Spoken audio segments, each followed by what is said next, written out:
see, it's not just me. Jeff, why do you insist on doing this dumb internet shit on TV?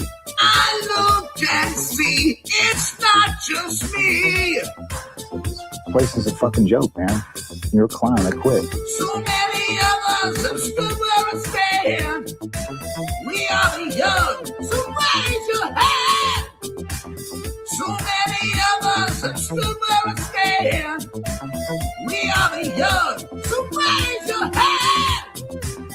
They call us problem child. We spend our lives on trial. We walk an endless mile. We are the youth gone wild. We stand and we won't fall. We're one and one for all. The writing's on the wall. We are the youth gone wild. No. It doesn't make logical sense. But it makes yes, of course. But it makes wrestling booking sense. Of course, this makes no sense. Of course, okay. It makes no sense. However, in pro wrestling booking, which often makes no sense, it would do that.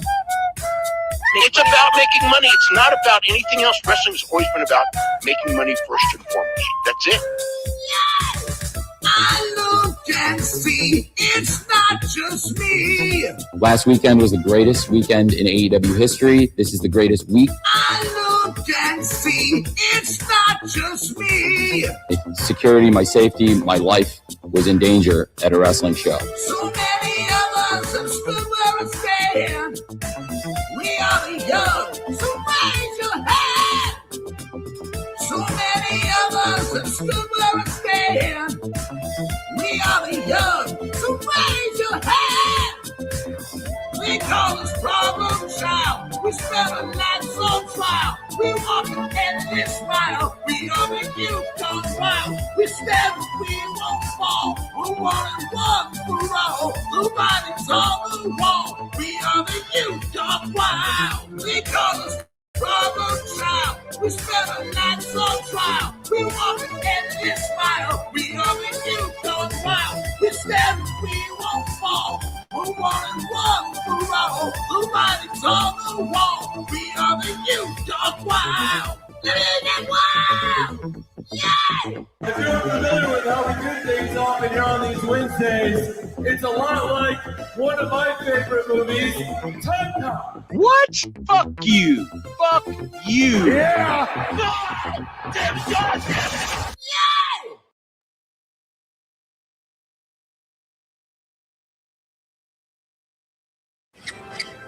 So boring. Well, so how many high school boys does it take to change a light bulb? Want to light up your life? Yeah! Have those Slim Jim! Turn to the spice! Baby, good with dice.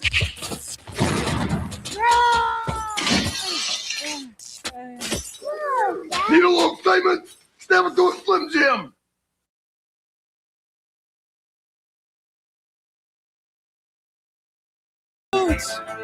Arthritis and prune juice, dynamic dudes, AARP recruits. All the young dudes clinging to youth, dynamic dudes, hard to live the truth. All the young dudes make up server news, dynamic dudes, write up server news. All the young dudes, time to face the truth, dynamic dudes. Just act your age, motherfuckers.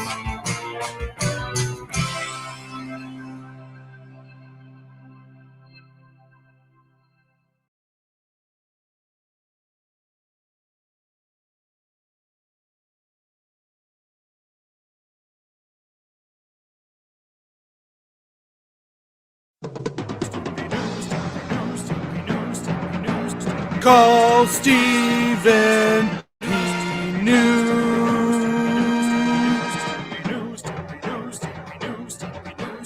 If you need to sue.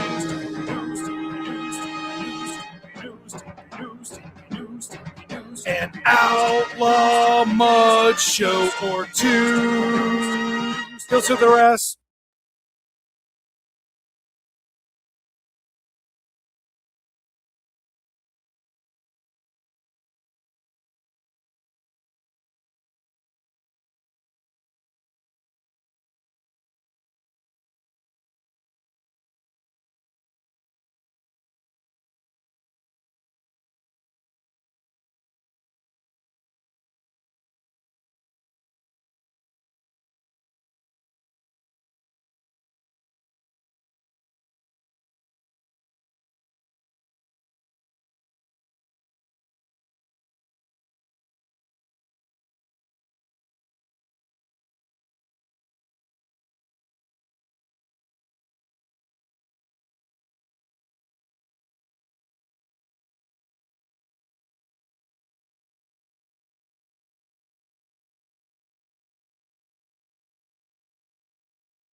Every booking is golden, you see. Perfect cards crafted for you and me. Yeah, the best guys, Tony Khan, it's true.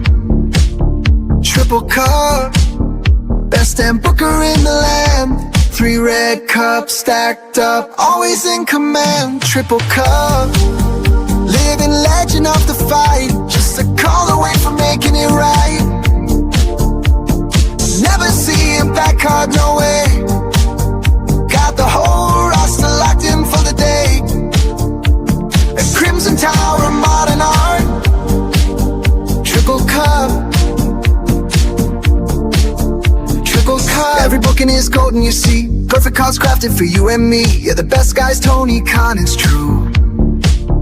Triple cup, best damn booker in the land. 3 red cups stacked up, always in command. Triple cup, living legend of the fight. Just a call away from making it right. Never see him back card, no way. Got the whole roster locked in for the day. A Crimson Tower, modern art. Triple cup,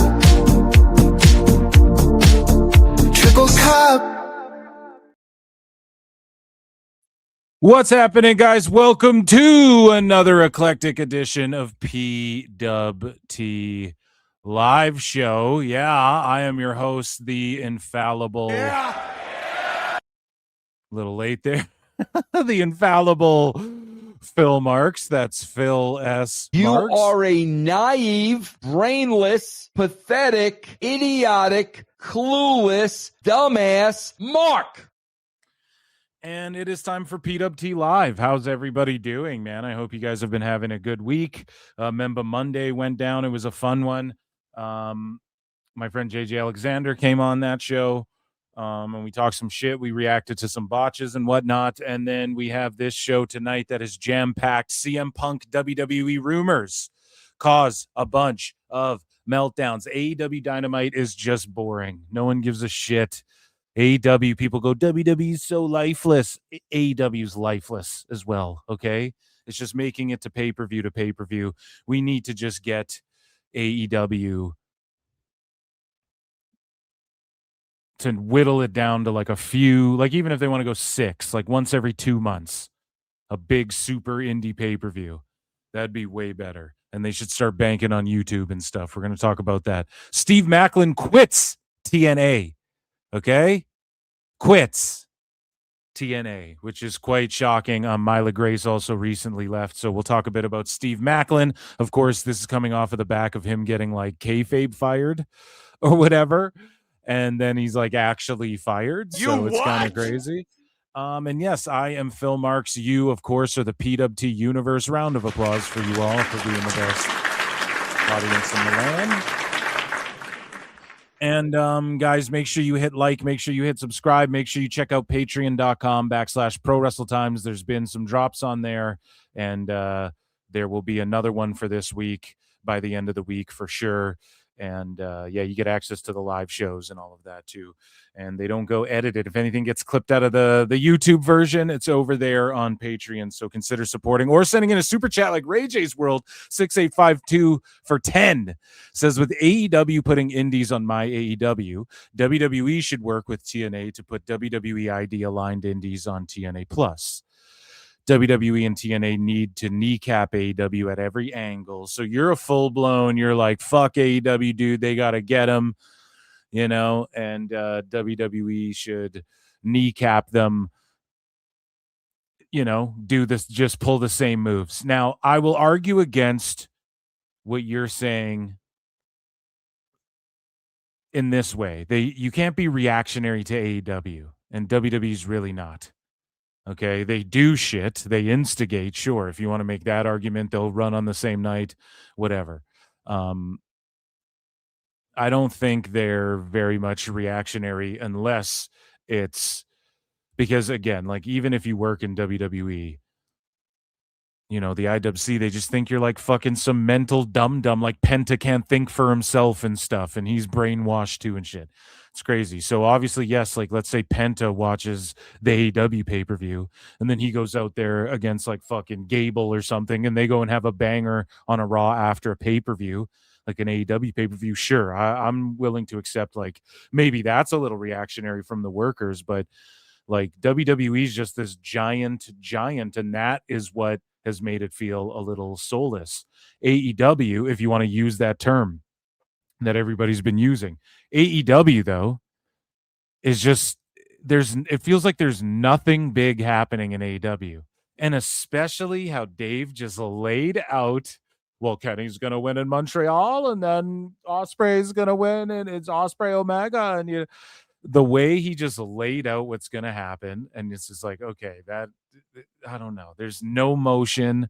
It hasn't been fun in a long time. They put on a good pay-per-view, and everyone was fucking flipping out, and it's shit nobody's talking about. There's zero motion. None of it parlayed to the show well. And we're going to get into all of that and more. And thank you for your support. Thank you for everybody's support. Consider becoming a member for 99 cents or super chatting in or patreon.com/ProWrestleTimes. If you want to support the show, those are my plugs. And I just went off on my own rant. To answer what you're saying, or just to comment on what you're saying, Ray J, should they kneecap them? No, don't be reaction. Who gives a fuck? TNA Plus might not even be a goddamn thing. TNA should work with indies and feature it on TNA Plus. But you know what? WWE, I think, is going to swoop in and own TNA by the end of, let me see, when is this deal? TNA TV deal, AMC length. Do we know? First run. Early 2029. Yeah, by 29, WWE is just going to roll in and buy TNA and buy their library, and they'll own TNA Plus and all that shit. I just wouldn't worry about it. Like, here's the thing you got to remember. Tony Khan's like got to go beg for AEW to land places, or he's just got to go on YouTube or whatever. And he'll do his own network, My AEW. Well, guess what? WWE already had their own network. That's like passe. That's like old shit. I know we all want the network back, but they want to make money. So there's bidding wars and demand for WWE. Okay. Tone goes and rents the building, right? That's the big major difference that people need to understand. They do a show in Wembley. Okay. They rented the building that night.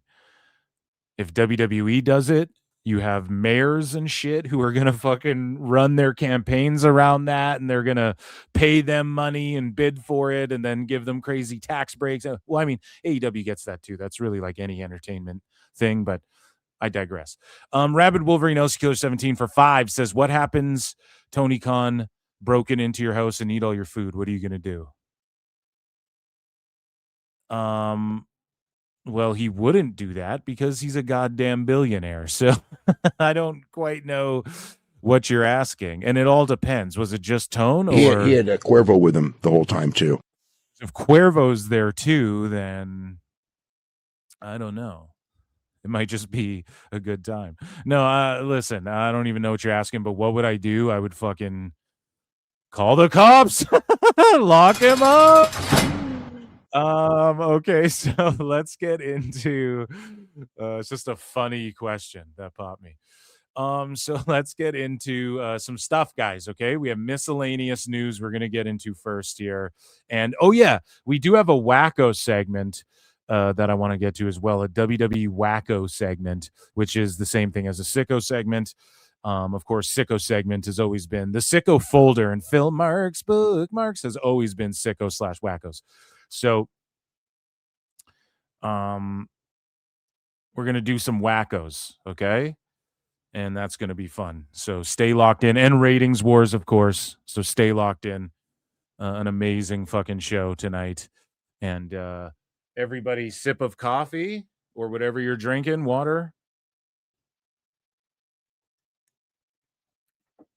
And let's get right into things, okay? And sorry for the glitch out in the intro. I don't know what the fuck was going on there. So let's talk about it.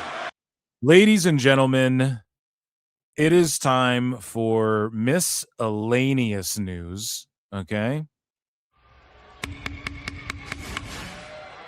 Ladies and gentlemen, I'm afraid I've got some bad news. Be gone. So Jonathan Gresham was at GCW doing some crazy shit. With some gusto. Oh, shooting star press through the glass. Shooting star press through the glass. Oh, shooting star through the like craziness, madness. So Charles Mason of HOG Wrestling, I'm over it now, says world heavyweight champion, and in that time, each of these people have failed to take this from me. And he eclipsed 1 year. He's been the champ for 1 year. So Charles Mason has taken out Zilla, Carlito, man like Doris twice, Desmond Xavier, Cedric Alexander, what? Mustafa Ali, what? Ray Horace, who? Andrade, what? Brian Keith, Dijak, Michael Oku, John Gresham, Joey Silver. So not John Silver, but Joey Silver. So good for him, and shout out HOG making moves, doing the damn thing. Speaking of the indies and making moves, Sidney Akeem was at a baseball game, and he is, I guess, going by a shoot named Sidney Bateman, and he was Soleil, and he was, who else? What was the name? Reggie, Scripps, all these different names he had. But he's going by not WWE superstar, pro wrestler, anything like that, acrobatics coach. Sidney Akeem here doing the flips. He flips a whole baseball field. So does that not fucking get you amped? If I was at a baseball game drunk seeing a dude do that, I'd be like, holy shit. That's got to get him a role doing mocap in a video game or a fucking hired on the next Mortal Kombat or some shit. That was crazy. One of the most underutilized guys in WWE, man, in my opinion. Speaking of things outside of WWE, New Japan Pro Wrestling announced a collaboration between the Knockout Brothers and Under Armour. So there you go. And these guys rejected working with WWE. The rumors are they had offers and they decided to stay in Nuge. I'm not sure if that's entirely true. And some of that shit might not matter in the near future. You know what I mean? Konnan! So we move along here, and Tyler Mane a good Canadian fellow here who played Michael Myers in the Rob Zombie version of Halloween, which I liked the first one. The second one, I wasn't about it. He also played Sabretooth in the original X-Men, like before that guy Liev Schreiber or whatever the fuck his name is, took it over. Shiver, whatever his last name is. He was like the original Sabretooth. You know, the one where like Senator Kelly, he like gets turned into gelatin and then he fucking slides through the bars of Magneto's island lair. And then like Sabretooth goes to like turn around and Magneto shuts the bars on his face and it bums, you know. You guys know what I'm talking about. Prime OG Sabretooth. And he was a former WCW wrestler. And he announced that he has breast cancer. So prayers for him and his family. I don't know. I didn't know, like, okay, that happened to a dude. It's like kind of insert joke here, but it's actually kind of sad. Okay.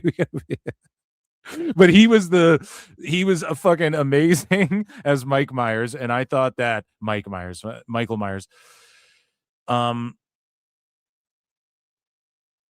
he was amazing in that role. And I thought the first Rob Zombie Halloween was fucking chef's kiss. The second one, I don't know what was going on there, but he, to me, is the best Sabretooth. He's in a bunch of other shit too, if you actually look it up.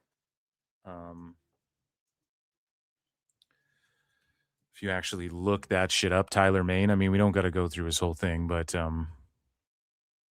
he was the shape, dude. You never take that away from him. You know what I mean? So we move along here, and we're going to talk about MLW a little bit, but we're kind of touching on legends and WWE here. So the Glamour Girls, Glamour Girls to receive the Cauliflower Alley Tag Team Award. Okay, so shout them out. We'll give that a heart and a retweet, even though it's the Observer. That's good for them. And Kaylee Ray, aka or FKA rather, Alba Fire, says her WWE contract expired. Now, I thought this was interesting. It could have been in WWE news, but she's a fucking indie darling again now, I guess. We'll just leave it in indies news, miscellaneous news. But Kaylee Ray, she reveals that her contract actually expired. So again, it's like, oh, the mass talent cuts, the mass talent releases. It's like her shit came up and she had a choice to renew. Well, they offered her less money. Okay, whatever. Like, you're not, why are you pocket watching? You guys always say that about AEW wrestlers. So Alba Fire, or Kaylee Ray, pardon me, I might have said, because who's the other one? Kylie Ray. I might have called her that by accident. I apologize, okay? Either way, Alba Fire. Let's just sorry, it's gonna stick with you forever, okay? I was in the mall the other day and I saw a fucking Stardust action figure. That ain't leaving Cody Rhodes, you know? You're Alba Fire now. But she says, for me, it happens. There seems to be a pattern with this. My contract was up. She says, I knew it was coming up and I had the decision of whether I wanted to stay or not. I know some of the other people got fired and they have the 90-day clause because mine was just contract ending.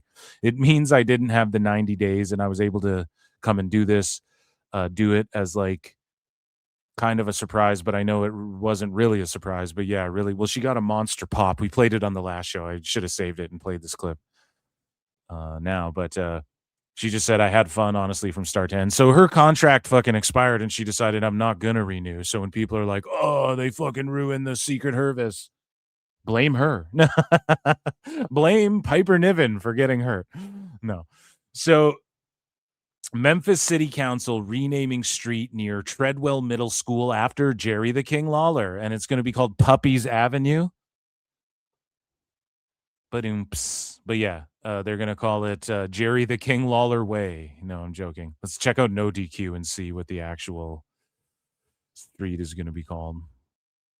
Lawler, who was 76, became a prominent figure in the Memphis wrestling scene throughout his work in the Continental Wrestling Association, blah, blah, blah. We already know. So what are they calling it? Okay. Well, there was a unanimous vote regardless. And yeah, they're going to name it fucking Lawler Ave or some shit. Do not pass go. Do not collect $200. Dude, I was at the store and I saw fucking, speaking of toys and shit, I saw like extensions to Monopoly where there's like side games, like you get sent to prison and you can do like prison shit in prison before you go into the other stuff and get out of jail or whatever. I was like, this is amazing. I even saw drinking Monopoly. Couldn't believe it. Almost bought a board. How could you not? So let's get into some more miscellaneous news here. So MLW Fusion this Saturday, I'll definitely be watching. Killer Kross defends his MLW World Heavyweight Championship against Matt Riddle in a rematch between these two. And yeah, MLW Fusion is doing the damn thing. And Killer Kross was actually on the Ariel Helwani show to discuss what's going on in MLW these days as of late. So how is MLW these days? It's fun. It's fun. And for me, it's everything because I want that time in the ring. You know, you can do them. Now, what he's about to say is so key. Just listen to this. You can do a match. Everybody's doing a match on the show, right? But to have a story and to be able to pay that off in a big way, these are the moments, you know, working towards moments, creating moments, not just going through the moves. We use the moves to tell the story, you know, and yes, there's always the story of one guy wins and one guy loses. But if you have 6 of those stories that are the exact same thing on the show, they don't land the same with the audience. That's just the way it is, right? So to have the ability to tell those stories for them, it's everything to me right now. So how is hell yeah.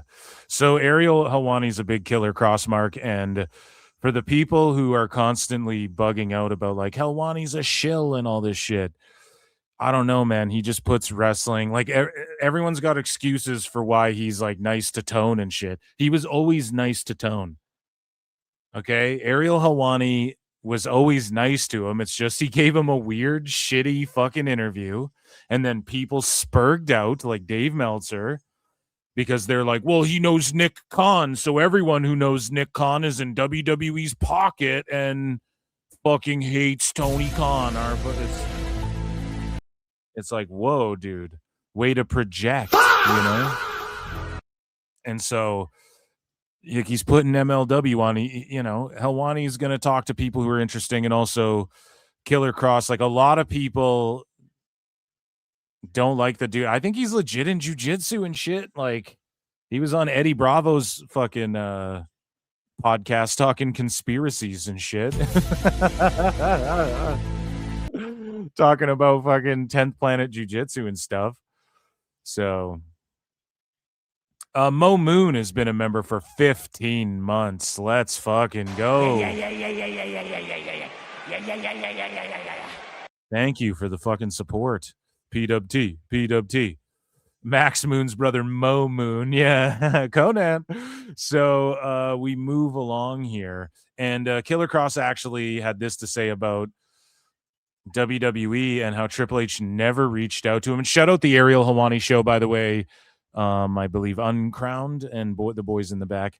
And Killer Kross, man, he's like, Triple H never reached out to me, and that kind of hurt. And yeah, dude, that's gotta suck, you know? So and you didn't hear from him? No. Even in the aftermath? No. Does that bother you? It did. But I just try to tell myself that there are things going on that are so strange that might not occur to you, that perhaps he's no longer in a position to speak to the talent anymore once they exit. Because I'm not an isolated situation. And it's not at all to throw shade at him at all, but like. So do you hear, like, this is what I'm talking about. This is how a reasonable, like the dirt sheets, they didn't call him. But listen to Killer Kross, what he's saying. He's like, dude, there's probably things. It's not like he didn't have that line of communication at work every week. It's not like he worked there and he couldn't get a hold of Triple H. Okay? But it's like afterwards, he's sitting there going, I'm not the only one who was close with Triple H, but all of a sudden I can't get a phone call. And why? Well, because all of the fucking morons and again, the dirt sheet media and all of these fucking, They're going to write stories about contract tampering and all of these things. Okay. And WWE, we're going to talk about it in a bit. They're like settling lawsuits and all this stuff. They just don't want to deal with that. Absolutely. Right? Like they say, we don't listen to social media. Everyone melts down. How dare we not listen to social media? They can't even just be like, we don't listen to that noise to try and avoid the noise. Right? So they just, I didn't even think of this. I didn't even consider this personally. Okay? Because I'm a goddamn dummy. Yeah. Well, no, who really thought of this? Who's got this thing? Other than Kross, and he goes, I don't know. And what does he mean by this? Well, there's other people I've talked to who are close with him, and fucking he can't call them after they're released. He might not legally be allowed to, right? Like legally, that might be like a TKO company policy now, and because they don't want to get felted legally or whatever. So I didn't even consider that, and that could be, again, I'm not like looking for an excuse. Like, yeah, Triple H, you could call him, I'm sure, personally, but also at what point is there then like conflict of interest when you don't know, like what if Kross was talking to Tone already and then he calls and then it fucking gets blown up in the media that, you know, it's this, we know what the dirt sheets do, and I just don't think they want to deal with that shit. So Kross, being a level-headed, reasonable individual who worked there, he would know better than us. He fucking worked there. So he's like, I don't know. It might not, I don't know if he's legally able to. So I just try to take it that way, you know, but obviously it does suck. Like, let's face it, Triple H wanted to push this guy and whatnot. Anyways, let's let him explain it. I don't think anyone understands the nature of his position. I think everyone just. And Dunn did what now? Has been a member for 12 months. I don't know. Let's fucking go. Thinks he's just the boss, and there's nothing attached to that. And it's just another day in the life of the goddamn boss. I think there's a whole new hierarchy of.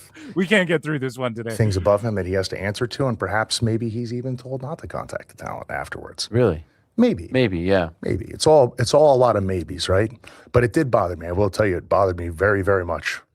As someone who was, you know, again, a byproduct of, I think, maybe his best run when people were really believing like, wow, this guy is a great booker. I still believe that he's a great booker, head of creative, whatever you want to call him. Same. I was on Eric Bischoff's podcast last week, and I was like, I don't know. See, like the IWC, he's fucking terrible. And I get it. When you're there working there, you might not be able to, I don't know. There's an analogy I'm looking for, but I'm too stupid to think of it right now. You are too close to it. So you might not like be able to look at it perhaps like a fan would, like from an outsider's perspective, you know? And I get that. But again, like all the wrestlers respect him and everybody fucking, you know, but meanwhile, you look at what the wrestlers say about a Tony Khan, for instance, and they all make it clear, like, oh yeah, he's a nice guy. He's offering good money, less dates. Mick Foley said it too. He said all this stuff before and after, but he just quickly fit in one sentence. And I mean, I'd have to work 6 times in WWE to make what I'm making to work one time or whatever he said in AEW. It's like, well, there you go. So there's just money marking him in. So you look at how people talk about, like, nobody's come out and been like, Tony Khan's a creative force. No one said that. Shivani said once, Tone does like the creative stuff, but the only glazing you hear of the creative is when one of the boys, like Jericho or a Moxley, book themselves into shit that people perceive does well. We know Punk was doing whatever the fuck he wanted. We know that for a fact. He fucking was running a whole fucking show. He was the boss of a whole fucking show. Boss. I got the fresh outfit. Plus I got a 7 with the 454 and I don't even remember the words. That bitch got 125 on the dash. I'm the biggest boss that you've seen thus far. But Punk was like the boss of Collision and shit. We know he was booking his own shit. So, and then like RJ City with Tony Storm, he gets glazed because it's like, well, they were doing awesome stuff with Tony Storm. You've never heard someone come out and be like, Tone's just a creative force. He's a great booker, tremendous. And like people do say, oh, he's a tremendous booker, Eric. But like, he's not really. Well, he's a great matchmaker. That's the other cope. Well, anyone's a good matchmaker, right? Like anyone can pick 2 wrestlers and be like, oh, it's a great match. It's on the wrestlers to deliver though. Sometimes the greatest wrestlers don't have good chemistry and shit. Anyways, I'm going off on a tangent. Where to place the blame, but I feel like there are things happening above him and you know, pressures and whatnot that tie his hands. Like, because I don't understand how you could be so good at it 2 years ago, 2023 on fire, 2024 was great, that WrestleMania in Philly, and then now the product is what it is. And so what do you think? You know him better than me.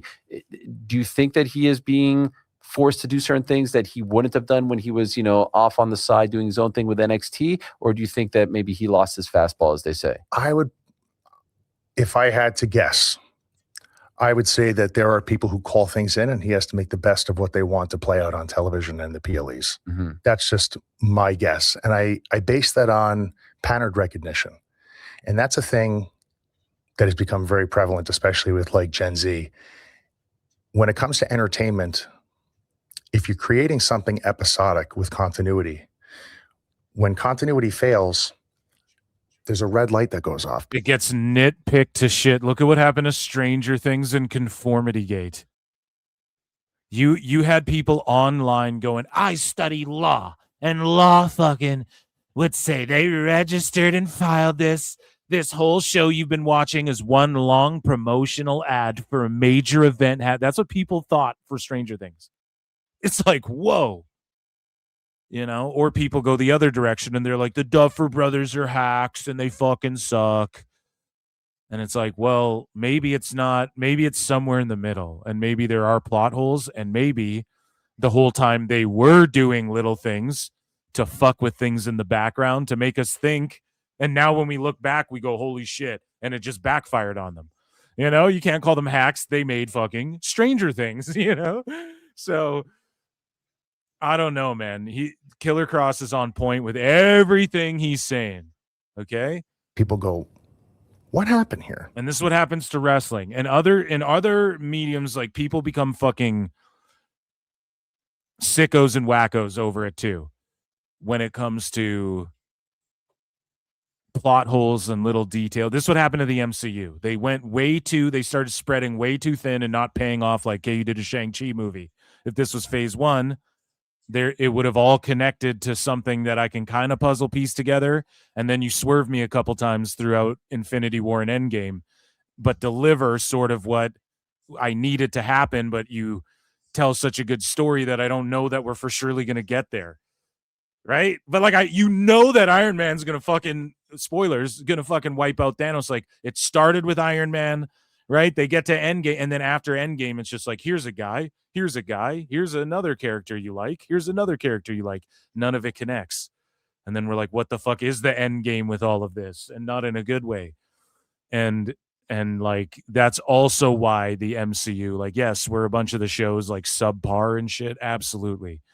But that's, you know, Killer Kross is on point. And with the pattern recognition, people just complain about it way fucking more. And that is why I feel like the sickos and wackos in the IWC are so fucking just on top of every little fucking thing constantly, you know? Especially with wrestling. You know, back in the day, you hear about guys on punishment. Pro wrestling is real life comic books, right? Like, continuity is continuity. There's no new 52. It's even crazier because at least in comic books, you can be like, hey, new 52. We're reintroducing all the heroes. They're all the same, but they're kind of different. And some of them are amalgamations of these two different versions that we're going to take characteristics from this person and this person, make it this version of Green Lantern, who's sort of, his name's Hal Jordan, but he's a mix of both of these or whatever, right? So you can't be like absolute universe, right? And a big part of pro wrestling is like, we don't like to be treated stupid as far as pretending like what happens in another fed has no bearing or weight towards what's happening in this fed. Maybe less now. I don't know. I wonder, maybe chat can let me know how they feel about that. I feel like people are more okay to have WWE pretend it's in its own lane and not bring up AEW, and then AEW do the same when it comes to WWE, because AEW doesn't even say WWE like at the fucking press conferences anymore. They completely avoid even saying it. And the journalists who go there are told not to say WWE, but to say like, you have some competition. That's what they say now. So I wonder if we're kind of regressing in that way, but you know, Ric Flair shows up in the Fed in the 90s, and you're like, that's Ric fucking Flair. You don't want them to pretend it's not, right? Change someone's name, whatever, but like, you got to acknowledge what they've done in the past and leading up to this shit. So in comic books, it's the same way. It's all canon. It's all continuity. It's one fucking timeline. You can look at Batman now and Bruce Wayne, and you can look at him at the very beginning, and it fucking, there's been minor tweaks and retcons and whatnot, but you can trace these guys' lineage, all these characters back, and it's all canon. There's one sacred timeline, and pro wrestling is very much that way. But as I mentioned before, it doesn't just like what happens in Marvel has no weight for DC unless there's like a crossover event. But in pro wrestling, what matters in, let's say, even in AEW or TNA, that does matter in WWE overall. It really does. And vice versa. What happens in WWE matters to all the other feds. So there's that difference as well. And it's like a real life thing you buy tickets to every fucking week. So yeah, like people are going to be staunch and uptight about the stories and character continuity and stuff. And that's what pisses me off about AEW more than anything, is there's no like repercussions. There's no character development. It's just like all of a sudden the Bucks are like, I think we're good guys again. And then Mox is like a good guy, not putting plastic bags on people's heads, but, you know, fighting evil Shane Taylor, but still, like, I don't know. You need like progression. You need like everything's in canon, so everything needs an explanation. Everything needs to be fleshed out. Anyways, Killer Kross is on point. I'm marking out over his interview. Well, suddenly this push is killed, and then you hear months later he got in trouble outside of wrestling, so they didn't feel like they could depend on him, or he hurt somebody, he dropped somebody in the head or something. You know, now that there's new players involved, when there's a failure of continuity and people don't like it, it removes people from the suspension of disbelief, that entertainment. You know what I mean? I hate the fact that they just ignore that Alba Fire's gone. And like, bar some incredible emergency, Kairi Sane's just gone. Like, that's insulting to your intelligence. If you were just watching a show and all of a sudden fucking, you know, you're watching, well, it kind of happened. You're watching, like, I guess it does happen in TV sometimes. You know, you're watching like Boy Meets World, and then Mingus is just gone one season, and you're like, what the fuck? That's him. It fucking sucks when that happens. He has his own patterns that I think were aligned. I was trying to think of an example. With what the audience mostly wanted to see. And that's, you know, you're like watching Batman, and then like Katie Holmes is all of a sudden Maggie Gyllenhaal, and you're like, what happened here? Speaking as a person who used to work for him, and I knew when he could call all of his shots, and I had an idea of when he couldn't. And to me, this looks like a situation where he can't call all of his shots. And I don't mean that disrespectfully at all. Damn, exposed. Hunter Hearst exposed by Killer Kross. And that, ladies and gentlemen, was miscellaneous news. Ladies and gentlemen, I'm afraid I've got some bad news. It's the first Aunt Vivian, exactly. Ray J's World for Too Sweet says, what is up with AEW on Tubi stuff? We're going to talk about that. So stay locked in. Stay right here. Stay locked in. And Ray J's World for 5 says, I get the feeling AEW is on Tubi for TK to tell off Wackos. I think it's there because he's going to go to YouTube My AEW, and it's all the old shows. So Tubi's just a way to promote My AEW on old episodes of content. And maybe you're like a lapsed AEW fan. Because if we're to believe like, nah, man, they're losing viewers, then there has to be some lapsed AEW fans. So we need to promote My AEW and maybe get some of those folks because it's for free, and they might whip on an old show and go, I wonder what AEW's at. You know what I mean? I think that's the play. Just promoting AEW on Tubi, because here's the thing with Tubi. Anyone can put a show on Tubi, and then if the ad revenue does a certain amount, then Tubi keeps a percentage of it, and then you're allowed to keep uploading shit. Like, I don't think you can just like spam a show on there, but like they'll test it, and if it does good enough numbers, then they'll let you keep putting shit on there, and they just keep like a percentage of the ad revenue or whatever the fuck. So Tone will just use it to promote My AEW, get everybody over to My AEW. He's going to make the My AEW, YouTube, Tubi, all of that. That's the play moving forward. That's my uneducated guess, I suppose, right? To be or not to be.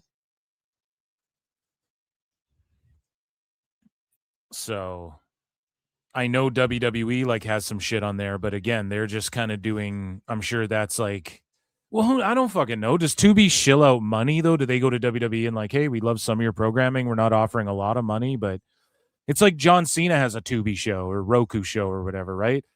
And it's called like What's Driving You, and why? Well, because they get to say, check out Roku, like the ads on the sides of the Roku TVs and shit, or your smart TV, and it'll be like, check out Roku. Then it's John Cena's face, and then he makes this show, and it probably is very low production cost.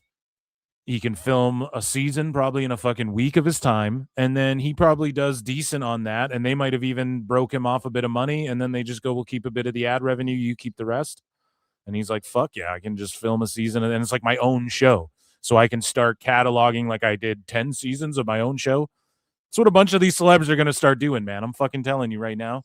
It's already happening. So I'm okay with it going to Tubi. We'll talk about that. So let's get into, guys, we have some, before we get into AEW news, let's get into some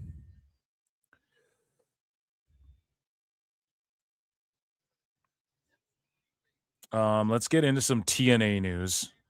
And with this, oh yeah, I forgot to tease at the start of the show. You know how people are hearing rumors about Punk? Well, I heard a fucking rumor too about him. And we're going to talk about that during the like anybody could, if I tweeted it out, people would just be like, oh, this guy thinks he's a fucking dirt sheet now. That's what would happen. So random people can just make shit up now, and dirt sheets are going to run with the stories and stuff. It's fucking crazy. It's nutty, bro. Right? But I do an interview with Nicolo Piccolo. Nobody's going for at Pro Wrestle Times. He fucking denied this or whatever. None of the sheets are running with any of that. And like, I'm sorry, you can hate Nicolo Piccolo. He's way more credible than random Twitter accounts. You know what I'm saying? It's crazy. The dirt sheets are fucking cooked. And we're going to talk about that. And yeah, your boy Phil is going off today, guys. So we got a great turnout tonight too. So hit like, hit retweet, hit heart, and patreon.com/Pro Wrestle Times if you want to support, or you can like super chat in or become a member for 99 cents. I do weekly bonus shows. Okay, let's get into the next segment. We got TNA news here, and there's not a lot. It's just the one story, but it is incredibly juicy, in my opinion. And guys, we need our aces and eights in chat.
Sorry, guys. StreamYard kicked me off my own fucking show, which is just magical when that happens. I got booted from my own shit, so hopefully nobody went anywhere.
And I got fucking booted again. What's going on?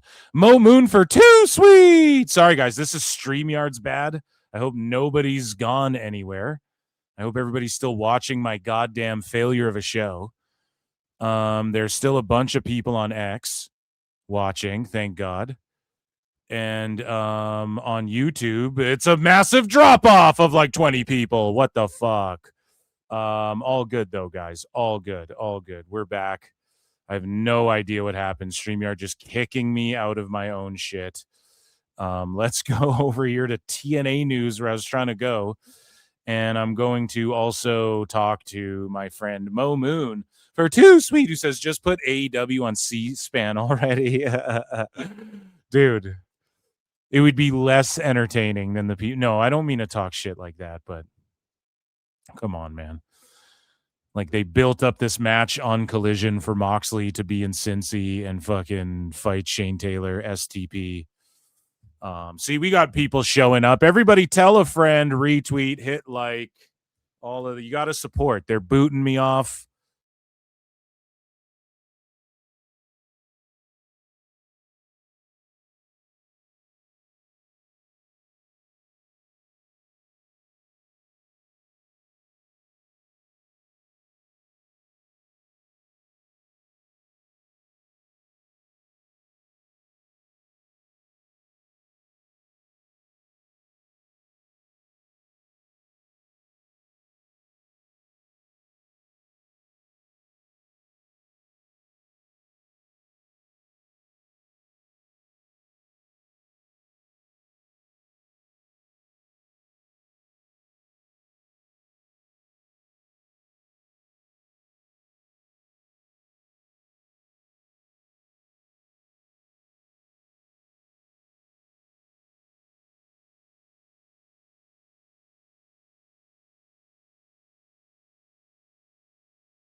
Okay.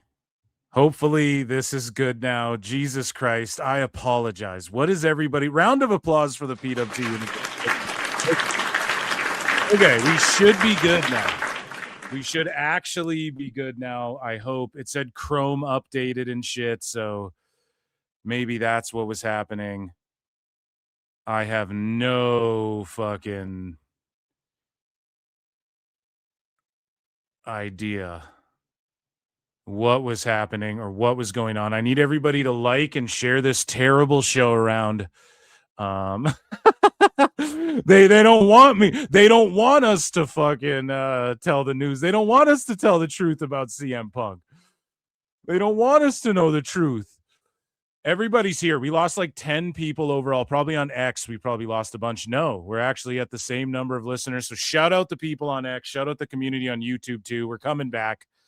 Fire your production team. Yes, I will see myself to the door. Ray J's World for Two Sweet says Brittany Brooks should replace Myla Grace on TNA. Well, I'm trying to talk about that, God damn it, but something's happening. I'm thinking it could be my fucking internet and the weather. Dude, it's been storming here like fucking,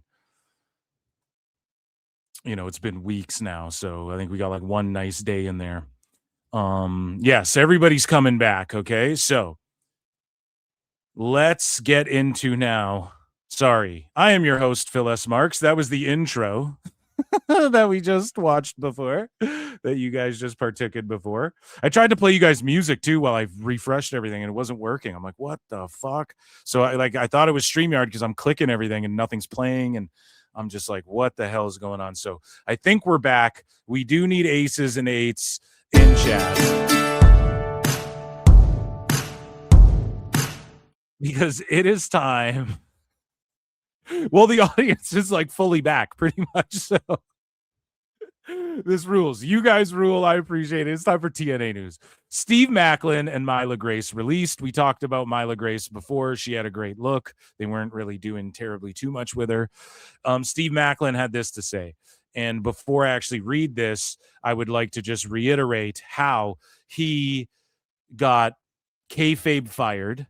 And then people, like, they played it like it was a shoot. And then he came back, had that match. Some people did think it was a shoot. Some people were saying his contract was coming up. The thing with TNA is they do a lot of, like, 3-month deals, 6-month deals, 9-month deals. I thought they were going to get away from doing that once the AMC money hit. But that is not the case. They have just kept doing these fucking shorter deals, I guess, because Daria Ray, Sonya Deville's is up right away, too. So Maclin must have, like, re-signed then. And then he did, he was there for a few more months, did that angle where he fucking got fired or whatever. And then now he says this. Last week, I requested my release from TNA. I put my blood, sweat, and tears in everything I've done over the last 5 years, and I'll always be thankful for my time there. But now it's time to stack bodies. See you soon. So what do I think he does? I think, Oh my God, it's the greatest thing I've ever seen. I think that Tone is going to scoop him up and he's going to go be in AEW with his wife. Where's my Tony Khan, the best guy?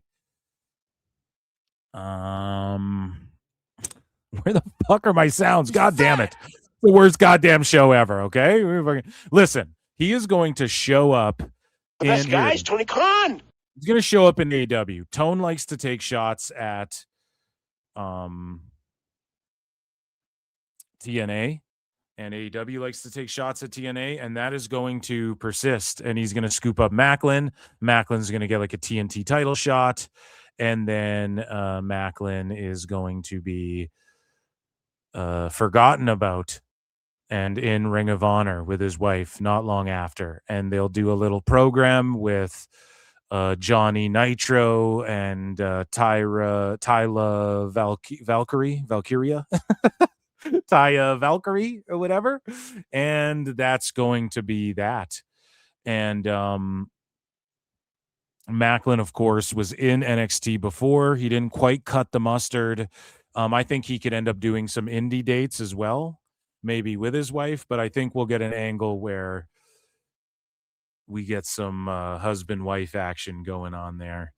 in AEW, and I can't imagine he would go anywhere else and ask for his release unless this was on the table, unless he thought I could make more money on the indies right now, / I bet Tone will scoop me up, and even if I'm just in ROH, like whatever, not a big deal. And Tone wants to take those shots at TNA right now. Is this a loss? I don't know. He is like a name for them. Like he's one of their guys. And it's not like he's going to become this mega star, but he is a TNA guy where you're like, well, Steve Maclin's kind of cool if you turn on the show, but obviously they don't really have plans for him. There's a few people like SDL with a $sign ho and Manser. It was like, okay, they're going to really run with these guys. People weren't really feeling the Manser stuff. SDL, I thought she'd stick around there for sure, but they took off too. And now they're just, or at least Manser's in Ring of Honor. So Mance Warner is in Ring of Honor, just chilling, doing his thing. So I think Maclin would be fine doing that. Him and his wife just chilling, collecting a check. At this point, like at some point in your life, yeah, you want to wrestle, but fucking Tone will give you the money to chill. Don't you just want to chill? I just want to chill. So this is banging my fucking head against the desk. You guys are showing tremendous support for truly the fucking whole TNA news segment just got botched there. And that, ladies and gentlemen, is but yeah, shout out Steve Maclin too. Whatever he decides to do, it's gonna be good for him and his family, I'm sure. And he obviously sees more money on the table doing something else. And also maybe he does just want to wrestle a bunch and shit. It makes sense. So guys, we need some, do I set a whole poll for this? I don't know. I was going to say some audience participation. What do we want? Do we want to do AEW news next, or do we want to do WWE news next? You guys got to let me know. Just type WWE or AEW. What do you guys want? And in the meantime, Chris Jericho.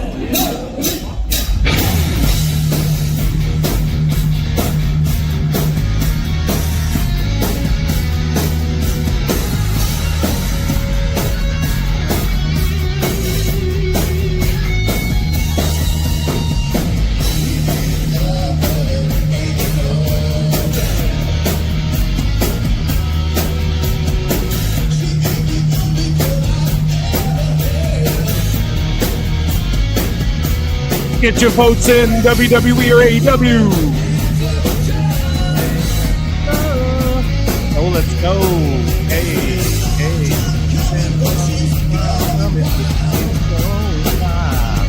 Oh, yeah. AEW, WWE, let me know. We're tied right now. The girl she was before. Let's go.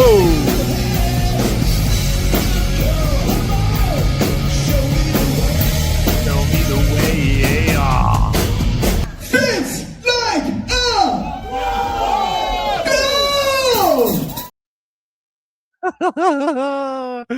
Okay, so that was the best part of the show so far. So what do you guys want? I'm seeing more WWE. A little bit more WWEs will go to WWE. Unless someone last minute convinces me. But I think we're going that Jericho break. Some people are saying Jericho is technically AEW. And we did see him. They opened the show with him. They opened Dynamite with him, okay? Let's get into, ladies and gentlemen, WWE news, okay? Just because you guys were more vocal, like one Chris Jericho. So let's head over here to this folder, and let's hit a breaking news. It is Worldwide Wrestling Federation. So some crazy shit went down. A flag flew off of WWE headquarters in Stamford and caused a fire when it hit a power line. Jesus Christ. Well, why don't you tell me where the flag was that fateful night during that storm? Well, why don't you tell me what was at the top of Titan Towers that evening? I haven't seen an explosion like that since I was in controlled demolition down in the Baja. I was a Navy SEAL. We were called Frog Team Demo. That was actually the pyro. I have a conspiracy brain. That was Cody Rhodes' pyro going up. Where was Cody Rhodes? Why don't you tell me where Cody Rhodes was? The night of that explosion. So we move along here in another this is and that's in WWE news. WWE filed to trademark Reina Vulcan on June 8th, with the term set to be used as a pro wrestler's name. In English, the term translates to Volcano Queen. Yeah, so someone getting called up or someone getting signed up or, something of the sort. Danhausen was shown on the video screen at the T-Mobile Arena during Game 3 of the Stanley Cup Final, where he cursed the Carolina Hurricanes. Carolina lost 5-4 in double overtime to the Golden Knights, who now lead the series 2-1. Of course, this was like 4 days ago. But the appearance followed a stretch during the NBA playoffs in which Danhausen cursed the Cavs, who were swept by the Knicks, and uncursed the Knicks, who advanced to the finals. And the Knicks, man, they did lose that game. It was a close one, the last game. Danhausen's not expected to be there for this next game. And the whole thing with the Knicks playing is that they were on a 13-game winning streak. And then after the game, all these videos came out where if you were wearing a Spurs jersey, people were fucking jumping you outside the building. And it's like, New York, get your shit together. What the fuck is going on? So you guys won 13 games in a row. You lose one, you start beating up everyone leaving the fucking game, just because they're in a Spurs jersey. Like, do better. That is cooked. But yeah, if this pays off, let's actually look, man. The Knicks story is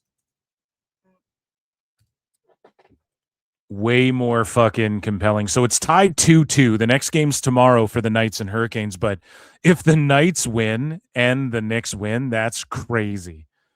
Danhausen's like fucking, his curses are real. You want to talk about fucking conspiracy theories.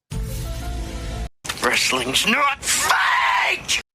And yeah, fuck the Golden Knights. No, I don't hate on them too much. Like, they've been an impressive, like, new franchise, Like, I know they've been in the NHL for a while now. It's like calling AEW a new startup company. Like, I don't know. They've been around for a while, but, like, since their inception, they've been, like, a really good fucking team most of the time. But I'm an Oilers fan, so fuck them. And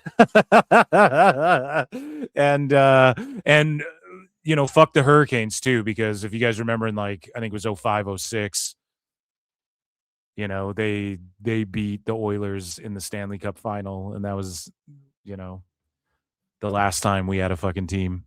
So I don't know. Oilers have been good the last how many years, but they just fucking choke in the playoffs and choke in the finals and shit. So we move along here, and YouTuber Jesse James West stepped into the ring with WWE's Rhea Ripley and AEW's Buddy Matthews. Finally, as the morning comes to a close, Rhea goes back into the gym to do wrestling practice with her husband and her best friend. And although I was going to be joining them, the only thing at risk of getting hurt was my feelings. I didn't try it on. I thought it would look good. Oh my God, I'm seeing myself in a mirror. I don't even have to say that he's going down. He's already going down, dude. He's already lost. We haven't even started. I know.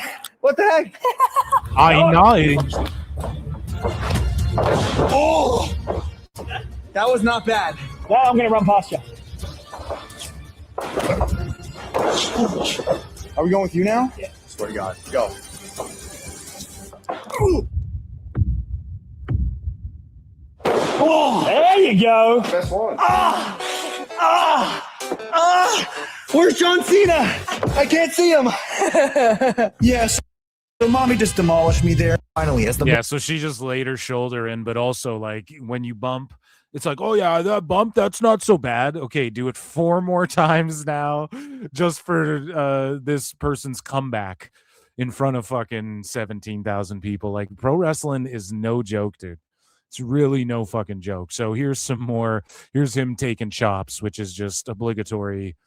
You're a fucking influencer, you get chopped. Oh! I think yours was the worst. Oh, it stings. No, don't you. He's legit scared, dude, of Matthews doing it. Matthews a fucking big boy. He's short, but he's a big motherfucker. No, don't you. Just this is what's so funny about this. You want to know the funniest part about this whole thing is not only the smile on Buddy's face, but look where he's like, no, don't. And then look how it cuts, and Matthews is holding his fucking ankle. That's like how you get your little brother or whatever. You know what I mean? Like, he's like genuinely trying to kick him away. So they got each of his legs pinned. That is fucking hilarious. You just got to take that shit. Oh, that's good stuff. So WWE, in conjunction with the Greater New Orleans Sports Foundation and Legends Global, today announced that Money in the Bank will now take place in New Orleans at the Smoothie King Center, Saturday, October 10th. And that's awesome, man. New Orleans is a fun place, especially for WWE. I feel like they always show up and show out, and they've had some of the cooler set designs and all of that sort of stuff. Now, the Money in the Bank, I'm surprised they didn't just go, we're going to 2-night it up, because I know that New Orleans is expecting, and the fans have suspected, like a Mania would go there, maybe the one after the Saudi one or whatever the fuck. And I think like they have something worked out there where they got to do a bigger show there. I'm surprised they didn't go Money in the Bank as 2 nights. Now, I don't want every PLE to be 2 nights. And Money in the Bank is good just 1 night. I'm tired of these long ass fucking wrestling shows and shit. I got to be honest too. Problem with SmackDown right now, it's so fucking long and it's not that good. So it's like, we need to condense this. Luckily they are. Or it went back to the 2. Is it the 2 hours now? I don't even fucking remember. But with Money in the Bank, you could get away. Okay. Do I, Phil S. Marks, want Money in the Bank to be 2 nights? No. Do I, Phil S. Marks, understand why they would do it? And can they get away with, if they made like Backlash 2 nights, would that be cool? Fuck no. I'd shit all over that. Money in the Bank, it's like, well, you have 2 gimmick matches for boys and girls. You gotta fucking maybe separate. You could do one on one night with a world title and then one on the other night with a world title. And I think people would be okay with that. I don't think that would piss anybody off too badly, but they're keeping it 1 night so far. And I thought we were going to see them announce Money in the Bank being 2 nights, like, way sooner than they have. But I believe in the next few years, we're going to see it become a 2-night affair. We move along here. Chelsea Green books Red Wedding. It's a nice day for a red wedding. Wow! It's a nice day to star in a horror movie. Yeah. So she's in this Red Wedding horror movie. And yeah, good for her. She's got those chops, and hopefully she gets like all slaughtered and shit in the movie, because let's face it, Chelsea Green, immediately when you say she's in a horror picture, I go, okay. She would be so good at like, like screaming and fucking, you ever see like Liv Morgan get gutted by fucking Chucky on the Chucky show? I could totally see Chelsea Green, like, her boyfriend gets his fucking head chopped off in Minecraft, and then like the blood splatters on her face and there's a close up and she fucking screams, ah! Like, I could totally see her doing that, Speaking of some shit that we could all totally see happening, the Knicks winning. We talked about this before. Danhausen linked up with Cardi B, so there you go. Interesting, to say the least. And Sheamus speaking of like bloody spectaculars, and this is pro wrestling YouTube, and I'm not going to show this for too long, but oh my God, everyone look at the screen quickly, then cover your eyes, peek through the cracks of your fingers, because this is fucking gruesome. And this is Sheamus's gym fail. And of course, we'll just zoom in on that one. And yeah, he was working out and dropped a fucking... Wrestling's not fake! Dropped a fucking... Who even knows? You know, who even knows how that happens? He just got up too quickly and there was something, a piece of metal stacked above him, and he just split his wig. No clue what happened, but shout out Sheamus. Hopefully he gets better, and that was just him going to the gym. Okay? Him going to the gym. So speaking of WWE superstars and some news and whatnot, Pat McAfee. This was written up here by Wrestling News Co. They say, if you want to see more Pat McAfee on your screens, there's good news for you. McAfee and ESPN are discussing a contract extension that would pay the broadcaster and WWE commentator more than $60 million per year, according to the Andrew Marchand of The Athletic. His current ESPN deal is worth around $30 million per year, and the report says he could take on a bigger role in the network's NFL coverage. McAfee's agent reportedly opened negotiations at $100 million per year. I mean, what the fuck? Pat McAfee, come on down. Shut.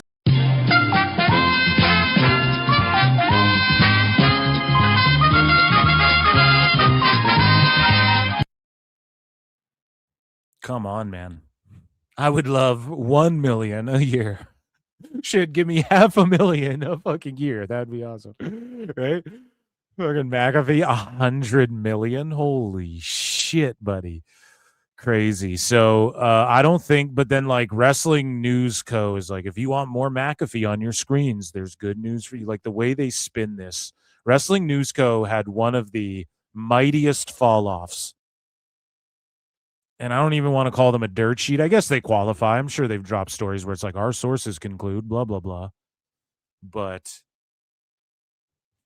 yeah, I don't know, dude. I would take $1 million once ever, let alone fucking $60 million for one whole year. That's insanity, craziness. So we move along here. And let's see. So Bronson Reed, big Bronson Reed, he's looking good, as he should. So he was looking big chungus there before he got injured, and now he's bodied up, man. He's shaped up, he's swole, he's looking good, and he's going to come back. And yeah, I cannot wait to see him come back. I'm a big Bronson Reed fan, and, you know, JJ Alexander, friend of the show, is like, he's fat Andrade, and it's like, well, he's not so fat now. He's looking fucking good, trimmed up, and you got to do that, especially when you're jumping off the top and shit. You're going to blow it a fucking arm. It's because how he injured himself, I broke it down, but it's because he's such a big boy. Where like throwing a worked clothesline or forearm at someone, like that'll happen because all of his weight came behind the impact. Whatever. I'm not going to break it down again, but break it down. But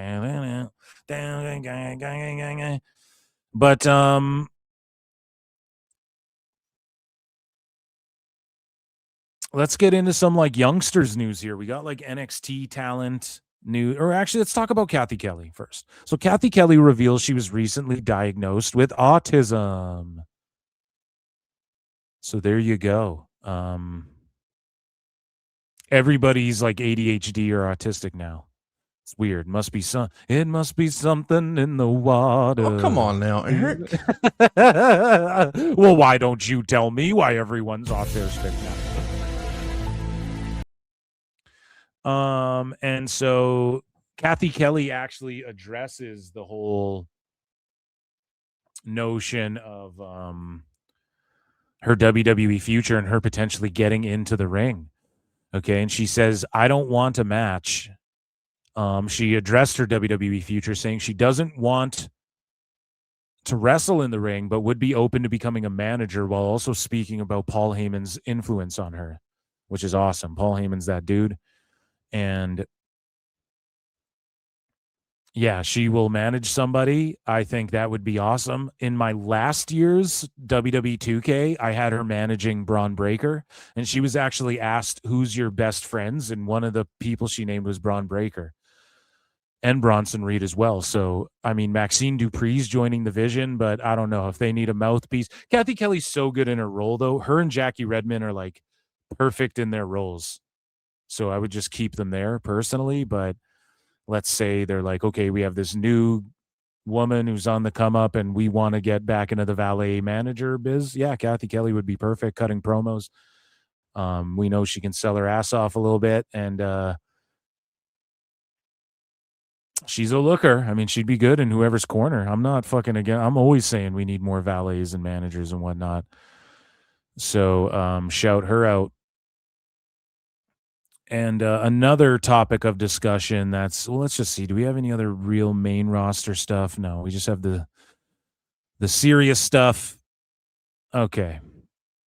So other main roster topic of discussion here. And WrestleLamia. I'm WrestleLamia. And did you know? Here's Hulk Hogan's top 10 lies. WrestleLamia.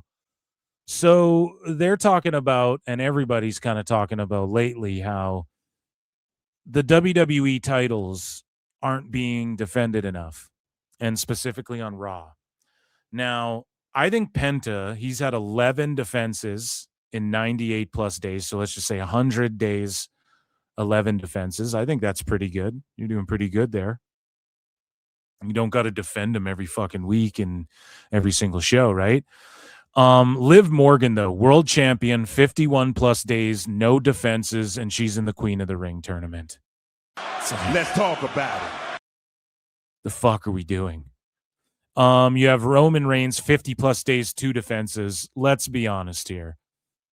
That's our fucking OTC. That's our tribal. Acknowledge me.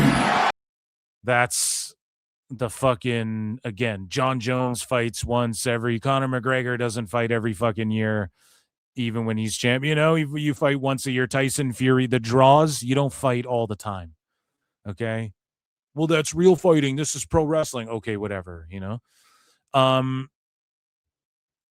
Sol Ruka has been the champion for a week and already has a defense, so that's pretty good. And the Vision has been the champion for 70 plus days with only 1 defense. Now, I'm not going to shit on this one because they've had injuries and they're trying to figure out what they're doing. But let me just say this, dude. Going into SummerSlam, the fact that there's no real big stories circulating some of these fucking titles is abysmal, man. It really fucking is. Like the WWE title, I don't know, man. There should be fucking real hard-hitting stories around, at least like Liv and Roman. If they're not in the King of the Ring, Queen of the Ring, there needs to be like hard-hitting stories surrounding their titles. Otherwise, what the fuck is the point? Like the King of the Ring is already fighting for the other WWE championships or whatever. So, I want to share with you. I was fucking talking to a friend of mine. I forget his name, but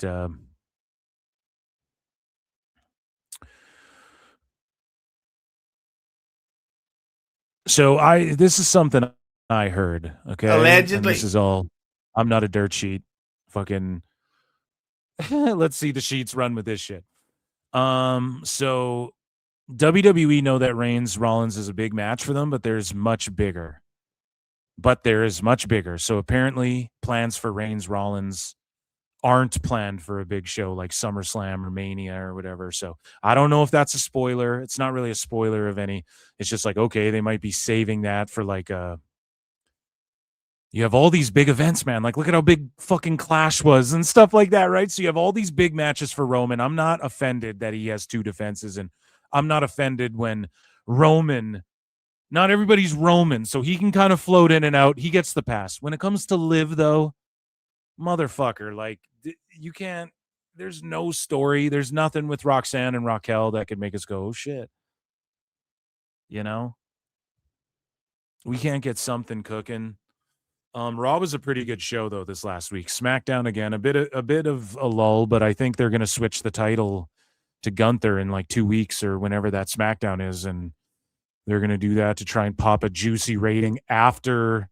Because when is that? Not this Friday, but the next. So I think NBA and NHL playoffs will be done by then, by that Friday. So then there's nothing to watch. They do the big title switch. SmackDown does an insane number. Everyone's like, oh my God, it's the greatest thing I've ever seen. Right? I'm pretty sure that's what they're trying to do with that. So hopefully, yeah, SmackDown gets a fire lit under its ass. And I'm curious, I want a chart like this, or I want a graphic made up for the SmackDown champions so we can do the same thing. Because it's interesting to look at, but no, are they not being defended enough? No, I just think the live and the tag titles. But again, the tag titles, there's a caveat because, like, if Theory's if like all of his partners are getting injured, you don't know. Logan Paul gets injured and shit. You kind of like, what do we even do with these? I don't even think giving it to Braun and then it's just like Braun and Theory are tag champs. I don't even think that was the right move. I think it would have been dope for Theory to do some Weasley shit and get everyone questioning him while everybody's else is like, or get Heyman questioning what the fuck he's doing while everyone else is recovering from injury, and just whatever. Braun, just keep him off TV for a bit, like whatever. He's good though. Braun's been good, but not a big fan of the 4-way King of the Ring stuff, just being perfectly honest, personally. So let's get into some more. We have like NXT talent here and like developmental stuff to get into. Now we're in the juiciness of WWE.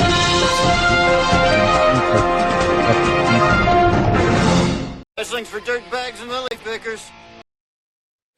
So Zilla Fatu attended the Performance Center today. There had been talks of WWE being interested in him as of late.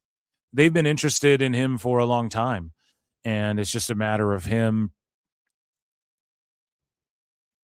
getting better in the ring, which he has greatly improved.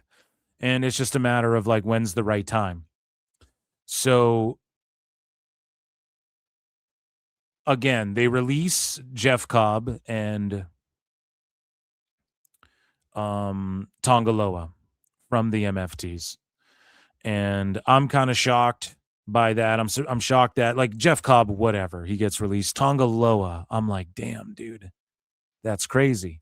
And now we're in a situation where you have the Bloodline, the Usos and Roman, and then you have the MFTs, and it's Tala, Tama, and Solo. Those are the remaining MFTs. But then you have Jacob Fatu, who's in the Bloodline right now, but he's like a floater. He's floating around. He doesn't want to listen to Roman. Solo was kind of proven right. Jacob's kind of more of a heel. We don't know fully where he's going to align, and it leaves the door open for, let's say they do 4v4 war games, Bloodline versus MFT or whatever. Let's just say they're building up to some sort of like Bloodline rules or tribal combat where it's like 4 versus 4 and there needs to be a fourth man on one side or the other. There's Zilla Fatu now. He could be good on either side. Like if Roman and them brought him in, that could be good. I think he'd fit better with the MFTs and you get more longevity out of the guy. And I don't think he'll get hurt as much as Tongaloa and shit did. And you have, just his history and lineage and all of that. He's been repping Bloodline outside of fucking WWE forever now. And he can do that heel shit really well. And he could work in the MFTs and they could play the same angle. Like he's a dude that WWE didn't really want to hire or whatever. This guy's dangerous too or whatever. They don't even need to go that route either. They could go like, like Roman could bring him in and go, this is my protege. And Jacob's like, what the fuck? Fuck this guy, and then Jacob aligns with the MFTs again or whatever the fuck he does. But if there needs to be a fourth man on either side, because Jacob's going to pick a side. So if there needs to be a fourth man, it's going to be Zilla, and it makes a lot of sense. And he's ready now, and you can pay him a lot less probably than Tongaloa or fucking, and you're developing him. But I do think he needs NXT first, but obviously that's not going to be the case if that happens, he's going to just show up on the main roster and shit. And I think they're going to try and reignite and put some fuel on that bloodline fire again, because that really fucking skyrocketed WWE to new heights and new levels and whatnot. So let's hope that that's what happens. But at the same time, man, I think he does need some NXT, and I don't know if people are going to bite on the bloodline stuff, and I don't know why Tonga Loa couldn't have just been because you got Tama Tonga might switch sides too. Like he's not really fucking with Solo lately, so he might switch sides. But then when you have Tala and Tama, who are brothers, and they can tag or whatever, I don't know. I'm interested though, and I'm not shocked that Zilla's looming around the fucking PC as of late. Here, we got a super chat that I want to check out here. Before we get into our next bit of news, that is NXT news. Boy, is there a lot cooking on NXT as of late. Let me check this here. Wolverine DX for 10. Huge support. Phil, the winner of the King of the Ring can challenge for any world title. Yeah, so people have been making that clear to me now. So, like, my problem is that if Liv wins, so she just goes after the WWE, but then if someone else wins, they can challenge Liv, even though Liv fucking was in the tournament and got beat. It should just be the winners fight the WWE champions. I digress. LA Knight was talking about winning and going for Roman. Liv won it all, but Raquel, if she win, could challenge Liv. Now, that's what I'm hoping for. I hope, but you don't need Liv in the tournament to do this. It would be awesome if Liv and Roxanne, this is the story, right? Liv's avoiding title challengers. Maybe she defends her belt a couple times, and Raquel and Roxanne have her back, and they seem more united than ever. And Liv and Roxanne kind of cheat and help Raquel win some of these matches, whatever.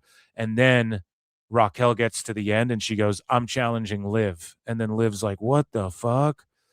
And Raquel goes, look, you've had the world title. I've helped you defend it. We scratch each, right? Like, I just want to show, like, this isn't fucking, it's not personal. It's just whatever the fuck. And I know you well, and when's going to be, you told me before that I would get my chance to shine too. And then they cut to a time in the back when Liv was like, don't worry, Raquel, you're going to get your, you know what I mean? You could tell a story like that. Liv doesn't need to be in the King of the Ring though. So I still maintain what I said. And, LA Knight was talking about getting Roman, but that's the Raw champ. So, I mean, I guess he's on Raw, so that makes sense. So, okay. I mean, that's fine. I just feel as though Gunther's going to win, and then whoever wins the King of the Ring is going to challenge Gunther.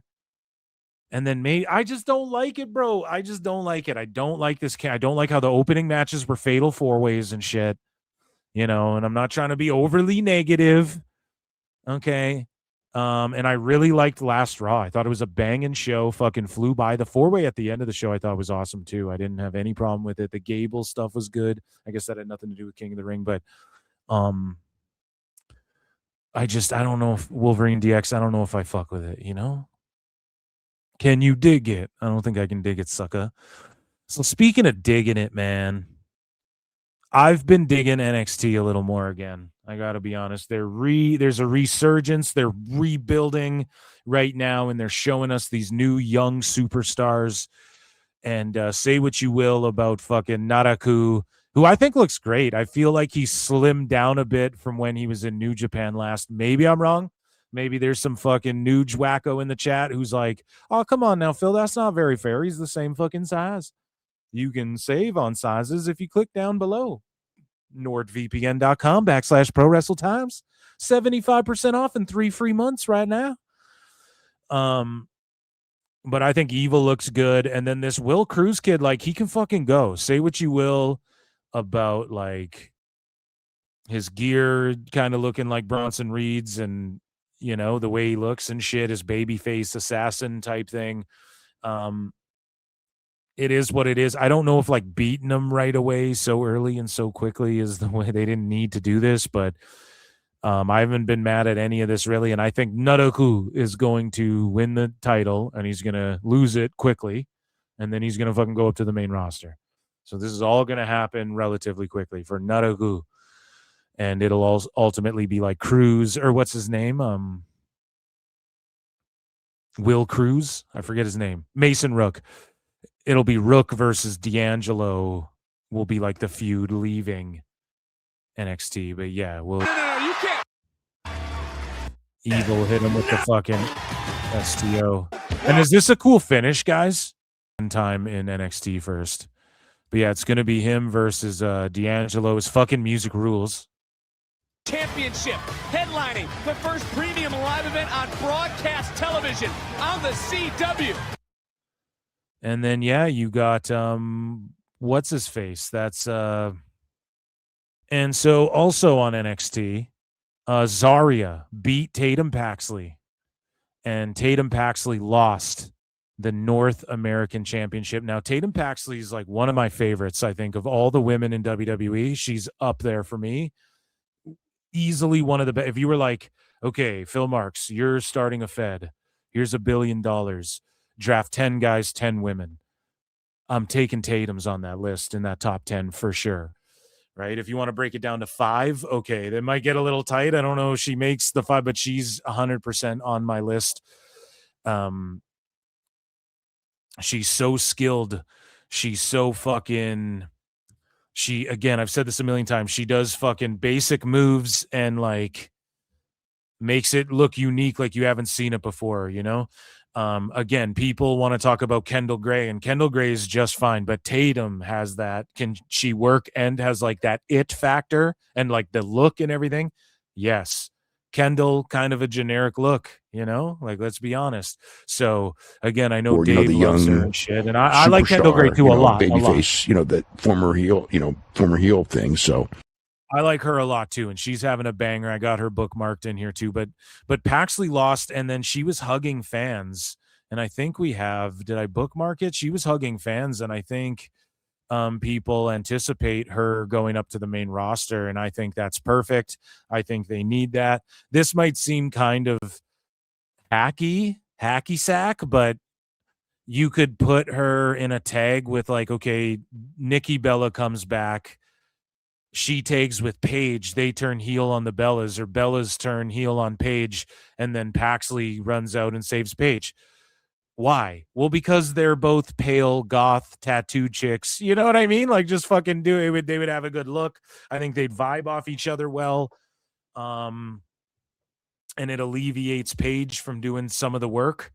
Not that she needs. Paige has been working her ass off, but she's a legend. You fucking paying her for her, more than the in-ring shit. So Paxley fucking rules. I hope this is goodbye. And she had like she lost like one match in 26 so far, I think. I'm not joking. Maybe it's more than that, but it's not much more than that. She's had a fucking long unbeaten run.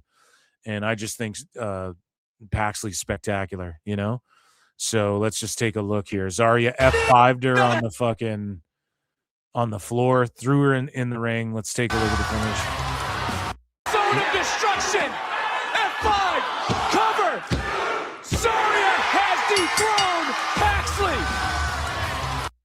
Absolutely. And I thought Zarya would be like NXT Women's Champion pretty quickly, but the finish was an F5 to the floor, and then Paxley in the ring, and then spear, like as Paxley's getting up, and then fucking F5 pin. So they smashed Paxley to fucking obliviacry, before pinning her too. So that's like, because like Hulk Hogan would rub the Fu Manchu and say that doesn't work for me, brother. But sometimes in life you got to just put motherfuckers over strong, and they did. Wolverine DX for 5. The PWT universe putting PWT over strong tonight. I can dig that. Also, if Raquel eliminates Liv, since they are in opposite brackets, and Roxy wins Money in the Bank, this whole SummerSlam can go for a spin. I like that because then we have a 3-way between the Judgment Day gals, and then either they just disband and finally the Judgment Day comes to an end, or JD just goes, I'm over here now, and he just creates like a whole new Judgment Day on his own and starts his own little faction or whatever. Or like, again, Tatum's getting called up. Let's say Tatum is fucking Liv's new friend who bails her out of Raquel and Roxanne. Raquel wins the fucking King of the Ring. Roxanne cashes in, escapes with the title. Raquel's like, you did what you had to do. Liv's mad at them both now. And then fucking Tatum has her back and they continue the Judgment Day. That's like a worse idea than what I said before, I think, with the Paige thing. Because you got, like, let's face it, the women's tag division, it's got depth, but like, how much longer do Bliss and Flair carry their shit on? I don't know. We could fantasy Phil Mark's book all fucking day. But and yeah, Stephanie Vaquer, I see you guys in chat. Vaquer as well. I miss the fuck out of her, and she would be awesome. But it's time for people to get called up, and Paxley's next. And shout out Zarya for winning that fucking title. So speaking of the women, again, just two fucking tremendous professional wrestlers. Absolutely. Are Kendall Gray and Kalani Jordan as well. And I don't know. They put on a fucking match. Kendall Gray hits the arrow, shoots the arrow. It's going to be her fighting for titles and whatnot. And yeah, Kendall Gray is fucking spectacular in the ring. Dave ain't lying about that, you know? And what happened? Oh, yeah, she is the new #1 contender for the NXT title, and I wouldn't be shocked if she wins the goddamn thing. Speaking of angles in NXT, Natty Neidhart, again, taking what she did on the indies a little bit and implementing it here with some of the NXT talent. So Natty tweeted this out. This is why the dungeon is invite only. Sean, you got to learn how to control your talent. So Natty's hosting a seminar, and one Miss Parker fucking crashes it. Shades of she did this angle with the NWA Women's Champion, and so, or the former one, sorry, I'm drawing a blank on her name, but here's Natty sort of rehashing a little bit of something she did on the indies that fucking worked. And again, I said it, WWE could be doing this, Natty could be doing this with the fucking youngsters in the PC. Now they're doing it. He's got it locked on, and then I'm gonna go break, boom, roll, roll, roll. Boom, boom. Step out of here, grab the top of the foot, swim underneath. What's up, Daddy? You want to come to NXT? I'm here. No! No!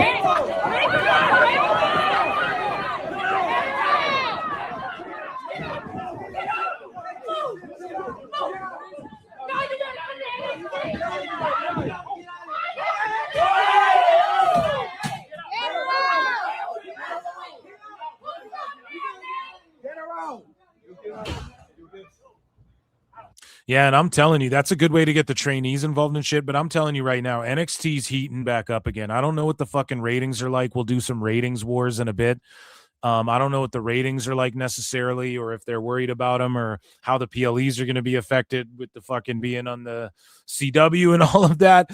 None of that really fucking matters there, buddies, because well, it does matter, obviously, you know, but it shouldn't matter as far as if you want to talk about what's some good graps and some good wrestling. NXT's getting it back together here. We knew it was going to take a minute for them to just creatively kind of get in a flow with the new stack of talent. And if more people are being called up, I mean, good.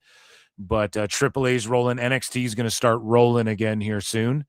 And I just hope somebody can fill the void of Nadaku, because I think he's catching on. And when he fucking gets called up quickly, you're going to need someone there. Tony D's probably like, oh, what the? I get no respect. He's like, what the hell? Kenzie Page at the dungeon. Thank you, guys. So they did this with Kenzie Page in NWA and whatnot at the dungeon. Same thing here, that Natty Neidhart's breaking out. And so Rey Mysterio was on 6 Feet Under with The Undertaker. And Rey Mysterio rested in peace. He didn't actually, though. That would be sad. But Aaliyah Mysterio, his daughter, who we saw kissing Buddy Matthews years ago when she was 19. She's preparing to begin her own WWE career at the Performance Center, according to Rey Mysterio, after she underwent full-time training for 2 weeks earlier this year. Just recent news, we've been going back and forth trying to see if Aaliyah was motivated enough to go up to the PC and dedicate some time to training, like full time. She tried it out one time with me last year in October. She loved it. She just jumped in the ring once. I said, okay, let's try it, and let's set you up and go from there. Where is it? I don't know. She said she loved it. I said, okay, I wasn't expecting that. And this was all prior to WrestleMania. The first one we had in Vegas. Dad, when you taking me to the ring? When you taking me to the ring? When you graduate, I'll take you to the ring. So she graduated in July of last year, showed me her diploma, goes, okay, I'm ready. Took her up in October of last year. She loved it. Sent her again this year, February, for 2 weeks. She loved it. And now we're here. I mean, come on. It runs in the family, the fucking talent. And I think she'll be a tremendous talent. And if the physical aspect isn't there, bring more goddamn valets back and she could be a valet. Who knows? But I love it. I love seeing the fucking kids of the wrestlers I grew up watching fucking now getting into wrestling and stuff. It's awesome. So shout out Aaliyah Mysterio. And we know she has like a bit of acting chops. Like she gets it. She gets kayfabe and shit. But speaking of acting chops, man, it is Wrensday, guys. And we don't always celebrate Wrensday, but this is a throwback Wrensday here. So we had to do it, you know. I had to fucking break it out. And it's a throwback. It's a happy Wrensday. Ren Sinclair. No Thursday. Hashtag no Thursday. And let's catch up with Ren Sinclair and see what she's got to say. Or Maddie Renkowski, Ren Sinclair, yeah, and see what she's got to say. She's on a crutch here, and she's got some trippy lights going on. She's talking about Harry Potter. Hey guys, happy Wrensday. So we're here in my magical hall. Hold on.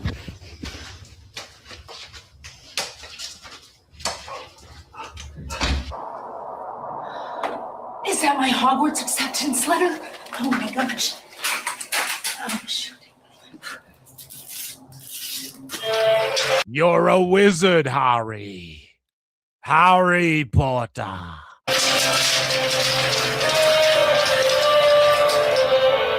Medical bills, rehab appointment, Lexus keys and passes, man. No.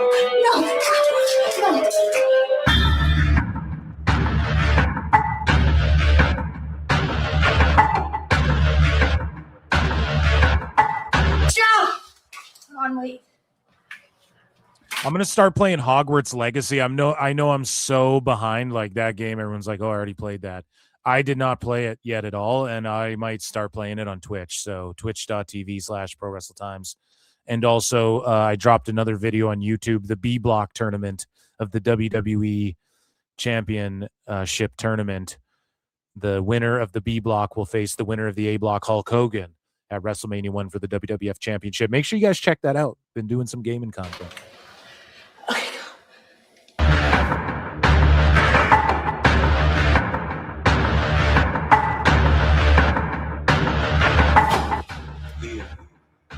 Kit Wilson. UCC's a stupid man. I am the fastest man alive.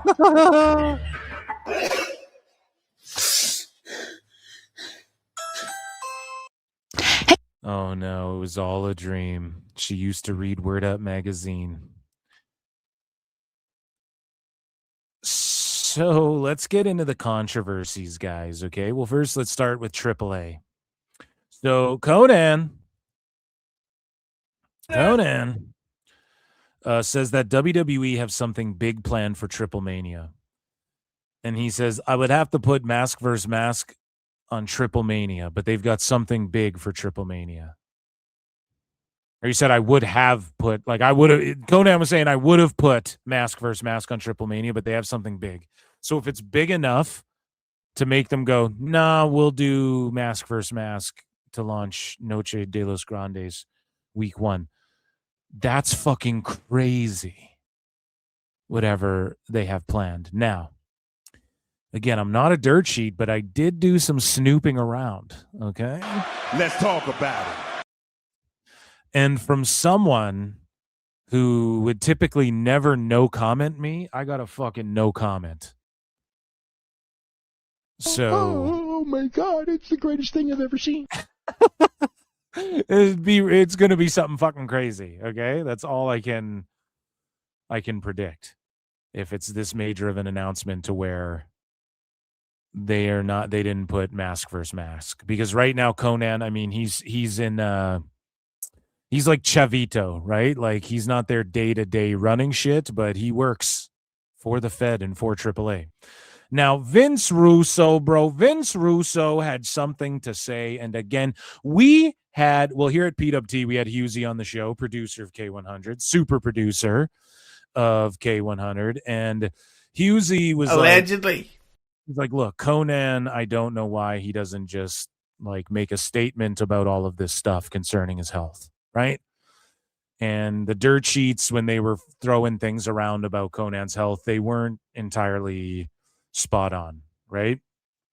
And Husey was like, I don't know why fucking he doesn't just like at least address it and say something, you know, but it's his fucking life. It is what it is. And so Vince Russo had this to say, and Vince Russo just starts stooging everybody's business. And I said it before too. I'm like, it's someone's like personal medical stuff. You don't want to be talking about stuff like this unless they do it themselves, then okay. But Vince Russo, bro, let me tell you about Konnan. You are a naive, brainless, pathetic, idiotic, clueless, dumbass Mark. And so Vince Russo says, bro, let me tell you, I was smartened up about a week ago, bro. I knew he had the one leg amputated and the second one was in question. Hand to God, bro, that was the last time I talked to him. Probably about 2 months ago, bro. They had to remove the second one, Russo said. So I called Konnan yesterday. Jesus. I hand to God. Konnan said to me, bro, I swear to God, Konnan said to me that the WWE is paid. I feel fucked up like doing the impression while reading something so serious. WWE has paid every single cent of his medical bills. So shout out, round of applause to WWE. And of course, like AAA, it's so good, Undertaker and everything. First off, Borash is a huge part of it too, and he gets overlooked. And fucking Konnan. It was selling out. AAA was selling out and shit before WWE gripped it up. Round of applause for WWE.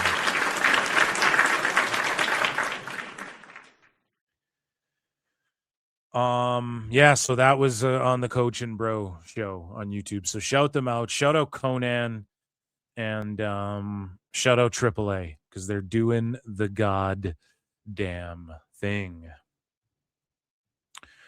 So speaking of doing the thing, man, Brandon Thurston does his thing, and what he does is cover lawsuits, and he gets involved in them and stuff too. He's all over from the Ring Boy scandal to the fucking who got a parking ticket to the Janelle Grant lawsuit in WWE or involving WWE. He's got the 411 on that, you know? And so Thirsty Thurston was getting all riled up and perky and oiled up because this WWE, as we've been covering, the WWE trial or hearing is coming up, or WWE's involvement, and everybody's like, man, Stephanie McMahon might have to take the stand and Triple H will take the stand and this is going to be crazy. It's going to reveal da-da-da-da-da-da. Meanwhile, friend of the show, Evil Dose, has been like all over Thurston's candy ass being like, pause, right? And he's been like, dude, this is just going to get settled. It's going to get settled. These always settle. It's going to get settled. So Thirsty Thurston, you know, he posts this, and this was like 4 days ago. Time Cop. And he tweets out, the WWE merger trial has been canceled. Court administrator for the Delaware Court of Chancery, Tamara Burton, confirmed to me this evening. We haven't confirmed whether a settlement has been agreed to or is being worked on. The trial was previously scheduled to start Monday. So he's just real fucking depressed, right? He doesn't get his day in. Brandon Thurston. He says he's thirsty. But Janelle Grant says she was pissed on.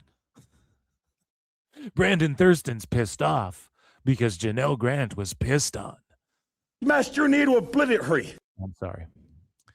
This show's fucked up, I know. That's a cartoon. It's not real. So, Thirsty Thurston, he's pissed, right? Because this thing got, the merger trial was canceled. And also, it goes even earlier. Like, he was holding out hope because I saw this tweet. I didn't bother to bookmark it because it's not anything to do with wrestling. It's like some fucking court watcher or whatever. And they tweeted something out about, it wasn't even scheduled. Like this person here, Tamara Burton or whoever the judge was or whatever, it wasn't even like scheduled to take place on their thing. So this must have been settled like even faster than anybody realizes. So yeah, so Dos Evils, like I told you, the cases always settle. And so everybody was like, yeah, dude, and then some wackos are like, fucking, it's now time to bring back Vince. And it's like a young, it doesn't even look like Vince. It looks like that fucking Strauss Zelnick or whatever, that fucking guy that added himself to 2K recently. Did you guys see that? Who plays 2K? Drop your gamer tags. If you're on Xbox. PlayStation in the mud right now, dude. Xbox ruling shit, ruling that ass. So, Thurston's all upset and shit. And so he posts this. New Janelle Grant disputes anonymous emails that triggered 2022 WWE board investigation, denies involvement in sending them. Includes the text of the 3 emails which were filed as exhibits in the merger lawsuit. So let me just read this headline again normally, like a normal human being. Janelle Grant disputes anonymous emails that triggered 22 WWE board investigation. Denies involvement in sending them. So the way that they use Signal to send fucking messages that can't be brought to court, and then they fight for like, oh, these text messages were... Guys, we've been covering this. If you don't know what the fuck I'm talking about, they were using Signal to send messages. And so those messages, basically what the jury / or the court, I can't remember. I'm really bad at all this legal shit. But whatever it was, the court was going to consider whatever these anonymous emails were, or these like invisible emails or messages on Signal. And I guess Signal's an app like WhatsApp or something, but the messages just delete right away. So there are messages that people claimed happened, but they happened on Signal, and the court was going to just view them as if they happened, even though there's actually no proof, just because they ruled like there's enough evidence that people deleted emails and were sending salacious enough emails and texts, I guess, to where the Signal messages, the court felt like, oh, these, we just have to take them, what people are saying at face value about them. We're not going to dismiss them. Like the fact that they were sending shit on Signal or whatever.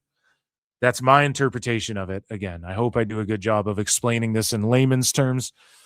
But now Janelle Grant is saying denies involvement in sending them, or is WWE denying their involvement in sending them? Let's take a look at postwrestling.com.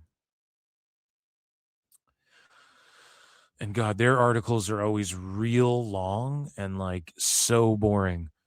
So we're going to try and skim through this. Okay. So Janelle Grant just posted an Instagram post. Do I just share this? Let's just share this screen right here. Boom. You guys can see that. So on Wednesday, Janelle Grant publicly addressed for the first time the anonymous emails that led to the 22 board of directors investigation of Vince McMahon's conduct. An Instagram post, Grant denied any role in sending the emails and denied certain assertions about her that the emails made. The emails have been included in exhibits. So, again, WWE was sending signal messages. The court's like, nope, those are fucking part of the case, even though we have no proof of them. These anonymous emails that were used in exhibits, she's like, I had nothing to do with that shit. Whoa, you know what I mean? Like, see, it's not fucking cool when it's happening to you now. That's all I'm saying, man. Like, did Vince do some scummy shit? Absolutely. Does it seem as though, and then they just settled this shit or what? So she just wanted the money. She just wanted $3 million. It's two adults. If she consented to getting pooed on, that's her own fucking prerogative. I'm not going to shame it, but like, just the fact she went out there and made this victim speech and all of this shit, and then she just still settled at the end of the day. Like, you can put a price on fucking on this stuff, you know? That's all I'm saying. So the anonymous email, she says, reading these for the first time took a sledgehammer to my mental health. I feel like a Taylor Swift lyric. Cringe. And wonder if someone caged me just to call me crazy. I'm not wired to understand why someone would write them, but I'm trained to notice the use of hair splitters and spin. So anonymous email. What happened before? While caring for my parents' 2 sets of illnesses. So she took to Instagram to like, nope, I swear I had nothing to do.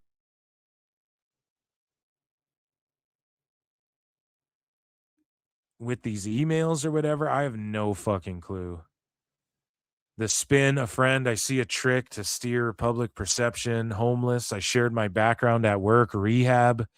So here's an email where she's like, I'm homeless. I have no job. I have no money. I blah, blah, blah, blah, blah. And then she's like, oh, come on. You mean to tell me no addictions to perks, no rehab? There's no person who knew me in life predating 2019 who could write this. A friend, I see a trick to steer public perception. It could be that. It could be. She could be right. But like, you also accepted all the extravagant gifts and shit. Like, we went over it all, you know? So again, all of this stuff is redacted. It's like the fucking Epstein files. And then she goes, I'm pretty sick over whether this is implying a revenge pornography situation. Fuck it. Fuck it. I don't give a good goddamn if we're on YouTube. I'm just saying the fucking words. I'm not censoring myself. And whether it extends to Deadspin, a media company, I'm sick over whether this is implying I was being filmed and didn't know it. I'm sick over what it is that I don't know. Yeah, I mean, that would be fucked up for sure. Here's the one thing, though. Whatever. I don't mean to dig deep, but like, it wasn't, whatever. I don't know shit about the case. I'm just going to shut the fuck up. And then she took a picture of some trees and she's like, and baby, now we got bad blood. And we used and now we used to be tough. But baby, now we got bad blood. Hey, now we got problems. And I don't think we can solve them unless you pay me $3 million or more and all my legal fees. You made a really deep cut.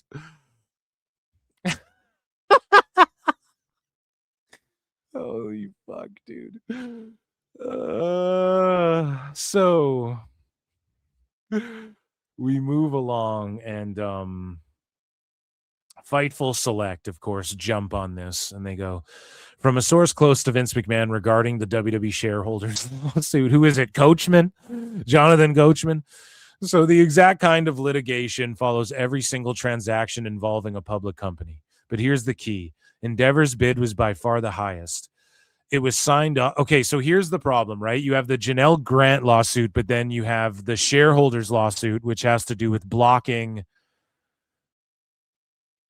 So am I conflating the two shits? Like, was it here, hold on. See, this is what I mean. I should have got like fucking Dose on to break this shit up because I might be conflating the two things, but it's just the series of events that has me going, oh fuck, so okay, here, let me just type this in and fact check myself with AI on Google because Google's AI. Was the Janelle Grant lawsuit settled? So no, the core civil suit against Vince McMahon has not been settled. How up to date is this? Okay, so even though the Delaware lawsuit is now settled, the lawsuit by Grant against McMahon himself, like the civil suit between them, still ongoing. Okay, but just like the company wash their, so whatever, they're gonna want to wash their hands of this shit as well. Like they're wrapped up in the shits. AEW's got lawsuit stuff too. We're gonna talk about in a bit. But so this is now the other thing, the shareholders lawsuit. So I hope you guys are following along. And if she didn't settle, then my apologies. I didn't mean to. I'm such a dickhead singing Taylor Swift. I'm sorry. I really. So, from a source close to Vince McMahon regarding the WWE shareholders lawsuit, this exact kind of litigation follows every single traction involving a public company. This sounds like David Otunga talking. I just hear his voice. But here's the key. Endeavor's bid was by far the highest. It was signed off on by 3 separate independent banks, JP Morgan, Rain, and Moelis. That's why WWE's board of directors gave their unanimous approval. No, it was the Delaware thing that was settled. So I think I was right. Anyways, the deal created the premier combat sports company, and the shareholders made an absolute fortune. This is the statement of someone close to Vince and not factual in nature. Sources involved in the other lawsuits with WWE and TKO were reached out to. They believe at least one of them will make it to Discovery. So I don't know, man. Like, this is the same thing going on with Paramount getting Warner Bros. Like, somebody always jumps in and tries to block shit and tries to sue people and stuff. It just is what it is. It is what it is, man. So AJ Lee is reportedly not returning to WWE anytime soon. And after WrestleMania, guys, I mean, we kind of knew that was coming. Even if she's not at SummerSlam, it wouldn't shock me. She did that little run because she wanted to do one, get a WrestleMania payoff. They're throwing everything at CM Punk. And ultimately, AJ Lee was going to do this in AEW. It just never, Punk had to smack all of them out and get fucking fired because they're dumbasses, right? So she's not returning anytime soon, and people are like, oh my god, it's fucking, well, they don't really care about this, to be honest, but when it comes to Punk, they're like, oh my god, he's fucking not being booked and he's not being used and da-da-da-da-da-da, at the same time that their AJ Lee's not going to be around for a while. So you don't think they're just taking some time fucking off? And again, it's hilarious because people are like, they have creative has no plans. That's how it started. So CM Punk update. So what initially had happened was dirt sheets were like, oh, there's no plans for Punk in the foreseeable future and all this shit. Okay. So according to Wrestle Votes Q&A, which, I mean, they could just be random fucking anybody. Wrestle Votes. What the fuck is Wrestle Votes? Okay. And they go, it's not true that WWE has no plans for CM Punk, and that's the reason he's not being featured. And then stories come out that fucking they're making a bunch of new merch for him, and he'll be back soon enough, and he fucking will be.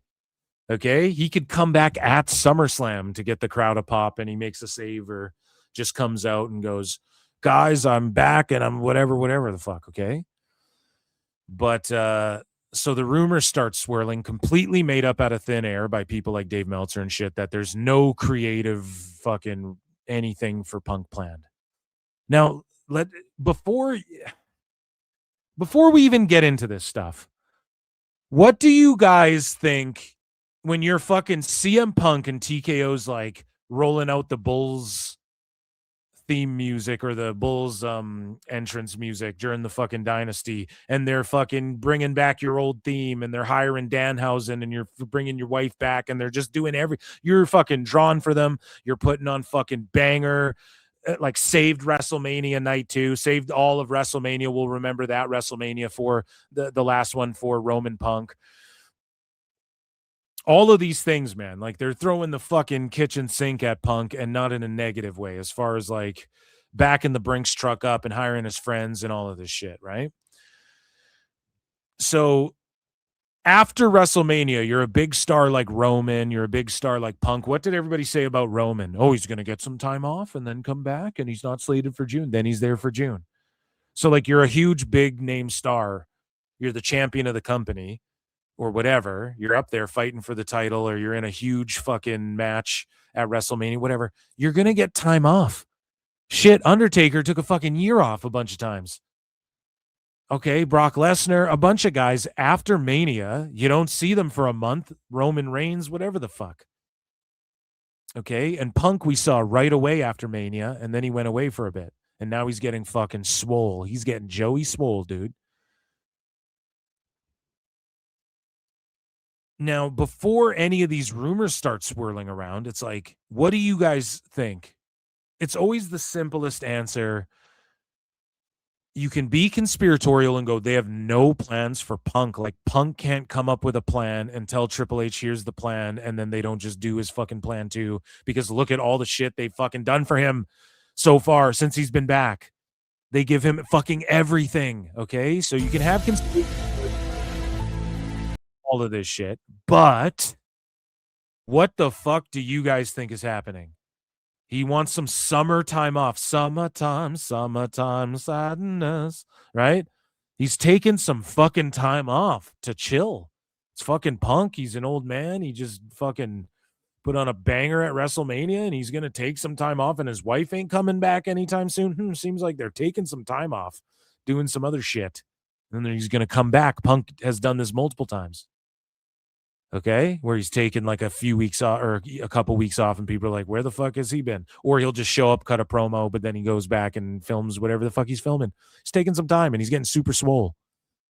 He's getting super jacked, so they have no plans for him, so he's going to get super fucking jacked, and they're going to have no plans for Punk. Like, are people fucking mental?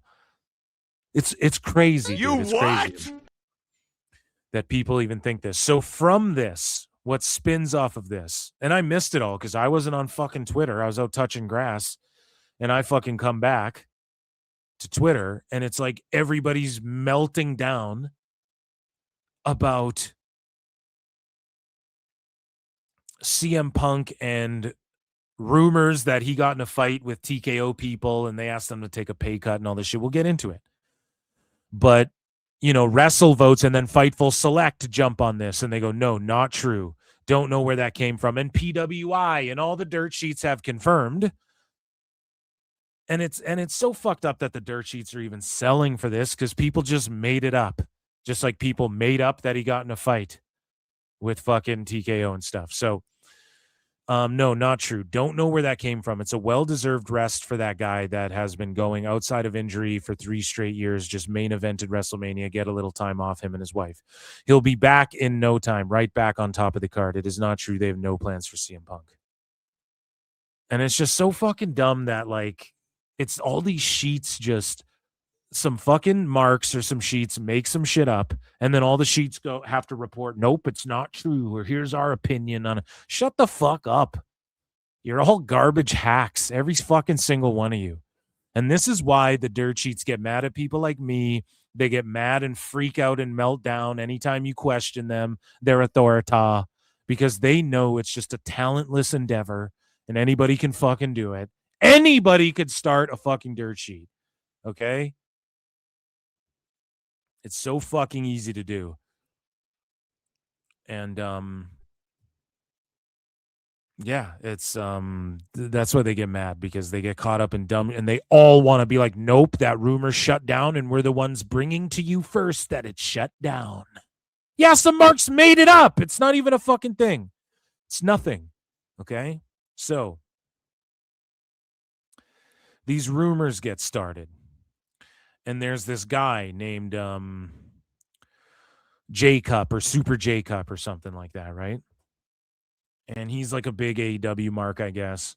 And from my gathering of knowledge on this motherfucker, he's like a big time AEW, like he's just openly anti-WWE. People think he's like Tony Khan's burner. He's been this and that. Now, I think we've seen him before here on PWT, because I think he was one of the people telling Niccolo Piccolo, like, dude, I've seen the email you got, Nick. You know you got an email and you're getting fired and all this shit. Now, from what I've seen, Switchblade, friend of mine, Switchblade 97, and he's told me this in the past, and actually this is why him and Niccolo Piccolo got in a fight originally, is because Switchblade 97 pointed out to me, and I actually didn't know this, but I guess this J-Cup dude, Super J-Cup, he, or is that what New Japan guy, fuck it, whatever. This dude has been Super Tone Triple Cup, fucking Triple Cup, dude. Triple J Cup. He I guess he's been right. I guess like years ago, this guy like knew, like said shit about Stardom and Nuge and shit. Maybe AEW. I don't exactly know, but he's like been right about shit. And Switchblade is like, yeah, I mean, he's been right about things. I don't know if fucking. So I'm curious. Maybe I'll shoot Switchblade at DMC if he's been like fucking tracking that closely. I don't know, right?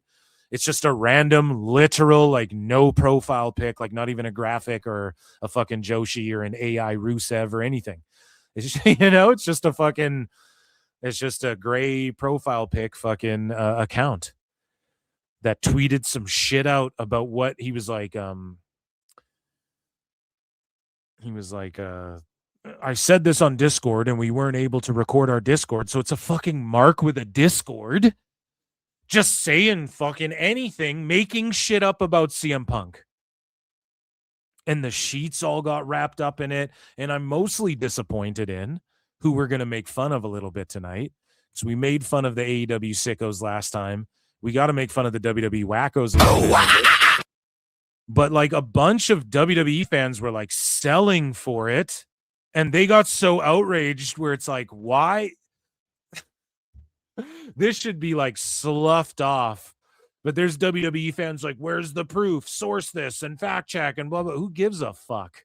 The fact anyone sold for this, dirt sheets, wackos, any sickos, it's like, where's Garrison? Like we got to do better.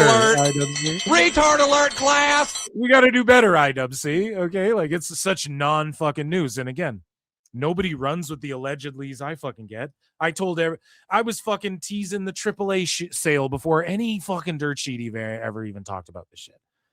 No one's quoting me, but random fucking accounts are, random fucking accounts are getting with no pictures and shit are getting fucking, and who are just like, I'm anti WWE. They're getting taken seriously. So the rumor that got spread around was CM Punk was asked to take a large pay cut and he got mad and he chewed out people in TKO and blah, blah, blah, blah, blah. Now, would CM Punk chew out people in TKO and blah, blah, blah? I don't think so. Everyone's like, he's a menace. He's had many problems. I don't think that'll ever happen with him again. And I think when he went to Saudi and was like, I'm sorry and shit, I think that was proof of that. Okay, people want to say corporate Cody Rhodes. This is corporate chick magnet Punk, absolutely, without question. Both second and third to corporate Kane. But Punk, I just don't think is going to fly off the handles. And think about everything they've thrown at him. They're going to ask him to take a pay cut. No, bitch. They released all those fucking wrestlers that you guys don't care about until they're released. Like fucking Andre Chase and all these guys who don't work there, they released a bunch of them so that they can keep paying Punk what he's doing because he's a big star. And again, this goes TKO deep. This goes deeper than just WWE with Punk. Okay? The UFC, they fucking scooped up Punk and put him on pay-per-view so that Bellator wouldn't beat them. That's what happened all the way back then. So this goes deeper. This is fucking UFC, TKO, Ari Emanuel, all of that shit that's where Punk aligns. Let's just say it runs deeper than just WWE with Punk. There's people in TKO who want to see him succeed, who want to get him in movies, who want to fucking. So all your faves who you're like, why did Jeff Cobb get fired? It's to let Punk keep working here and do whatever the fuck he's doing. It's so blatantly obvious to me And it's such a non-fucking story to me. When this came out, it's like that fucking gif or that meme where the guy comes in with the pizzas and the room's on fire. I'm like, what happened in the IWC? Why is anyone selling for this in the first place? And why are all the dirt sheets trying to make this a fucking story? It's crazy. And so, again, here's the allegedly I got about it all in the interim before I had a chance to do my show. Until I would have said this, if this wasn't the news, we would have gotten this allegedly. Okay, chat? So, like, if there wasn't spurgouts about Punk right now and all these fucking lies and rumors now, would he freak out if they asked him to take a pay cut? Would he tell them fuck themselves? And rightfully so. Absolutely. Punk's the guy. If you were to say someone got smacked in the locker room, it would be like, what, did Punk get angry again? Absolutely. But at the same time, I just don't see that at all in this era of Punk. Like, he tried this in AEW. And that's where you got the moments of him like, if you don't like Jack Perry, there's something wrong with you. He was trying to be that corporate guy, but AEW was just such a shit show, especially then. He's like, I have to smack motherfuckers, you know? So this run in WWE, that's never going to happen. And look at all they've given him and invested in him. Oh, we want you to take a pay cut this year all of a sudden. Why? He's in the best shape of his life. He's about to draw another, but did you not see his Mania match? Fucking saved that last Mania. You guys don't think they value that? You guys don't think they value like Punk putting Oba over and shit before they're just asking him to take pay cuts and risking losing him before he puts Oba over. Are you guys fucking mental? I can't believe people sold for this. So, and it's not just the wackos, like all the sickos signal boosting it and Dave Meltzer signal boosting it and all of this shit. And again, like you have fucking Dave Meltzer over here getting involved in all of this shit. You know what I mean? Like, again, I haven't talked about the story since, like, you know, he's going to signal boost it and all of this stuff. So it's silliness. But here's an allegedly I got, okay? And this would have been read on PWT tonight, regardless if any of this shit. And this person also told me this. Okay, so we got a few allegedlys here. So from what I hear, Punk was always going to be taking time off after Mania and wasn't even supposed to be on Raw the night after Mania 42. Makes sense, doesn't it? Roman wasn't supposed to be there in June. Looks like they shifted a few things around and to make sure everybody got time off. So this was also said here. I would say that Punk is one of the few guys who sells enough merch to warrant his entire contract. And apparently the general feeling is that AJ Lee's return really didn't work out that well. So who knows? I'm Phil S. Marks. This is a cartoon. I am not a fucking dirt sheet. Allegedly. You're going to run with fake accounts saying shit. Well, there's other people. Here's motherfuckers. I don't know. Whatever. You don't have to listen to me. That's all I'm saying. It seems more like that's the logical answer and not all this made up fake shit about creative all of a sudden not having anything for seemingly the only guy they ever have anything for. Punk always has the most substance in his fucking storyline. All of a sudden, just nope, just go home. Like, he could just be taking a break. A bunch of wrestlers have just taken breaks. It's crazy. People are fucking mental. So, and then, of course, Fightful jumped on this as well to be like, regarding the CM Punk rumors going around, nobody in WWE among the dozens spoke to has heard that Punk wanted out of his contract, and no talent heard from believed he was asked to take a pay cut. Now, also,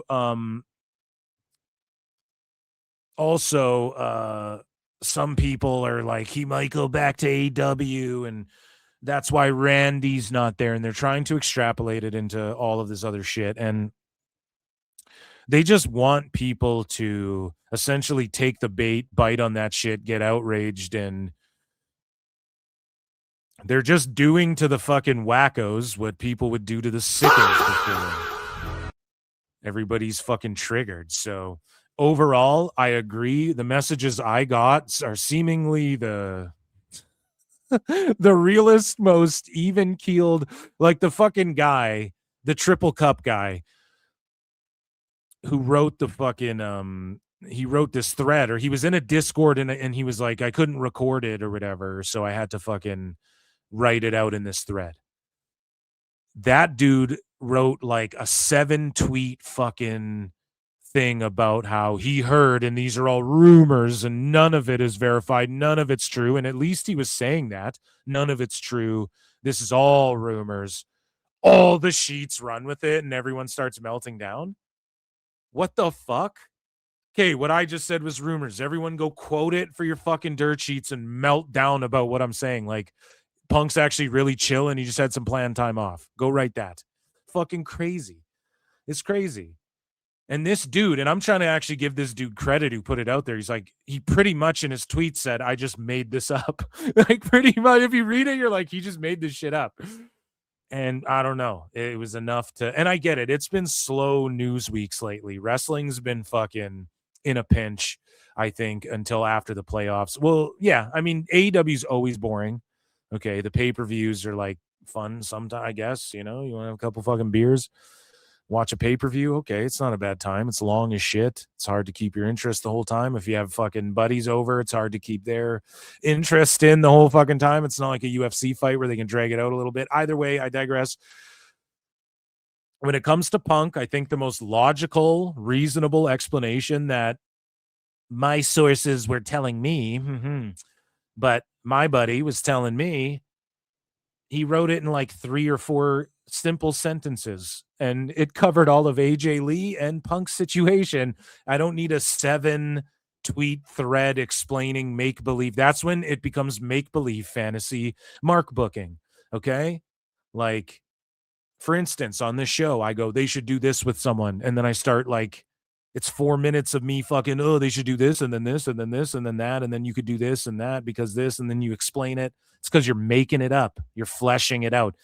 You know, if it's oftentimes the truth is blunt, it's real, it's in your face, and fucking, it's very just blunt and real and simple. You know, it's the truth is typically the simplest thing, dude. So,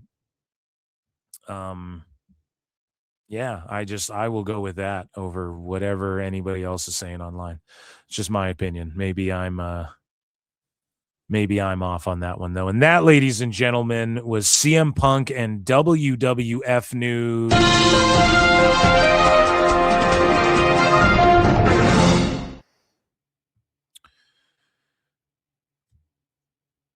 So let's be honest, it's because the product sucks right now. The product. My source is telling me that Dave Meltzer and Tony Khan were caught in a treehouse. Fucking okay. Sounds sus. So the dirt sheets won't quote you because you're positive about Punk. Yeah. No, I don't care that they do. I don't want them to, but it's just like, you know, you fucking hacks, man. I get it. The news is slow. It's affected my show too and shit. You know, we got a tremendous turnout, over 300 watching. Hit like, hit subscribe. Guys, become a YouTube member, youtube.com/ProWrestleClips. Every week, I do a weekly member show. So it's 99 cents, I think, per month, and you get access to my member shows. Or check out patreon.com/ProWrestleTimes, where your boy Phil also has the entire catalog of member shows, unedited and all of that shit, because sometimes YouTube makes you edit shit out after the fact. But and there's like a bunch of exclusive videos on Patreon. So those are my plugs. Or you can super chat and hit like or retweet, though. That's the best thing you could do. Come say what's up in chat, hit heart, hit like, all that good shit. Okay, so guys, we are going to get into AEW news. We might do ratings wars. I mean, I like to kind of let them bunch up and then we fucking tackle them all. So maybe Saturday we do a ratings wars because I want to get to this Wackos segment. But we'll do ratings wars possibly tonight. There's a bit in there and there has been some interesting things to note, but I think maybe even if we wait till Saturday for ratings wars, that could be okay, but we might have time. Depends how we fly through this stuff. Ladies and gentlemen, speaking of flying through stuff, Chris Jericho. I look and see it's not just me. So many others have stood where I stand. We are the young, so raise your hand. They call us problem child. We spent our lives on trial. We walk an endless mile. We are the youth gone wild. We stand and we won't fall. We're one and one for all. The writing's on the wall. We are the youth gone wild. Wow! Yay!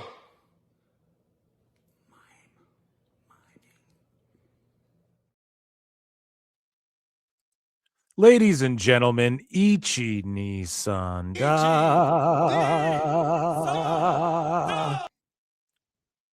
It is time for AEW news, guys. It's not the sound I wanted. To oblivion. I don't know. Oh, pardon me. Pardon me, guys. Okay, so pardon me. Yeah, I got sick. I played the drop AEW news. What can I say? It makes me sick. No. So AEW will be adding nationally televised talent to their roster this summer. So according to Fightful Select, they put out a report saying that AEW told them, I guess, allegedly, right, that AEW is going to put, quote, nationally televised talent, adding them to their roster this summer. So obviously, talking about the New Day, we're talking about some of these WWE releases, and we're talking about the New Day are going to be at All In. Okay, mark it down. It'll be a reason to watch. It could be pretty fucking epic. But we're going to get Woods and Kofi for surely wrestling the Bucks. Or wrestling Edge and Christian, or wrestling the Bucks, FTR, and Edge and Christian in like a 4-way TLC. They'll try and redo the Hardy Boys, right? Where the New Day comes out and they're like, there's been a team added to this match, but who could it be? Who? Then the Hardys. You guys remember that WrestleMania? That fucking ruled. And they'll try and redo the same thing because they repeat everything that WWE's already done. At least that's my Phil Marks bookmarksings. Fantasy Phil Marks bookmarksings. Looks maxing. So we move along here. And speaking of behind the scenes and ex-WWE employees, WWE legend Road Dogg says AEW is getting stronger behind the scenes. No, he doesn't have that thick. AEW's getting stronger. I'll get a Road Dogg down. But Road Dogg was asked if the WWE offices felt like they were in a battle with AEW. And he said, no, we didn't. And we probably should have. To be quite honest, instead, I think it was looked at like, oh, that's this other little money marks company. Oh, shit, Tone. Do you see what they think of you over there, dude? Oh, man. And that's why Dave was crying about fucking. Oh, my God. It's the greatest thing I've ever seen. You know, that's why he was crying about, oh, he's not a money mark. That's ridiculous. But he says, oh, that's this other little money marks company. I honestly think that's how it was kind of looked at. I would argue, however, long we are not into their tenure. That was wrong to be looking at it that way. They're still here. They're still strong. I would argue they're getting stronger. They're getting stronger. See, what I'm trying to do, Road Dogg does this thing where he starts talking like in his normal kind of southern voice, but then as he finishes sentences, he gets a little raspy, and then he is normal again, and then he gets a little raspy. I'll perfect it. Don't worry. We'll get this one down. We'll get that impression down. But yeah, he said that behind the scenes, they're getting stronger, and they are actually, like, let's be honest here, man. They got good producers. They got good, I think, better management, clearly. As you know, Tone's still working with what wrestlers are in town, but like it's way less like people getting smacked, and obviously people are saying Tone's a little more accessible and stuff. So I think they are getting stronger. And if you bring someone like Road Dogg in, is it all bad? I mean, SmackDown wasn't the best, but seemed to have been better at least during the time that Road Dogg was there than it is now, if you want to compare it. So and then I know Unreal kind of made him look like shit a little bit, but Road Dogg, I think, and this isn't like, he's being honest. He said it openly. No, they were looking at it like he's a money mark. Okay. That's pretty rank to say about Tone. Like, he's one of these dudes that I think Road Dogg wouldn't work well with Tone, even if he does get hired, because Road Dogg doesn't have a filter. Like, he kind of keeps it real. You guys saw it in Unreal. He's like crying, going to bat for his friends. He's like, I don't know what to do. That's my buddy. You know, like he'll say that in a creative meeting, and it's like, well, we're all buddies. You know, we're not trying to hurt your buddy. It's not personal, bud. We're trying to do fucking creative here and stuff. So with Road Dogg, the fact he'll just be like, no, we looked at him as a money mark. It's like, to even say that, bro, I just think, I just don't think he's gonna like a guy like Road Dogg. I'm not saying he couldn't get a job there or whatever, but you have Road Dogg come out at a pay-per-view with Billy Gunn, and they go, you didn't know, and then he just shakes and jives, and then Billy hits a famouser, and then Road Dogg is all elite graphic, and then he works there as an agent. I totally see that happening, but this isn't him like I'm lobbying. Well, maybe it is a little bit. Maybe he felt that way and agrees with WWE, but now that he's not in WWE, he's going to mark in the money mark like any other good worker would do. I think either way, the point I'm making here is Road Dogg's going to be in fucking the dubs. And that's not even necessarily a bad thing. I say anything to shake it up creatively. But again, you're trying to shake it up creatively, but at the same time, you're working with like who's there and shit. Tone books everything last second because he's working with who's in town and stuff a lot of the time. Yeah, Road Dogg should get a job in AEW, in my opinion. He deserves the Tone bucks. All the legends do, but also we know he's in those creative meetings, like really pushing and pitching shit. So that can only showing resistance to Tone and like showing him that there could be another way to do things is only a good thing for AEW. So let's get Road Dogg in AEW confirmed. You heard it here first at Pro Wrestle Times. So speaking of, gigs and what's going, well, we'll circle back to the TV stuff in a minute, but Keith Lee was discussed for an AEW return, a program a number of months ago. So far, those plans have not come to fruition. This is according to Fightful. So apparently he's been healthy for a minute, and a guy like Keith Lee, the problem is that Tone doesn't know how to book him correctly. He doesn't know how to book big guys. And also, Keith Lee, I don't think, knows how to kind of book himself. So what do you mean by that, Phil? Well, let me tell you, Phil, in my mind. Keith Lee comes out with his hair dyed gray, or maybe that was just the real color, and he's wearing a fucking cape and just his usual gimmick, and he's just wearing a fucking cape that you find at Spirit Halloween in a Dracula costume set. And it's like, what the fuck are you doing?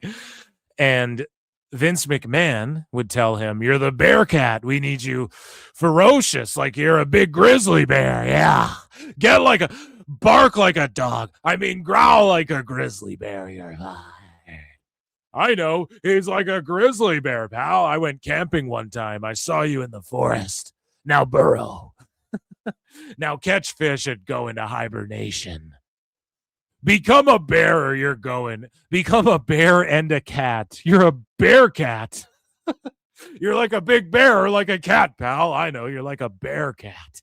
Now growl at me or I'll fire you. I'll send you to hibernation. Yeah. So Keith Lee, like what Vince meant by that, I know what Vince was trying to say, but he's just like old and crazy. So Vince was like, you're the Bearcat. Yeah. And Keith Lee even said it on like a pod or on a live. He was like, yeah, he wanted me to like get fired up. He's like, that's where Bearcat came from. He wanted me to get like fired up and like snarl like an animal or whatever. And that's just it. Like Keith Lee's this big happy-go-lucky like fucking, but he is this big like burly dude where Vince wanted him to be like, and when he wanted him to be like one of those big ass dudes from fucking the 80s wrestling, 90s wrestling. Like you're this big, like, yeah, and I'm gonna come, like, Keith Lee starts cutting promos and he's like fucking Beast from X-Men. That's what people compare him to. He's all like indubitably and shit. Vince wanted him to be like I'm going to kick your fucking ass. I'm this big giant dude. Why would I be all nice and shit? You know, I get what Vince is trying to say. But again, Vince is like, you're like an animal. I know, a bear cat. And then you get stuck with this shitty nickname. And the problem is that Keith Lee needs to be in the middle. He needs to be how he was booked in NXT and the way he was booked when it seemed like Vince didn't have as much of a before he was released. He kind of got booked a little better. No, like what? Because didn't he do some shit in the Rumble? He had a moment in the Rumble. Whatever. All I'm saying is you can't be wearing like Spirit Halloween Dracula capes to the ring and being like, oh, you guys know how he talks. I don't fucking know. There's, you know, an element of just whatever he was doing in WWE works. And the way he talks is all good. Him being all like, it's not Zen. That's not the word. He just speaks very like calmly and very just non-threatening. I don't know how to explain it, but it works for him though. It, you know, and the smile, he's got a great smile. He can flip around and do all the shit. It works for him. You just got to kind of book him how Triple H is booking him and it'll work. And I know AEW's like, well, have him just go have crazy matches. And they did some okay things with him in AEW. Unfortunately, he got sick. And then didn't he come back for like a bit and then he got sick again or like disappeared again. And when he came back for that little bit, he's like wearing gray trunks. He has gray hair and he's wearing a fucking Dracula cape. And it's like, whoa, hold on. You know, like someone's got to remind this guy who the fuck he is. So I got a guy who looks like this and is this size on and can do what Keith Lee can do on my roster. And I get it. He's sick. You don't want to maybe like put the world title on him in case he gets fucking sick again. I don't know if that's the mentality that goes into things, but it's like you have Adam fucking Cole and Darby Allin winning world titles. You mean to tell me you got Powerhouse Hobbs, you got Bobby Lashley. I guess Hobbs is in WWE now, but you had Hobbs, you got Wardlow, you got Lashley, you got Keith Lee. And that it's like we haven't gotten to Lashley versus Keith Lee for the fucking title. Meanwhile, let's live in a make-believe land where Keith Lee and Lashley both stayed in WWE. Let's say we fast forward to this time and they've been in WWE this whole time and they never left AEW. Would Lashley and Keith Lee not be a fucking main event or not be a match that would have fucking happened in AEW or pardon me, WWE for the title or even the US title or the fucking world title? Like, come on, man. People would be going ape shit for that. Okay. So it's fucked up that Tone can just like have Keith Lee who's ready for months. You got Lashley. What is he on a break? There's no plans in the future. He's on a break since fucking pardon me, the Anarchy in the Arena or whatever the fuck. Double or Nothing. You know, it's like, let's make something happen, man. Get these guys in the mix. Get these guys involved. You know, really switch up your main event scene. Okay, you got Joe, Keith Lee, and fucking bring Wardlow back, and you got Lashley. You got a super heavyweight division right there. What the fuck are we doing? Right? We should be watching like Keith Lee versus Lashley versus Omega versus fucking whoever you're trying to build. MJF, I guess, could be in them, but I mean, with all those other guys, I don't know, kind of small. But either way, dude, shout out Keith Lee. I hope he comes back soon. And Tony Khan, man, get your shit together. That was a long Keith Lee rant, but I felt it was necessary. So in sadder news here, AEW star Maya World mourns her brother who was killed in a Texas highway crash. And just so fucking tragic. Prayers, PWT, send your best energies to Maya World and her family right now. And so in other AEW roster news, Will Ospreay, he's fucking coping again about WWE. Okay? And the only time anybody gives a fuck about what Ospreay has to say is when he's talking about the Fed. It's like become his gimmick now, and I hate it. Like, he sits there and goes, I watch WWE, but I'm better than all the guys in WWE, and really fuck WWE, and this is the real grind, bruv. And It just sounds like straight copium all the fucking time, every single time. And like he can lie and say, "Oh, I went to the mystery rumble, bruv, and there was a guy dressed like Triple H, and I didn't even know they were gonna do." Like, shut the fuck up, you're lying.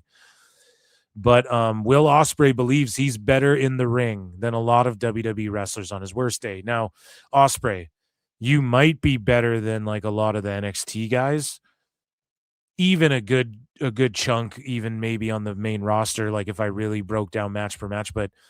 And bruv, this isn't like trying to be outrageous or anything. This is just for real. And this is going to be crazy what I say.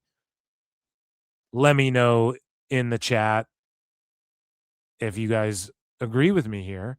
But like, buddy, Kit Wilson is better. He does all these divey shits too, but he sells his ass off.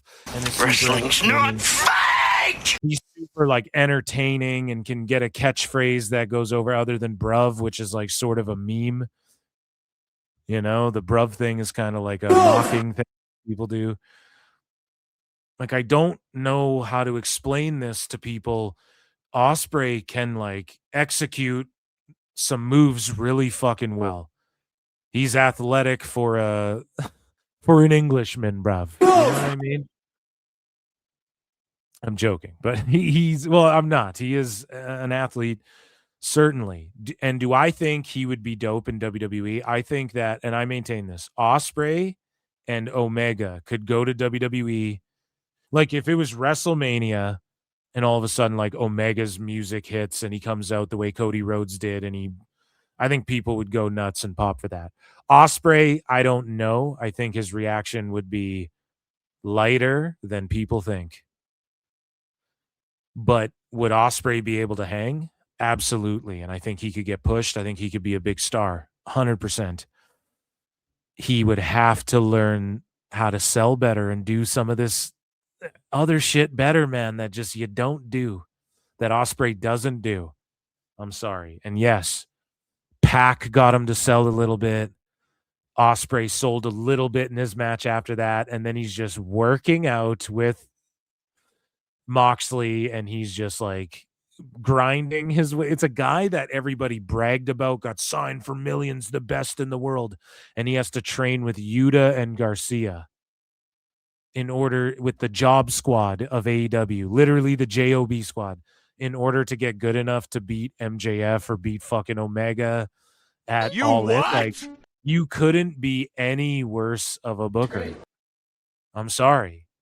He is the least interesting, worst booked shit since his return on the fucking show. Point blank. Look at everything Ospreay's done since his return, and it has been the worst shit on every Dynamite. And I get it. Oh, he backflipped into the fucking finish with Pac. I get it. But you motherfuckers don't get it. Compared to most people in WWE, they work they outdraw you, dude. Who? Let's start naming names. Is he better in ring, which just means doing some of the moves, than like Dominic Mysterio? Yeah, I mean, if your moveset's front flips and shit, yeah, Dom Mysterio is like not even he doesn't even feel like a natural athlete the way Ray is. You know, he just doesn't have that natural athleticism. He's a little weaselly rat, and that's why his gimmick is so good. Not saying none of it exists, but let's be honest. Is he as good as is Dom as good as Rey Mysterio though? No. Is Rey Mysterio better than Ospreay in ring? Yup, still is at this period in his career, buddy. And if you don't get why, then it's like, I'm not going to say then you don't understand wrestling like Paul Walter Hauser or whatever, but like you got to understand that so much more goes into wrestling than just the flip, bro. Like, yes, okay, you can run and flip around. So you're just admitting it. Ospreay's admitting it. In ring, bruv, I'm better than. Not at selling, which is part of in ring. No, you're not. You're worse than fucking Seth Rollins. No. But like, for real though, like all the fucking girls sell better than you. Easily. Even Jade's fucking putting work in right now. But if you're talking like just doing flips, like, okay, yeah, sure. You know what I mean? What about powerhouse spots? A bunch of the wrestlers there got you beat. Is that not in ring? Or is in ring, quote unquote, a fucking Meltzerism? And you're a fucking sicko deep down. And you've bought into this. And because Tone gave you millions of dollars, you're here like fucking, no, you know, like I'm AEW, bro.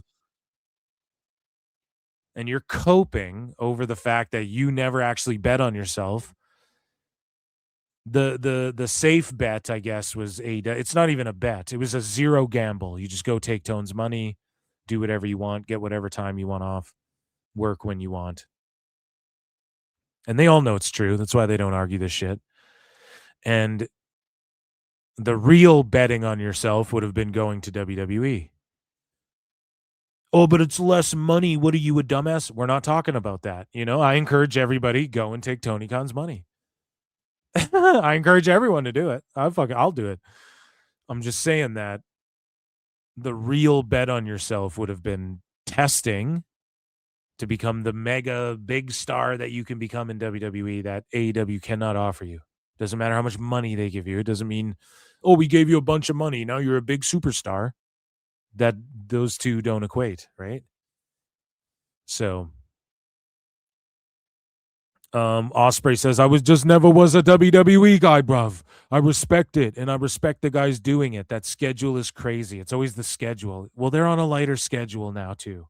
And you're even saying it's crazy. Because you work once a fucking month if you want to, Ospreay, and you know that. I just didn't like it. I don't like the show. I don't like the style of wrestling. I don't like the presentation. So again, real wrestling, bruv.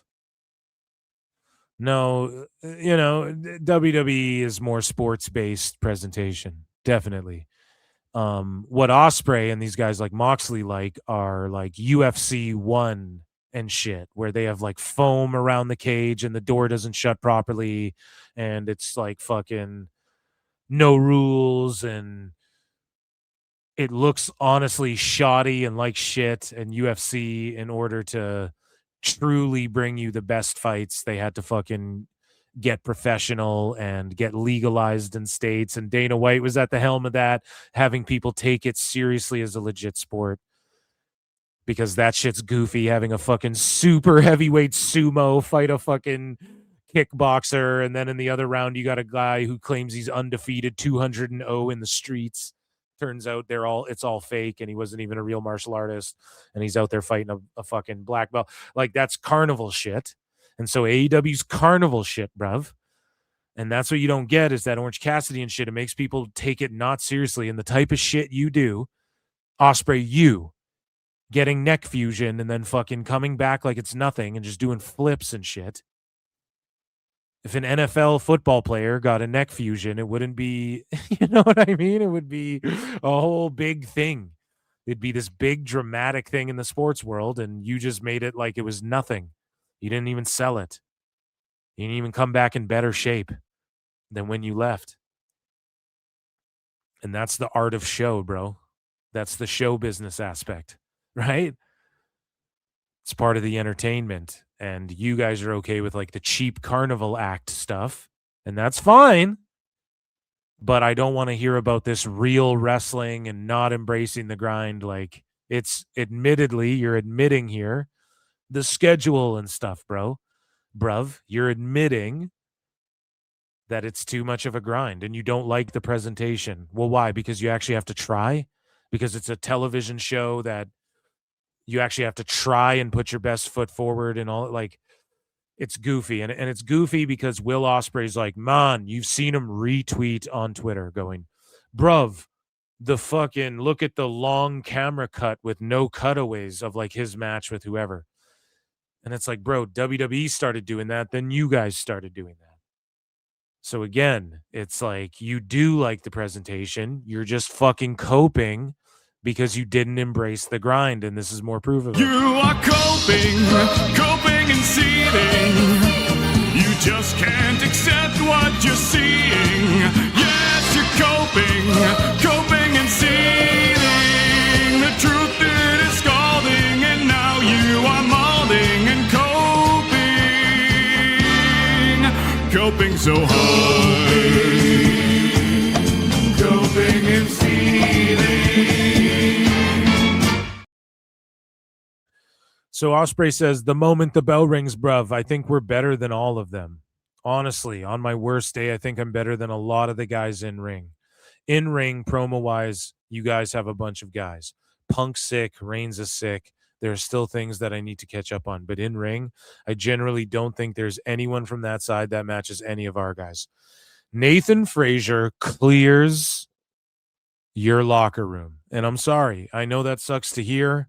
Okay? In ring. We're just talking in ring, right? We're not talking about like, you know, Nathan Frazier clears your whole locker room. That's the problem. And if we're talking selling and everything, as a matter of fact, MJF, bruv, clears you and the whole rest of the locker room just based off of his ability to sell. Him and Darby, this is what they did so great in their match, and everyone loved it. Greatest pay-per-view of all time. Guess what they did? And this is honestly amazing for Darby too. I give it so much credit. I rated that show a B+. My review of it wasn't scathing at all. I actually enjoyed the pay-per-view. I don't think it was all the hype everybody made Double or Nothing out to be, but that main event is really, I think, what made it a great show, if you want to call it that. And it's because they sold their fucking asses off. MJF and Darby did. And I'm sorry, bruv. I broke down on your last match. You got like face washed in the corner, and Ospreay like held his nose, and he just looked so fake. Like he wasn't really selling. It's just hold my nose until he grabs me.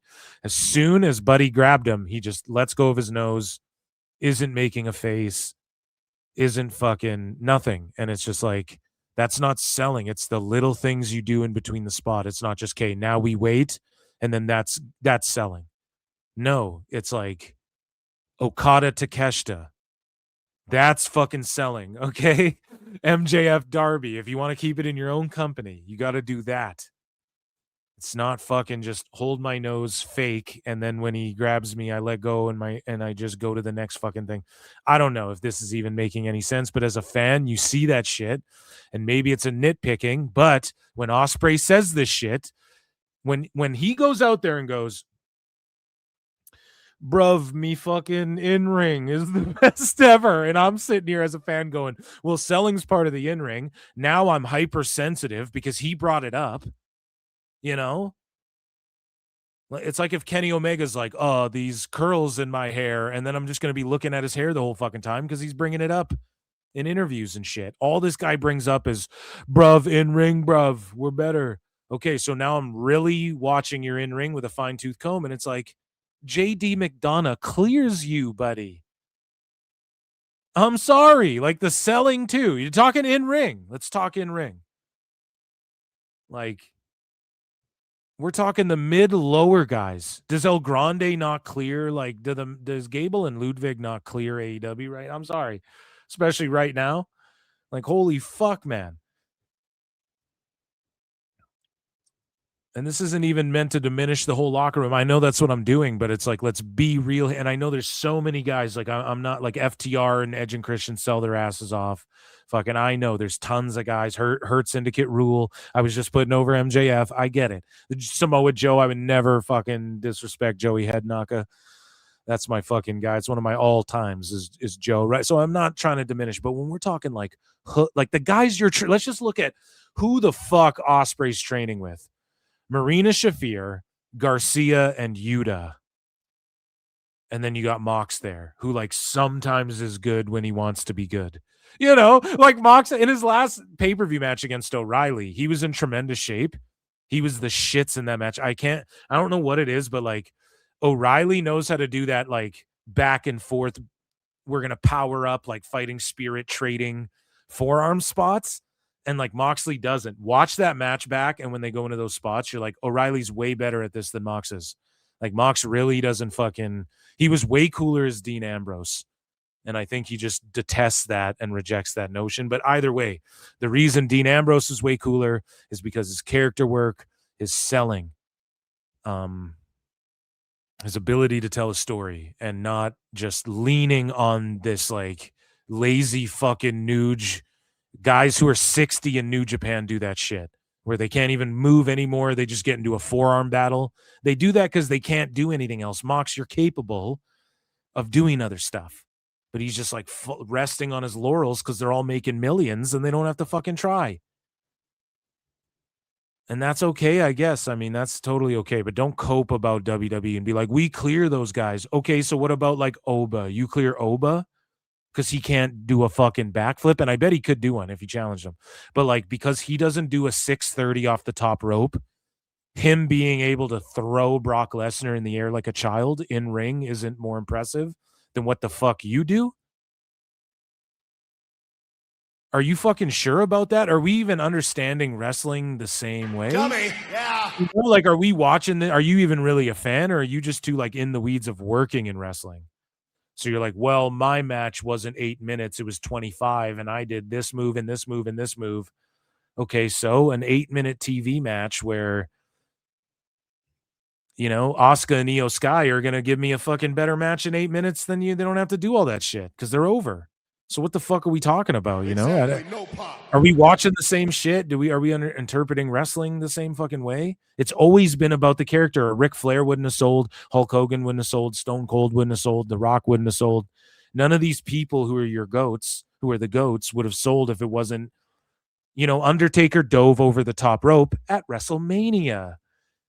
Okay, he could die. You think he couldn't have dove over the top rope every fucking night and ended his career 5 years earlier? Put me out of my misery. He absolutely could have, but Undertaker waited till Mania and then he dove over the top rope. You think Ospreay in any era clears Shawn Michaels? You know what I mean? Go back and watch Shawn Michaels selling for people too. And the way he would throw his strikes and shit. So fucking, I think he's like, well, no, I guess everybody calls him, you know, he's like one of the best of all time, if not the. And certainly in ring. And why? It's because Michaels knew how, when he was wrestling a guy 6 feet tall or 7 feet tall or 6 and below, that's different selling for different types of guys. And he knew how to sell more than anything. And he was graceful. It wasn't just, I can go and do a flip. He was graceful in the way he moved around. Okay. Shawn Michaels fucking cleared. We had Dave comparing Ospreay to Macho Man. Macho Man was like prime Ospreay or whatever he's saying. It's like, dude, for, you know, the young superstar, you know, babyface, you know, that former heel thing. So what the fuck are we talking about? So this guy's got to stop coping about this. Okay. So, speaking of wrestlers and their returns, Mercedes Moné, she comments on her return to AEW in the Moné Mega, and she says, I'm a back and I feel better than ever. No, hashtag no Eric Bischoff. Almost 6 months away. I've never had a break that long that wasn't due to injury, and after 16 years, it was the first time I got to truly relax and having no worries. It means no worries. But one thing I realized during that time away, I missed wrestling so much, especially that AEW. While I was gone, I saw a lot. I saw all the rumors. Oh, she's pregnant. Oh, contract issues. Oh, she's leaving. Oh, this. Oh, that. Oh, nothing. Can I enjoy my vacation in peace? Can a woman have a period and be bloated? Whoa. What? Gross. No. Why'd you throw that in there? Can I enjoy a time off without speculation and rumors? One thing I also... Did anybody hear anyone say she was pregnant or any of this stuff? I didn't see any of this floating around. I just thought it was like, she's taking time off and she's going to be back again. It's like the Punk thing. With Punk, they just make up a bunch of shit and everyone's like, oh. It's like, okay, what about Monet? I guess maybe the sickos were freaking out and saying she was pregnant and shit. Y'all are the type of people who look up the ending of a movie before finishing it. Dude, she's burying the AEW fans right now. She's literally burying fucking sickos right now, being like, y'all look up the fucking the ending to movies before the like, okay, so you're just burying sickos? The fuck?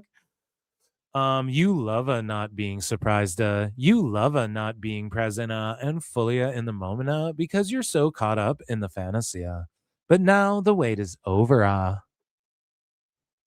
So yeah, she was looking real good. I'm glad she's back, and yeah, the move is she wins that shit from Tekla at All In, and you build Tekla up as a heel up until then, and you just have Monet, or you can go with someone else, I guess. But who?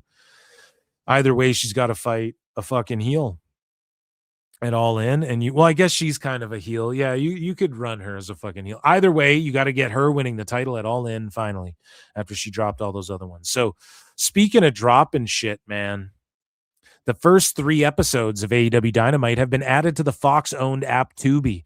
Season 1, 12 episodes, blah, blah, blah, doesn't matter. Available now to watch for free. And I talked about this before. If you see, Tubi has like Dark Side of the Ring, WWE, CZW, WWE Evolve, NXT. Now Dynamite's on there. So anyone can upload anything to fucking Tubi, I believe. Well, not anything, but anyone can put a show on Tubi.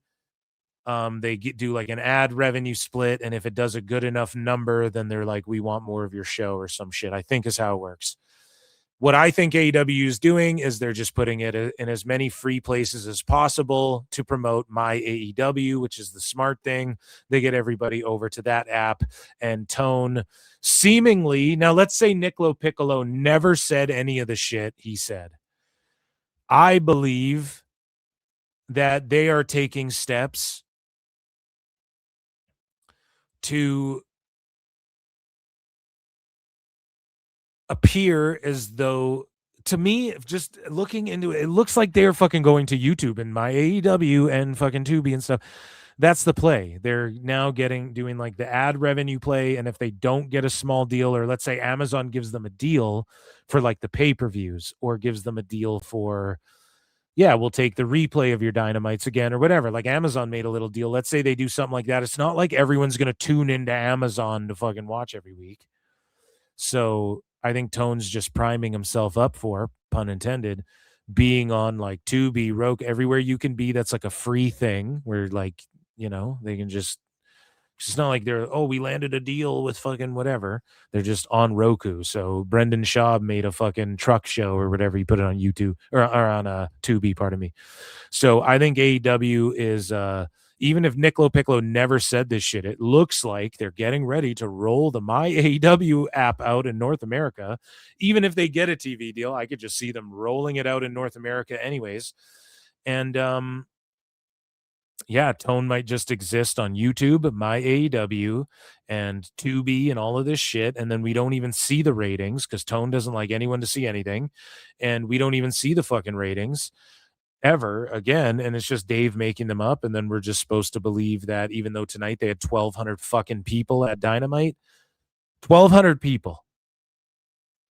Okay, and it's Moxley returning to Cincinnati, the hometown fucking hero, the hometown bum who can't even draw fucking 2K people.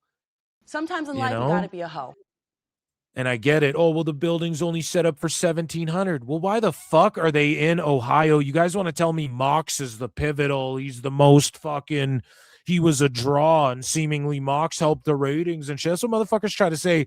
He can't even draw in his home fucking town more than 1,200 people.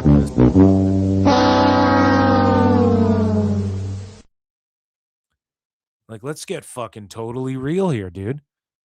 I think AEW's priming up to just go on Tubi, Roku. They'll pop up on Plex. They'll be on all the free shit, and then they'll be on YouTube. They'll have a stronger YouTube presence, and then they're going to roll My AEW out, and they're going to use all of these things to promote My AEW, and I think that's smart. Use old episodes of Tubi to try and get some lapsed AEW fans to go to My AEW and subscribe to it. You're going to have to make it cheaper, though. And especially with the pay-per-views on there, Tone just doesn't realize that he's behind the curve on this one, and he fucked up, I think. And for all the wrestlers who do this whole like anti-MAGA shit, which is your prerogative. Again, I'm not trying to get political. I don't give a fuck what your politics are, but it's just Mick Foley, like Paramount, TKO, the Trump administration, they're all fucking cozy in bed. Tone's talking about he can't wait to go to Paramount. Mick Foley's talking about he can't be complicit. His silence is complicit. Your boss is excited to go work at Paramount.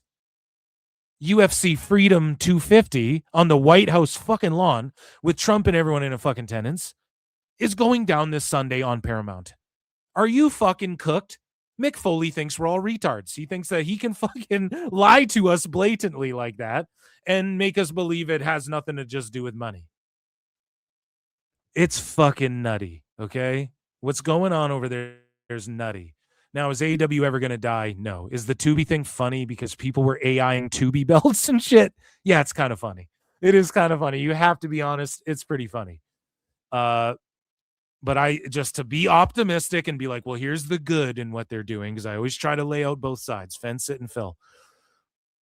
It's smart to like have old reruns, I think, and then you try and promote my AEW on the old reruns if that's I actually don't even know if that's possible. I'm sure it is.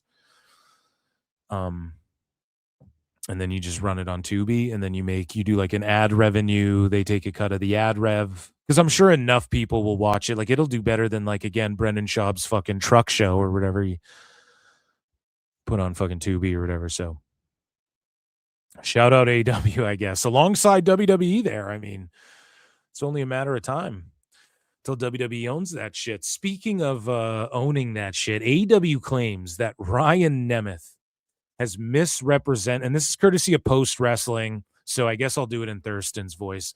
AEW claims that Ryan Nemeth has misrepresented and misled them through his conduct involuntarily dismissing his lawsuit filed in February 25 against the company by agreeing to take the matter to private arbitration.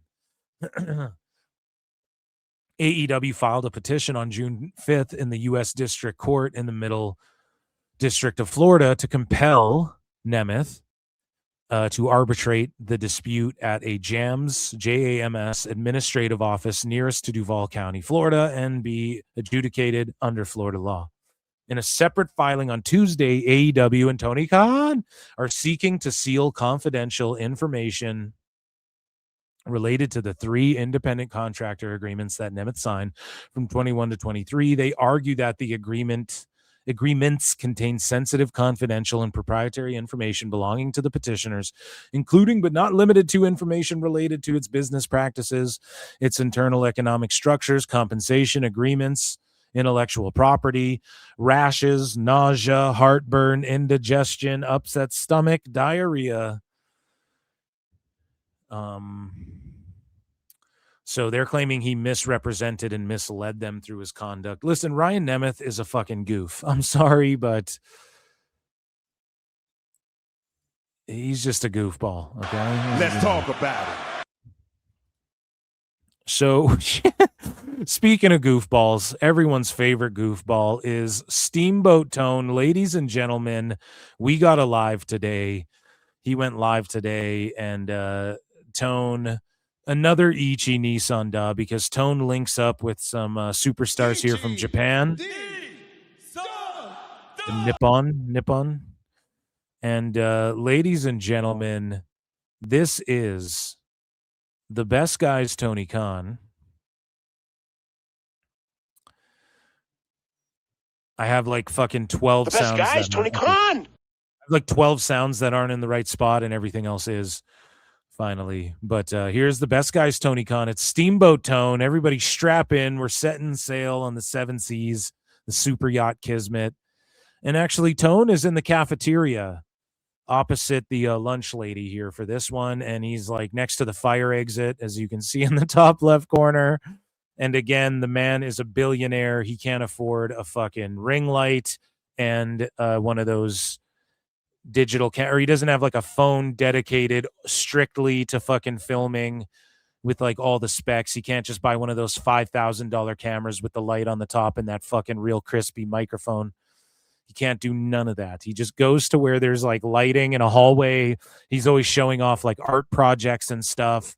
So here's the best guy is Tony Khan. And again, he's next to the garbage, as you can see here, the trash, which is next to the fire escape. And it's time for Steamboat Tone, man. Let's get into it. Tony Khan. It's great to see you. It's great I'm so to see you. excited for Wednesday Night Dynamite coming up minutes from now, 8 p.m. Eastern, 7 p.m. Central tonight on TBS and HBO Max. It is summer blockbuster, and we have got a stacked show for you tonight. I'm so excited about summer blockbuster. I don't know. It's just a super mid Dynamite, man. I don't know. Summer blockbuster. It's cute. You give all these shows these names. matches, huge fights, championship stakes, and we have Owen Hart tournament action tonight. Of course, Brody King, Big Bad Brody King, taking on Swerve Strickland in the semifinals. The winner of that match will go on to Forbidden Door to wrestle the aerial assassin Will Ospreay in the finals of the Owen Hart Foundation men's tournament. Tonight, in the Owen Hart Foundation women's tournament, we've had a match scheduled, a quarterfinal match I've been looking forward to for a long time. Due to an unforeseen injury situation, I'm going to be talking a little bit more about that. Of course, Sky Blue, her opponent, Suri, has come here and is out injured, and I'd like to bring her in now to talk more about this. Come on in, Champ. Suri is injured, and I want to bring her in to. I'm a fucking robot. It's like Mark Zuckerberg. It's just this weird fucking billionaire vibe that I just don't understand. Of course, one of the great champions of wrestling. It's great. Thank you. Thank you. Thank you. Doi Tachimashi. Thank you. Really appreciate you being here. And this is one of wrestling's great champions. She's held championships all over the world, including the IWGP She's like, what the fuck am I doing here? Women's Champion. Of course, Suri is one of the top wrestlers in the world, and that's why we were so excited to have her wrestling in the Owen Hart Foundation tournament. She's come here today, and we had really been excited because the doctors of Suri had said she's going to be cleared from her own personal doctor and the doctors in Japan. We got all the clearances, and we thought we were ready to go, but we do very thorough medical exams here in AEW. We take the health of The problem is that Suri, everyone's trying to hype her up like WWE wants her and AEW gets her, and they fumbled her in WWE, and she's one of the best in the world. And then this is how Tone rolls her out. Like, Tone, no one gives a fuck. You should have never booked her in your shit anyways. Just because Forbidden Door, he's all of a sudden rolling her out. Otherwise, dude, you rolled her out in ROH. No one gives a fuck. Shout out Suri, but like no one fucking cares. Why would you even... And then why would you roll her out like this? I know, come in the trainer rooms where we can see your fucking toes. Tone, you creep. Now they're going to give her a fucking wiki feet or whatever. And, you know, like, I don't understand. Like, nobody understands why you need to stand next to the fire emergency exit and fucking do this with poor Suri. I guess maybe they just cleared her at the building. the wrestlers very seriously. And Or, I mean, didn't clear her. And again, man, it's just like you could have done a promo video, like a TikTok more leaning that way, like a TikTok or Instagram reel, more in that direction type video Tone. And then you could have fucking like got people hyped for just like whatever the new matches. Nobody fucking knew Suri was pulling out of shit. Sold 1,200 tickets. It's shameful you even rolled her out to 1,200. Tried to roll her out to 1,200 fucking people, Tone. When you guys glaze her like you do. the AEW doctors today have said they do not feel comfortable clearing Suri. And to have such a top star here unable to compete, it's unfortunate, but we really love her wrestling and we want her to be in AEW again and to keep coming back. I know this is hard, but is there anything you'd like to say to the fans? So he look at his fake ass concerned face. And here's the thing, man.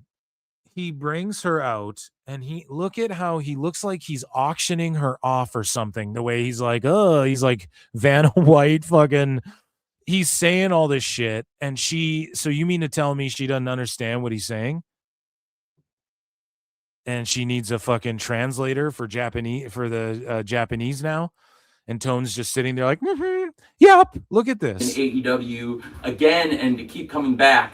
I know this is hard, but is there anything you'd like to say to the fans? 何か他に、ドクターのせいで、ドクターのクリアができなくて、今回出れないことはもう言ってくださったんですけど、それ以外に何か言いたいことがあれば。She's like, what the? She's like, this is the most awkward, unserious shit ever. はい、私はもう本当にこの AEW 女子トーナメント出場するために今日アメリカへ来たんですけども、She came here really wanting to compete in the tournament, but はい、医師からの許可が下りずに欠場することとなりました。AEW ファンの皆さん、楽しみにしてくださってた方に本当に申し訳ない気持ちです。but she wasn't cleared by the doctor, so she is very sorry and she is very disappointed. But but she wants to come back very soon. 次このチャンスをいただけるとしたら必ずここに戻ってきて、大活躍したいと思います。If she has a chance next time, she will come back here and she's gonna grab that chance. I love that. I definitely want you to come back. And as soon as the I love that. In fact, doctors will clear you. You are always welcome back in AEW. This is so Thank funny. you for traveling all this way. I'm sorry that you were not cleared, but I think that when you are back, we're going to do great things with you in AEW. It'll be great. Thank you. No, I'm so sorry. Thank you. Thank you very much. Thank you, now. I appreciate it. Thank you both very much. Imagine you imagine your fucking Tone. You're paying her so much probably to keep her away from WWE or fucking Marigold or whatever. And you got this guy. I'm so sorry. Let's hug it out, right? Motherfuckers are like, dude, this guy's such a money mark. Shout out Tony. He's a good guy. Like, I'm not knocking that. That would be awesome to have like someone who's fucking no, I'm sorry that I fucking pay you to wrestle and you can't wrestle and I gotta still pay you. AEW, we really appreciate you both being here. To have such a great And then she just walks off like it's so awkward. Dude, and then he's gonna talk for fucking 3 more minutes about AEW. Why wasn't that just one video? You and her. Sari can't make it. She makes her statement. We'll see you tonight. And Dynamite. A graphic pops up of who replaces her. And then make a new video.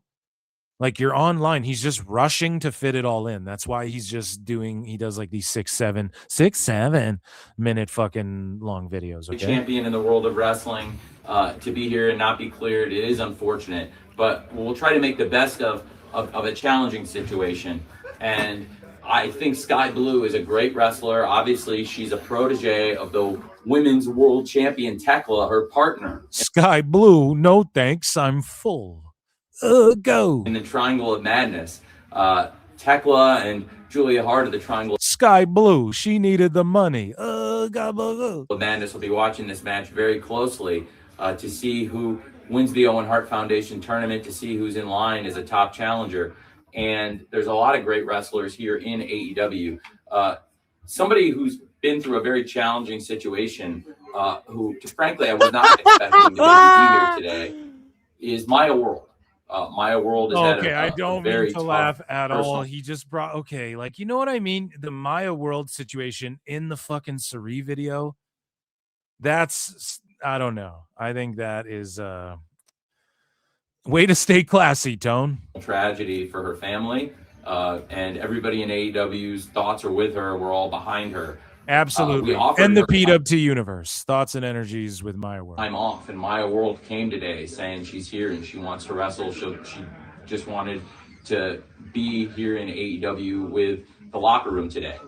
Given the situation, I think that it would be a great opportunity. This should be promo package. I'm not saying like monetize the whatever, but then you shock everyone, Tone, and you give Maya World the win. You have her you Kofi Mania her ass, and you send her to the fucking finals then. To have Sky Blue. They just need to shake it up, man. They need some motion in AEW. It's really boring lately. People say WWE's boring. I don't know, man. Raw was fun. NXT's fun. AAA's fun. SmackDown, it's not all bad. Like, I like the Miz, Kid, Danhausen. It's the goofy stuff. You tune into SmackDown for the goofy stuff. AEW's fucking nothing's fun. Nothing's clicking right now. This is Maya World. Push Maya World, dude. Have her win the whole fucking thing is what he should have did. In the quarterfinals. And again, we are very sorry to have Sari, who's such a great wrestler, to be here and not be cleared. But I am glad the AEW doctors have done a very thorough exam. And while we had gotten all the clearances, all the paperwork from her doctors, I think we're going to do the best we can to be safe. And in this case, I do think it's a great opportunity for Maya World and still a great match for Sky Blue. Two great young wrestlers who will be going one-on-one in the quarterfinals of the Owen Hart Foundation tournament. There'll be so much great action on the show tonight, and it starts very soon.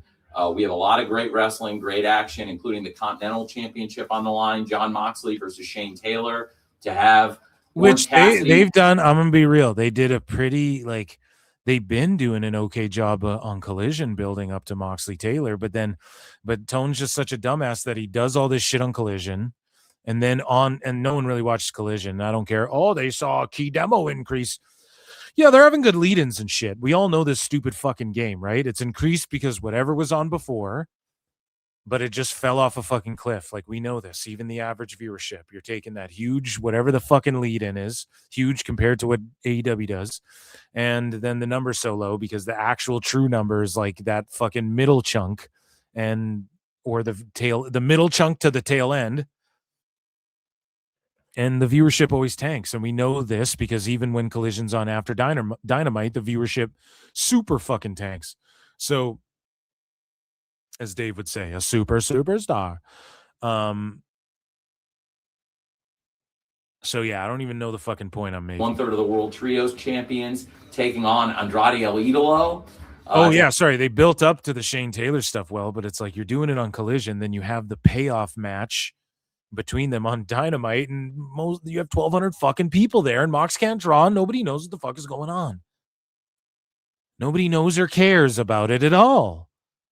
Why, dude? You got to have Orange's fellow conglomeration partner. And then Orange Cassidy, OG, you bring him back. MJF loses the belt, you bring him back. I know MJF's got it back, but you bring Orange back, and the fucking ratings and attendance have been shite. Well, I don't know. I guess after Double or Nothing, they did a decent rating for AEW, but attendances have been shite. And all I'm saying, dude, Orange Cassidy, you got to get him off TV. Mark Briscoe wrestling Pack of the Death Riders for the first time ever. Conglomeration licks balls. The faction stinks. The people in the faction are cool, but overall, it's just boring. On one, and then to have these great Owen Hart Foundation tournament matches. Of course, Sky Blue wrestling the alternate, the substitute coming in. Could be a great Cinderella story for Maya World potentially tonight here on Summer Blockbuster. Cinderella, one of my favorites. I like Time Cop more, but Cinderella's cool. Have Brody King versus Swerve Strickland in the semifinals of the Owen Hart Foundation tournament. There's so much to look forward to, and it's coming up live on TBS just minutes from right now. 8 p.m. Eastern, 7 p.m. Central. Don't miss Wednesday Night Dynamite tonight. Just brutal. And that, ladies and gentlemen, was the best guy, who is Tony Khan. And that, guys, was also the best guys, Tony Khan. AEW news. Yeah. Okay. Damn, we've been going a while today. We started going fucking quickly. Let's get into, we got one more segment on the docket that I got lined up here. Okay. And we spent some time making fun of some fucking AEW fans. The other week, we're going to make fun of WWE fans here for a little bit, and some fucking wackos, which I'm excited for. And we were going to do this on Saturday, but we set a goal with a time limit. I ended up going, I don't know, it was live like 3 hours, 45 minutes. We were one fucking super chat off. All good though, because we're going to do it anyways, but I would have just stayed extra longer. You know, we would have did a fucking longer show. Tonight, same thing. I mean, we're going a little longer, 3.5. I mean, there's really no time limit. But I'm excited for this. I've been excited for this. And there's some positives in it. There's some negatives in it.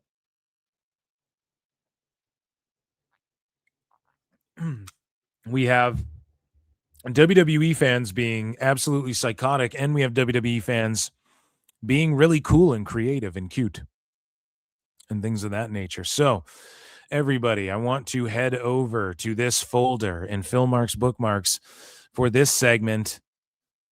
And it is time for nobody's favorite segment. And it is called, do I call it the Wacko segment? I almost need like the reverse of the ooh-wah-ah-ah-ah for the, we need to like rip it backwards like you do on like a fucking record. Reverse it, and then that's the noise for the Wacko segment. But ladies and gentlemen, it is time for the Sicko and Wacko segment. So this guy posted this in his t-shirt that reads, "I'm a Chris Benoit guy," and he's at a WWE event. He's neck bearded as fuck. And Chris Benoit fans posted this. "So we had a super show out where I live back in January, and I rock this. Didn't get thrown out or told to take it off, etc. I know it's doubtful, but hopefully the healing is happening, and one day we will see the man in the Hall of Fame." Holy shit. I'm a Chris Benoit guy. Holy fuck, man. Now, here's my whole thing, and I've given this stance multiple times. I fucking look back at his wrestling. I'm able to watch it and just accept the wrestling side of what it is. Again, am I like, he needs to be honored in WWE? No, not at all. Did it make sense why they would just completely erase him and shit? Absolutely. Does it make sense that now after some time they will show Benoit or bring him up and stuff? Yes, absolutely. And they should. It's like you can't erase. It's like, man, wars went down. You don't like erase the history books. It's fucked up. So same thing with wrestling. Like it doesn't need to be erased. Like time, not entirely. Now we don't need to like honor and fucking like this guy Hall of Fame and Benoit, and let's do recaps of him standing there with the confetti for WrestleMania 20 and shit. You don't need to do any of that. But that being said, like, do I download Chris Benoit on 2K26? I fucking do. I download Jimmy Snuka too. All right. And he was it's the Monday Night Wars edition. I need who's gonna fight Kurt Angle in 5-star bangers in submission matches, 2 out of 3 falls. You know what I'm saying? So again, like this is nutty to where I'm a Chris Benoit guy shirt. Like, I don't know. There's something to be said. It's the same thing with the Michael Jackson thing though, dude. And I'm not saying Benoit was Michael Jackson, but he was a big star, I guess. But like I watched that Michael Jackson doc on Netflix.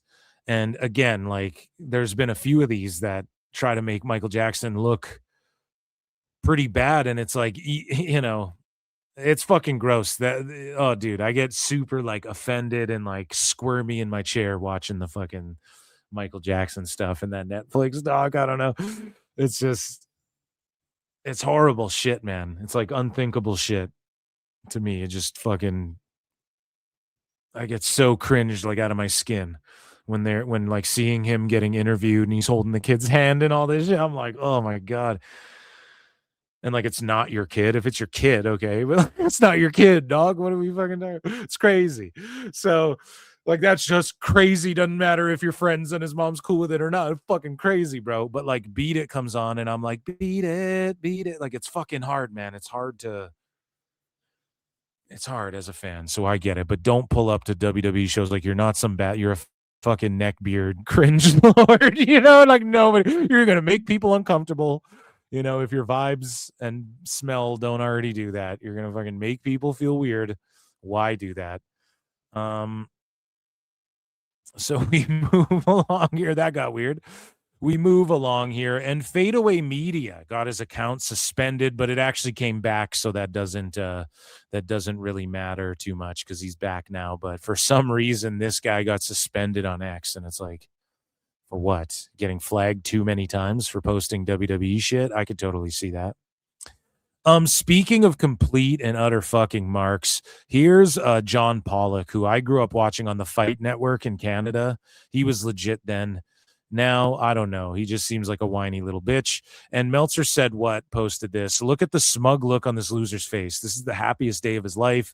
He looks like he just got his first BJ under the bleachers in high school because he got to ruin a WWE storyline.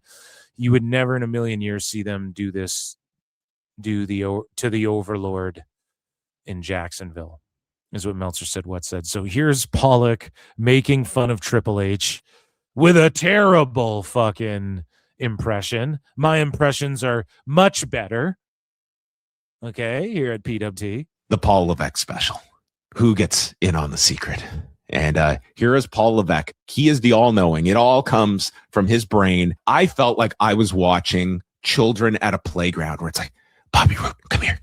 I'm going to tell you a secret. This is who knows. It's, dude, I felt like I was watching like a little kid going around. It's like, I know something. I know something. And I'll do it. It's like, okay. Isn't pro wrestling really? That's what you fucking guys do all day. That's your job, is to go, I know something. I heard of this thing.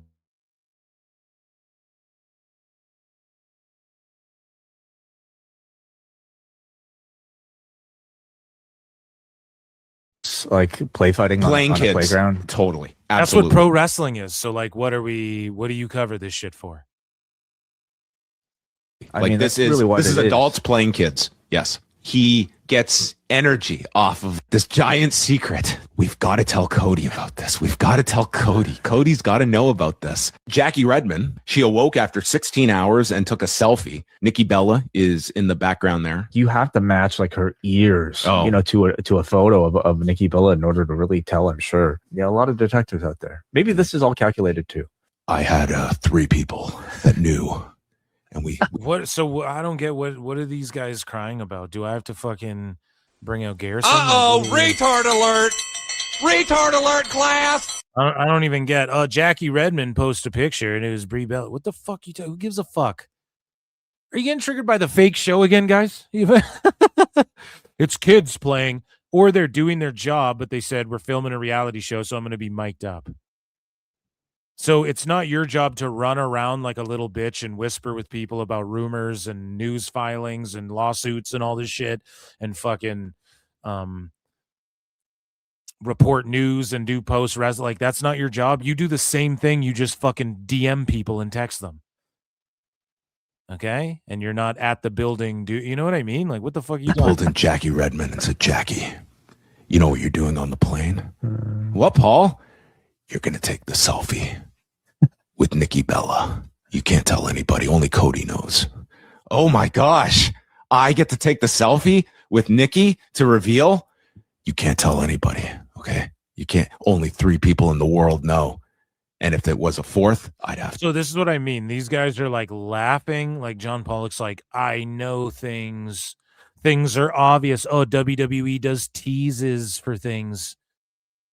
Yeah, bro, WWE's been doing this, especially in the Triple H era. I guess like with Bray Wyatt with the whole White Rabbit is when we really saw like there's teasers, there's like hidden things. CM Punk's return.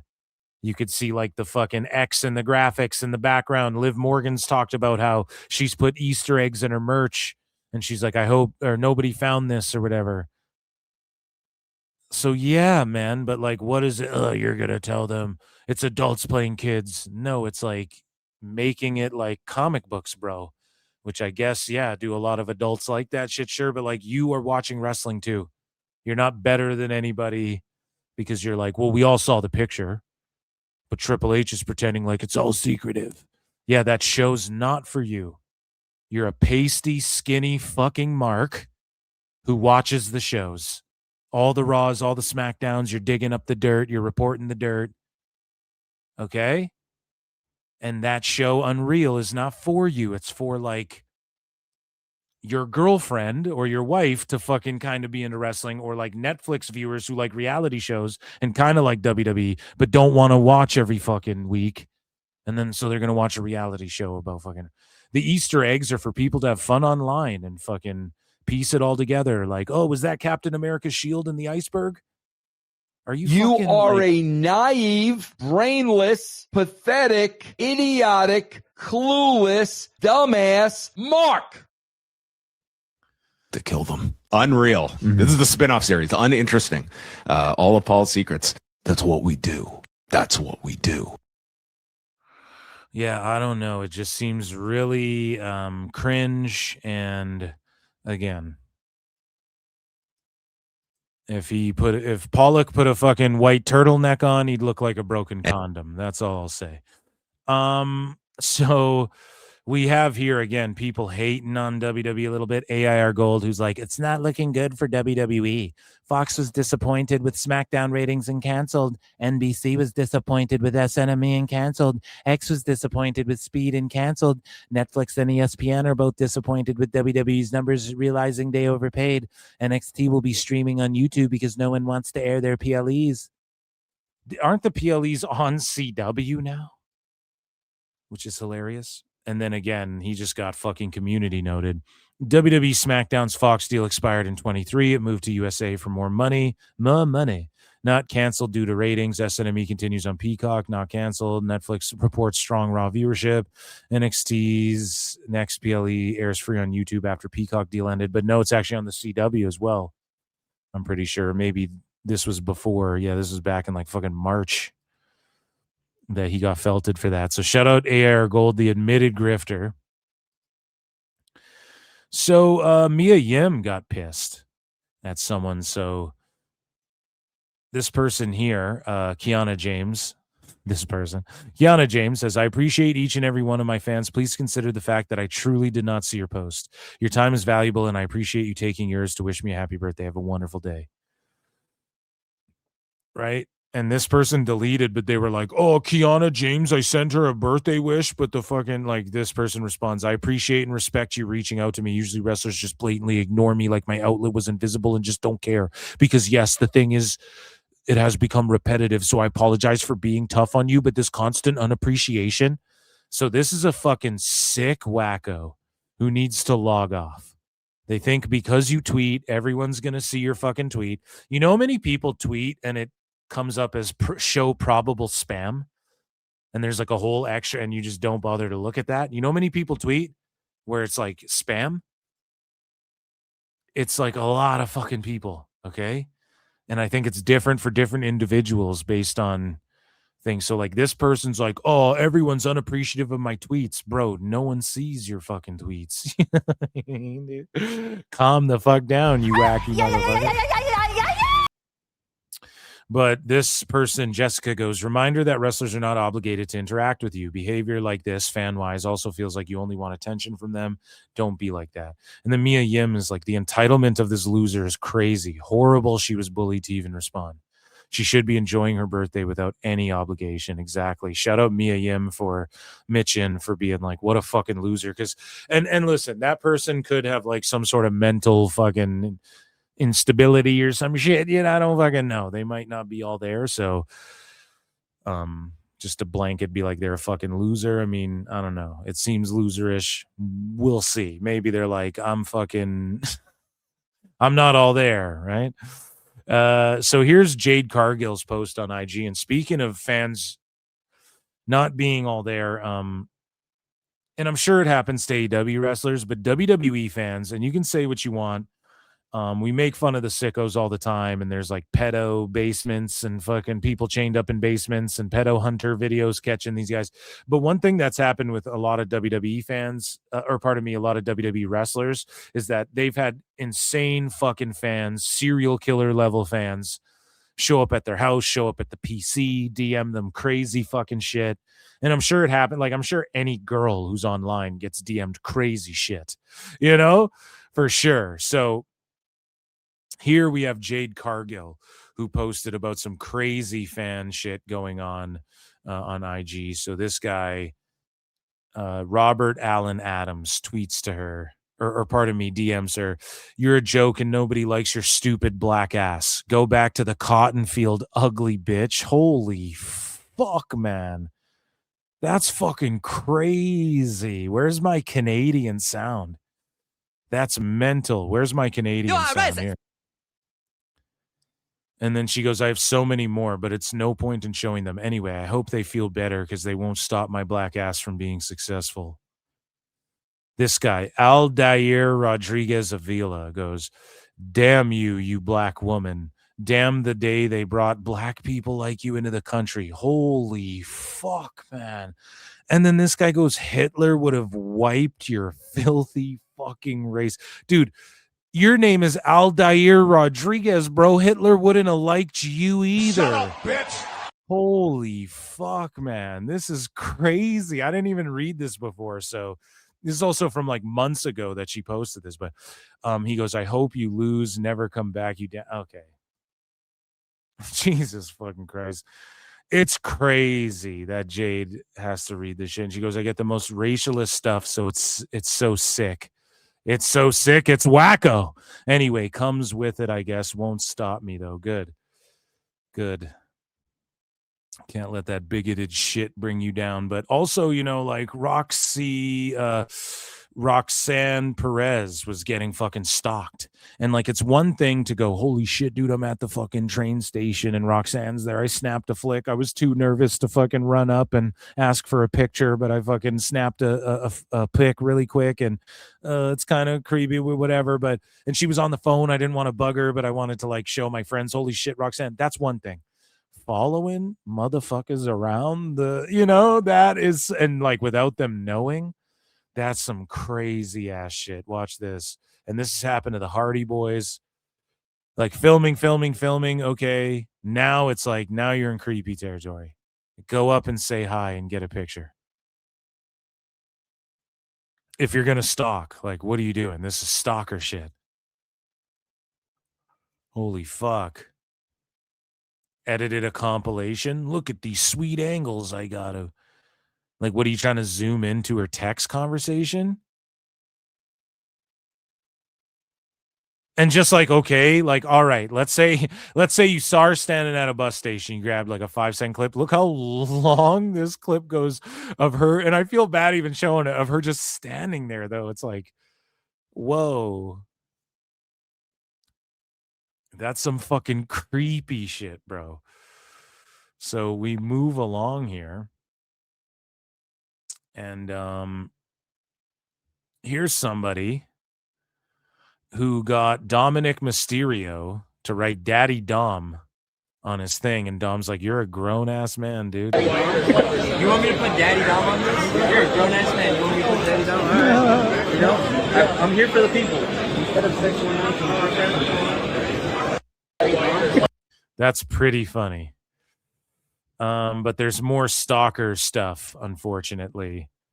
Well, actually, there was some stinky WWE fans, I guess, at this WrestleMania.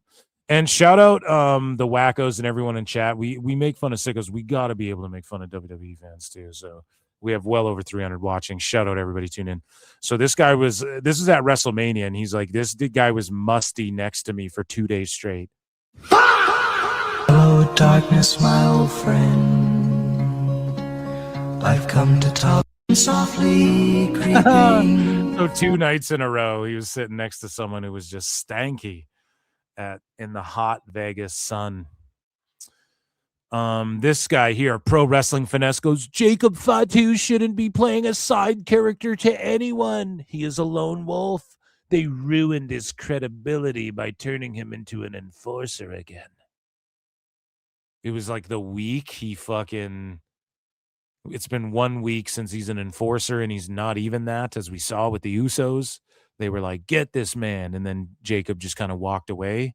And it's like, buddy, calm down. This Finesse guy is some of the worst fucking takes. But yeah, they didn't ruin his credibility at all. It's just like a crazy leap. So this chick here,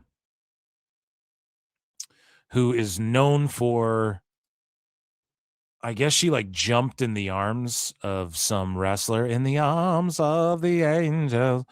She like has, done some possible line crossing shit. And she's a big fan. And she went up to meet Obafemi, and look at her smiling away ear to ear. And Oba's there smiling, arm around her. Okay. Like, this looks like a great time. Like, she had a great time. But she takes this picture, then goes to Twitter and goes, "My first and last picture with Obafemi.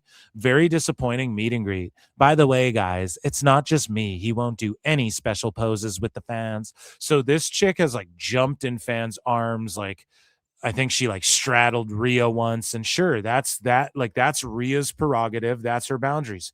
Oba's boundaries is I don't do special poses because then I got to do it with everyone.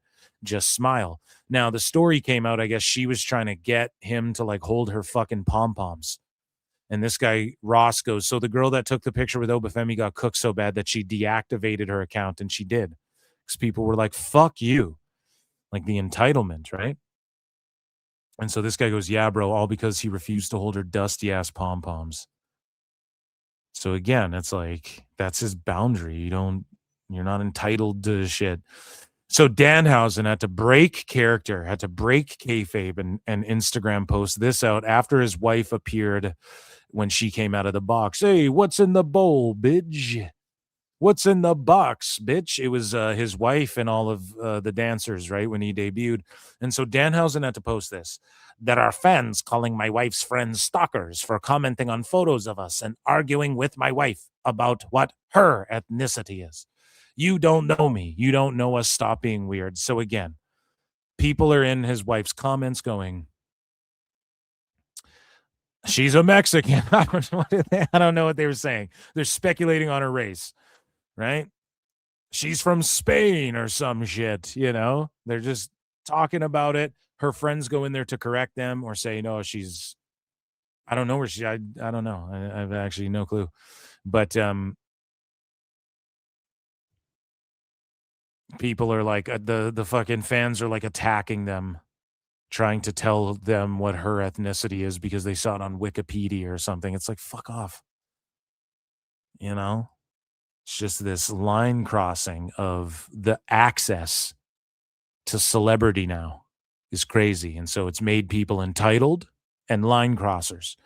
So WWE ring announcer Alicia Taylor calls out fans for weirdo behavior towards her. And Alicia Taylor had this to say: "I guess this needs to be said because it's happening more frequently and I find it to be insane and creepy as fuck. First, I appreciate fans and messages of support. If you are a fan and I respond to you, this does not mean that we are now BFFs. I do not want daily voice messages from you. We are not hanging out. No, you cannot take me to dinner when I'm in town. No, we are not going to concerts together. No, I will not respond to every single message that you send. Talking to yourself at this point, it's fucking weird behavior." And yeah, there are fucking sickos, especially on Instagram, who will just DM you 1,000 times. I've had people in like my hidden messages where, like, not hidden, but you even know on like X where there's like another folder where like they're doing a better job of like all the bot thoughts and fucking the AI bot thoughts, like their messages will go in there, and like fucking random accounts. I don't know how they pick and choose, but yeah, I've had people like spurging out on me. I'm like, holy fuck, remind me to never look in there. And just talking to themselves, getting angry about shit. You're just like, about my opinions on the show. And it's like, all right. But yeah, it's fucking weirdo shit. So again, in other weirdo shit, this fan here had this to say to Hurricane, and Hurricane had to respond. And he goes, "Welcome to the club. There's a lot of members." So somebody was quoted as saying, LA Knight says he's always felt unappreciated in the wrestling business. And Hurricane Helm says, "Welcome to the club. There's a lot of members." And, like some of these fans are just full-blown redacts. Sorry, I know I'm clicking around. I apologize. I just want to make sure I get the scope of this. So what the fuck was being said? I don't know. Either way, though, like people were saying to Hurricane, that's your takeaway, you fucking idiot. This is the problem, too. Like, there are a lot of wackos who get overly defensive about WWE now, and that's because the sickos were so overly defensive. And I've made this analogy a billion times. I'll make it one more time. But it's like Batman Begins, where at the end, Commissioner Gordon's like, hey, like, we use fucking regular rounds, they use hollow points. We start using flak jackets, they get Kevlar. You start running around in a cowl and a cape, and well, motherfuckers start painting themselves up in fucking clown makeup, and then he hands them the Joker card. Now people are dressing up and being weird like you. And I think that's what's happening with WWE fans right now a little bit. I think there's a lot of like the way we'd make fun of these my account is at anti-WWE. There's like a bunch of like fuck Tony Khan accounts now and shit where it's like, okay, that's going to be the response, but it's not. Now you're just stooping to their level though. Right. So it is what it is. Just being honest. Right. So this guy goes, aren't you a producer? Is this some subtle attempt at telling one of your talents to get comfy where he is? Like, it's always just attributing the worst motive. And Hurricane goes, and fans wonder why so many in every company hold the IWC in such a little regard. It didn't used to be like this. It doesn't have to be like this. Absolute dog shit. And it's fucking true. It's like, guys, he's saying he also felt underappreciated and underutilized in his fucking career. Hurricane Shane Helms feels that way.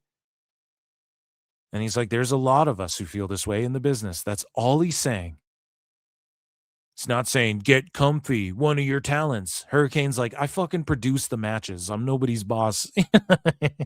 I tell the ring crew what to do. Otherwise, like, get the fuck out of my face.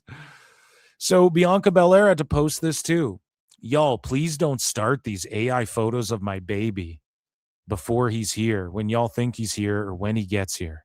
Now that I'm in this situation, it's already freaking me out thinking about the things people will try to do with AI. And then some bitch dressed up like pregnant Bianca Belair in the fucking cosplay parody Royal Rumble they had at that one indie, right?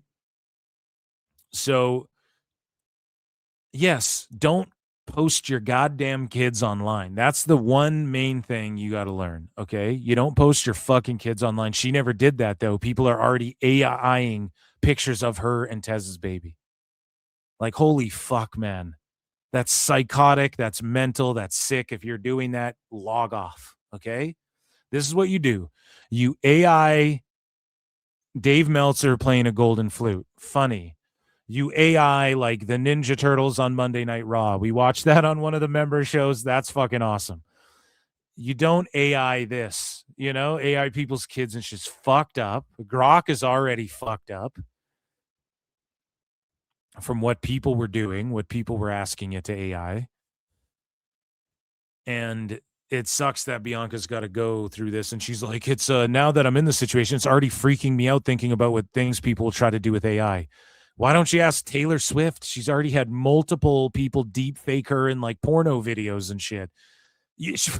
There's probably a deep fake site with Bianca in there. And I'm not saying that to be fucking, I'm just saying what it is. Lock all these up, right? I've locked them up for like throw away the key. But like, buddy, AI is already out of hand, The only thing, I mean, it's not going to get any crazier though than it is now. AI stock is plummeting and shit.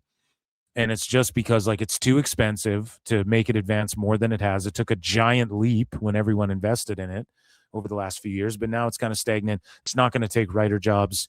Nobody wants AI writing their fucking slop, writing slop rather for whatever they're trying to make, unless they're trying to make slop. But AI will take over this. It will save studios and shit money to like AI explosions and shit. That's all it's going to do. And I don't know. People say AI is bad for the environment and stuff. Well, so is like blowing up 6 cars for a fucking Terminator movie, isn't it?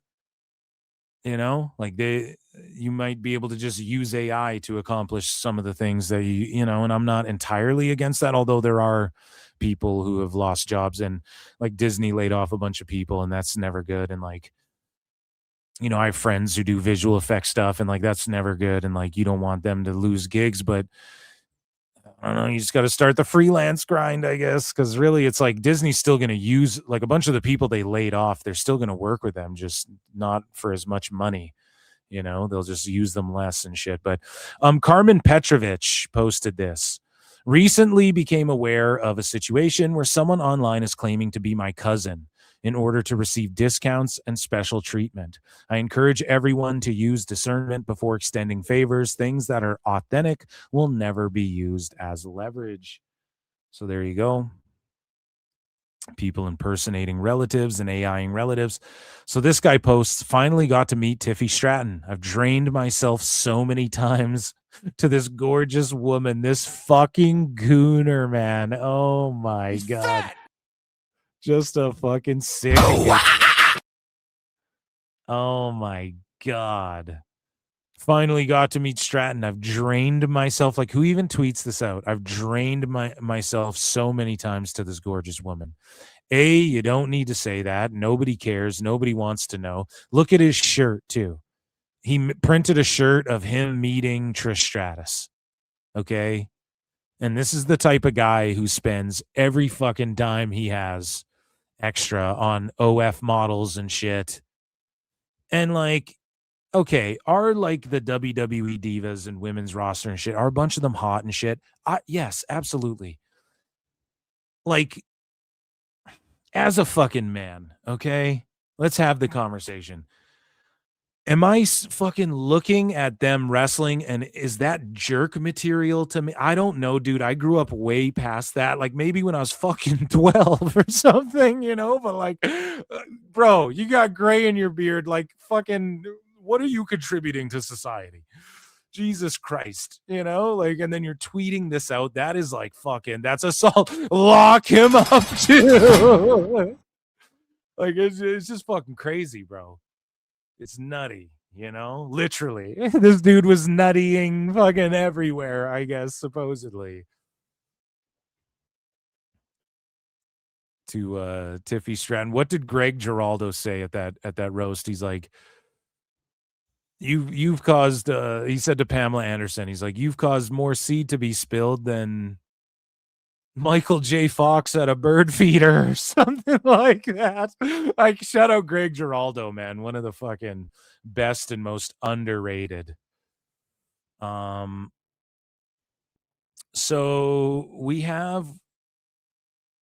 we're going to end on some happy stuff, okay? Because I'm happy, some happy and funny stuff. But the OG WWE Performance Center stalker blames wrestling media for destroying his life.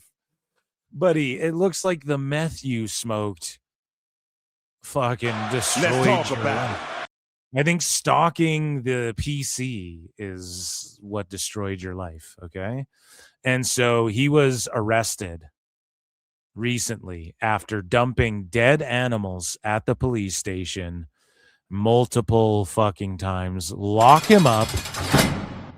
Insane asylum, okay? This is like, yeah, I'm going to leave dead animals. It's like there's that, serial killing, and like being a pedo. Those all rate in the same, you're in like the same overlapping bubble. If this was like one of those bubble charts where you see there's all these bubbles and then there's overlap, those are like the three that are like fucking lethal injection, no J lethal. You know what I'm saying, dude? Like, and take them to court, lock them up. The Venn diagram. That's right. The fucking Venn diagram. You guys are all, there's like an overlap there for those three. Like, holy shit, buddy. Yeah, for sure. The fucking wrestling media ruined your life, though. It's not your fixation on fucking harming poor animals and leaving them at a fucking police station, just daring the fucking cops to arrest you. Crazy. So speaking of being daring, people should know not to just run up on John Cena, okay? And there's been multiple videos of him being respectful and professional, but stern with the fans. Howard Stern with the fan. No, but there's been a video of him. He's trying to have a beer with his friend and someone's pissing him. He's at a Starbucks. Someone's pissing him off. We saw the video at the Fan Fest where someone was like following him around and he's like, I'm a big fan of consent. And so here's 2 other John Cena clips. And so this guy writes here, this has to be one of the most awkward interactions ever. And he says, I got some advice for you. I'm famous. I'm Modine. Okay, well, here's John Cena just reacting to this guy. Yep. I've got some advice for you. Yes, be respectful. I'll be See, he tells him straight up, be respectful. Cena will slap the fuck out you, dude. And he's like, yes, be respectful with the advice. Yep. I've got some advice for you. Yes, be respectful. I'll be respectful. That's my advice for you. My name. Ask if you can take a video, but you're just shooting video. No, you know me. I'm respectful. famous. I don't want to talk to you. I'm famous. I'm Modine. It doesn't matter who you are. You don't treat anyone with respect. I got respect for you. Treat people with respect. I got Thank you for asking to film my video and then filming the entire time I'm in the store. I don't care who you are. I don't care what you do. I'm a Speaker's Corner, London. I don't care. He even gave him too much. John, you're giving him too much. Now he's handling this perfect. But he just should have said, thank you for filming. Have a nice day. And then just take off. But he's like, he's kind of biting on the bait a little bit with the I don't care. But I like that he's just shutting down whatever bit this guy had planned. But you should have already walked away, John. Like you're still giving him. John's extending even more of his time than he needs to. And yeah, filming the entire time I'm in the store. I don't care who you are. I don't care what you do. I'm a Speaker's Corner, I don't care. London. I don't care. I help people. Thank you very much for being respectful. Yep. Yeah, I don't know. And he's already pissed because I guess when John Cena came in the store, the guy's like, can I film? He's like, sure. But then the guy filmed his whole shopping trip and Cena's like, what the fuck? So again, it's just these influencers. I don't know what it is. Millennial, Gen Z, Gen Alpha, Gen Beta, Gen whatever the fuck. I don't know what the fuck. But these influencers, man, their whole thing is like, it's a prank, bro. I'm going to really fucking hit you in the back of the head with this thing and then pretend I'm going to steal food from your cart and then bear mace you when you fucking approach me. They think that's like pranks. And it's just completely mental. And people have no fucking chill. And this guy does, I guess what this guy does is this gentleman who goes up to sing to John Cena, he sings to him in this clip. I guess this guy sees celebrities. He makes Instagram reels. Like he's got a lot of followers and that's what he does. And he is respectful, but he like goes up and sings to celebrities and then they go, wow, this guy's so talented. But Cena was just having none of it. Now, again, he's dealt with so many assholes and people trolling him. And like, there's many videos of Cena running into fans being like, what the fuck, and he tries to be a down to earth guy and he is, he handles himself well. He handles himself here well as well, but he just shuts this fucking bit down so hard. And you can tell this little kid is like, oh, I don't know. This guy seems like he's fucking 20 at the most. He's a kid. And you can tell he's just like, oh, okay. Like he did not mean to piss Cena off, but he does. Isn't it just so pretty to think all along there was so And here's the thing, dude. John goes, how about, he just interrupts him. How about we start with a hello? And he's being super respectful. Here's the thing with John. I bet if this guy walked up to him first and said, dude, hello, John, I'm sorry. Are you busy? Like I'm an Instagram guy. I got 100,000 followers or whatever. And I fucking sing to celebrities and like get the reactions. Would you mind taking part in my video if you have a moment? And then you just kind of explain yourself. I bet he would have done it. I bet Cena would have done it for this kid. But it's the fact he just walks up, camera in his face, while Cena's looking down at his phone. He could be getting a message like, my cousin has cancer. So it could be anything. You don't even know what Cena's dealing with right there. And he's probably just chilling, but it's like still. And Cena just shuts this down. How about we start with a hello? Isn't it just so pretty to think all along there was so Nice to meet you. Would you like to sing now? Yes.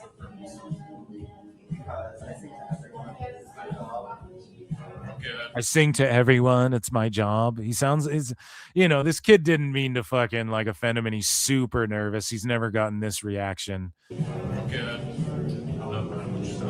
And he goes, I'm not buying what you're selling. Okay, thank you. I'm not buying what you're selling. Okay, you sing to people. Get the fuck out of here. He should have just introduced himself, and it probably would have went down way smoothlier. So let's get into some good stuff, and then we'll get out of here. Okay, we got a few clips left here, and this is just WWE fans being really fucking extraordinarily cool. So yes, we felt it, WWE fans. I get it. They're gonna turn on me. I'm an e-drone. I'm a Wubs drone. I'm a Wubs drone now, and all the people who get triggered about your boy Phil calling me an e-drone because I just keep it real about AEW and shit. There you go. You know, just making fun of AEW or WWE fans and shit.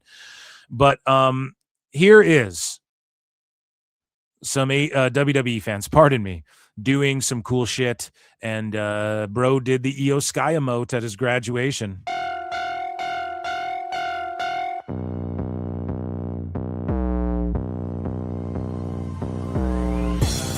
She's got one of the hardest themes too. But he hit the EO Sky. So that's awesome. And congrats to that dude for graduating. So here, speaking of graduation, here's like a kindergartner's graduation, and he gets asked what he wants to be when he grows up. What do you want to be when you grow up? I want to be the Undertaker. What do you want to be? I want to be the Undertaker, bro. Fucking. Let's go. When you grow up. I want to be the Undertaker. And he fucking takes the mic too, ready to cut a promo. Shout out that little kid, man, doing the damn thing. So speaking of doing the damn thing, these guys infiltrated the old WWE's headquarters, okay? And they went in there multiple times. And it's like abandoned, and they made a couple videos. The other one is, I don't know what happened to it. It's just like gone, but here's their second video. They returned. Living it for 6 years. Let's take it over. And we're going to take a picture.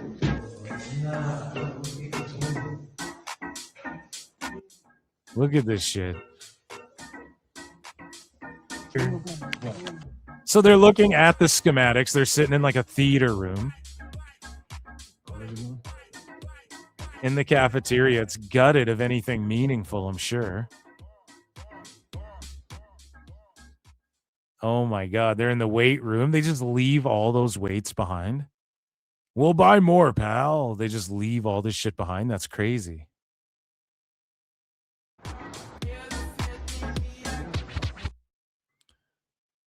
Some posters. So they left the weights and the posters behind. Some people left some gear. There's like a gym bag with deodorant in it.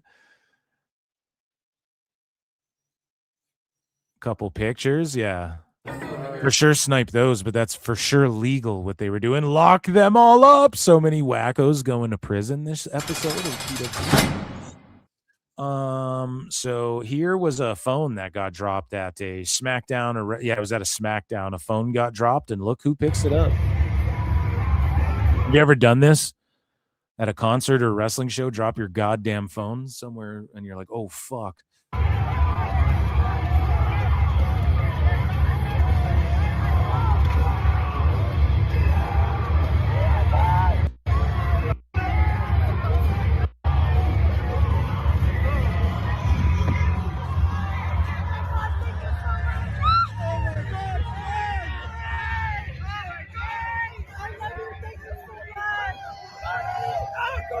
Hey, Punk, can you grab my phone for me? No, he's outraged. Their TKO's paying him half.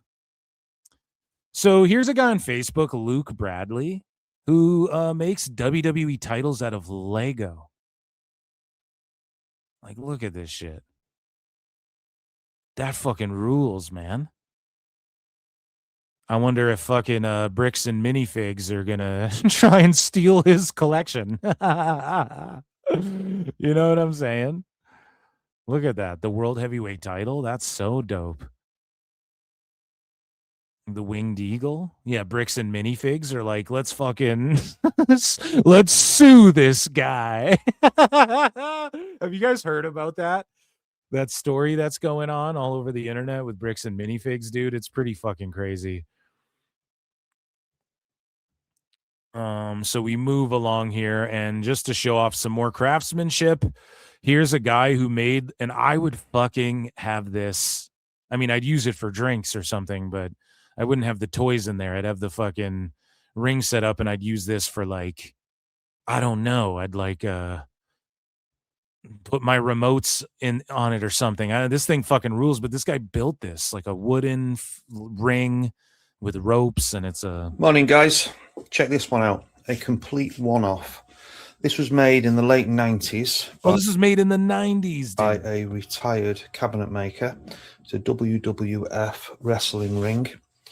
It's absolutely stunning. The quality is unbelievable. Yeah, the drawers. It really. I just want this. It's got a little drawer there that you can pull out to put your little wrestlers in. You've got inlay of what's that, walnut, stained walnut or mahogany. You've got oak on there. You've got beech for the little side poles. It's absolutely beautiful. Little drawer opens up.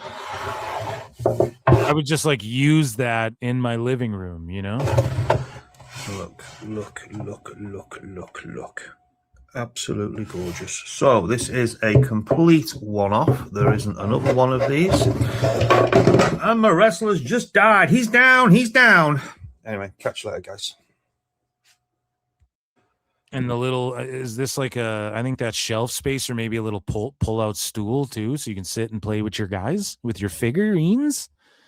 And that, ladies and gentlemen, was the Wackos / and that was PWT Wednesday. Make sure you guys tune in tomorrow for Dave Meltzer Dumb Moment of the Week. And make sure you guys tune in to patreon.com/ProWrestleTimes for bonus content, tons of bonus content. We went long. Thanks for hanging out. Almost 4:20, 4 hours, 20 minutes. Amazing. I appreciate you all. Round of applause for the PWT universe. Over 300 watching the whole evening. And yeah, I'll see you guys Saturday.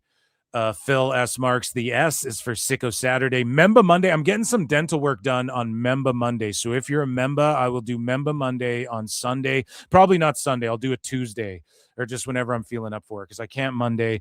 But Sunday is the Freedom UFC 250. So I don't think, unless I go on during the day or something Sunday before that event kicks off, I'll do Membas then or Tuesday or whatever. And I appreciate you guys. Take it easy. Peace and love. And I will see you all for Dave Meltzer Dumb Moment of the Week tomorrow live on YouTube or for Sicko Saturday or hopefully both. Okay? See you guys next time. Peace.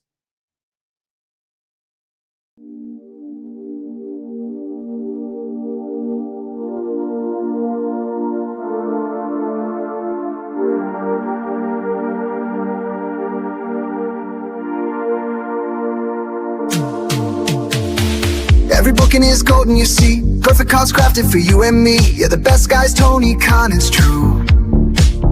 Triple cup, best damn booker in the land. 3 red cups stacked up, always in command. Triple cup, living legend of the fight. Just a call away from making it right.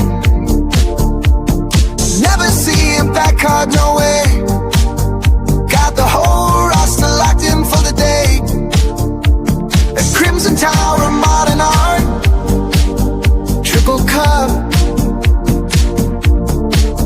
Triple cup. Every booking is golden, you see. Perfect cards crafted for you and me. Yeah, the best guy's Tony Khan, it's true. Triple cup. Best damn booker in the land. 3 red cups stacked up, always in command. Triple cup. Living legend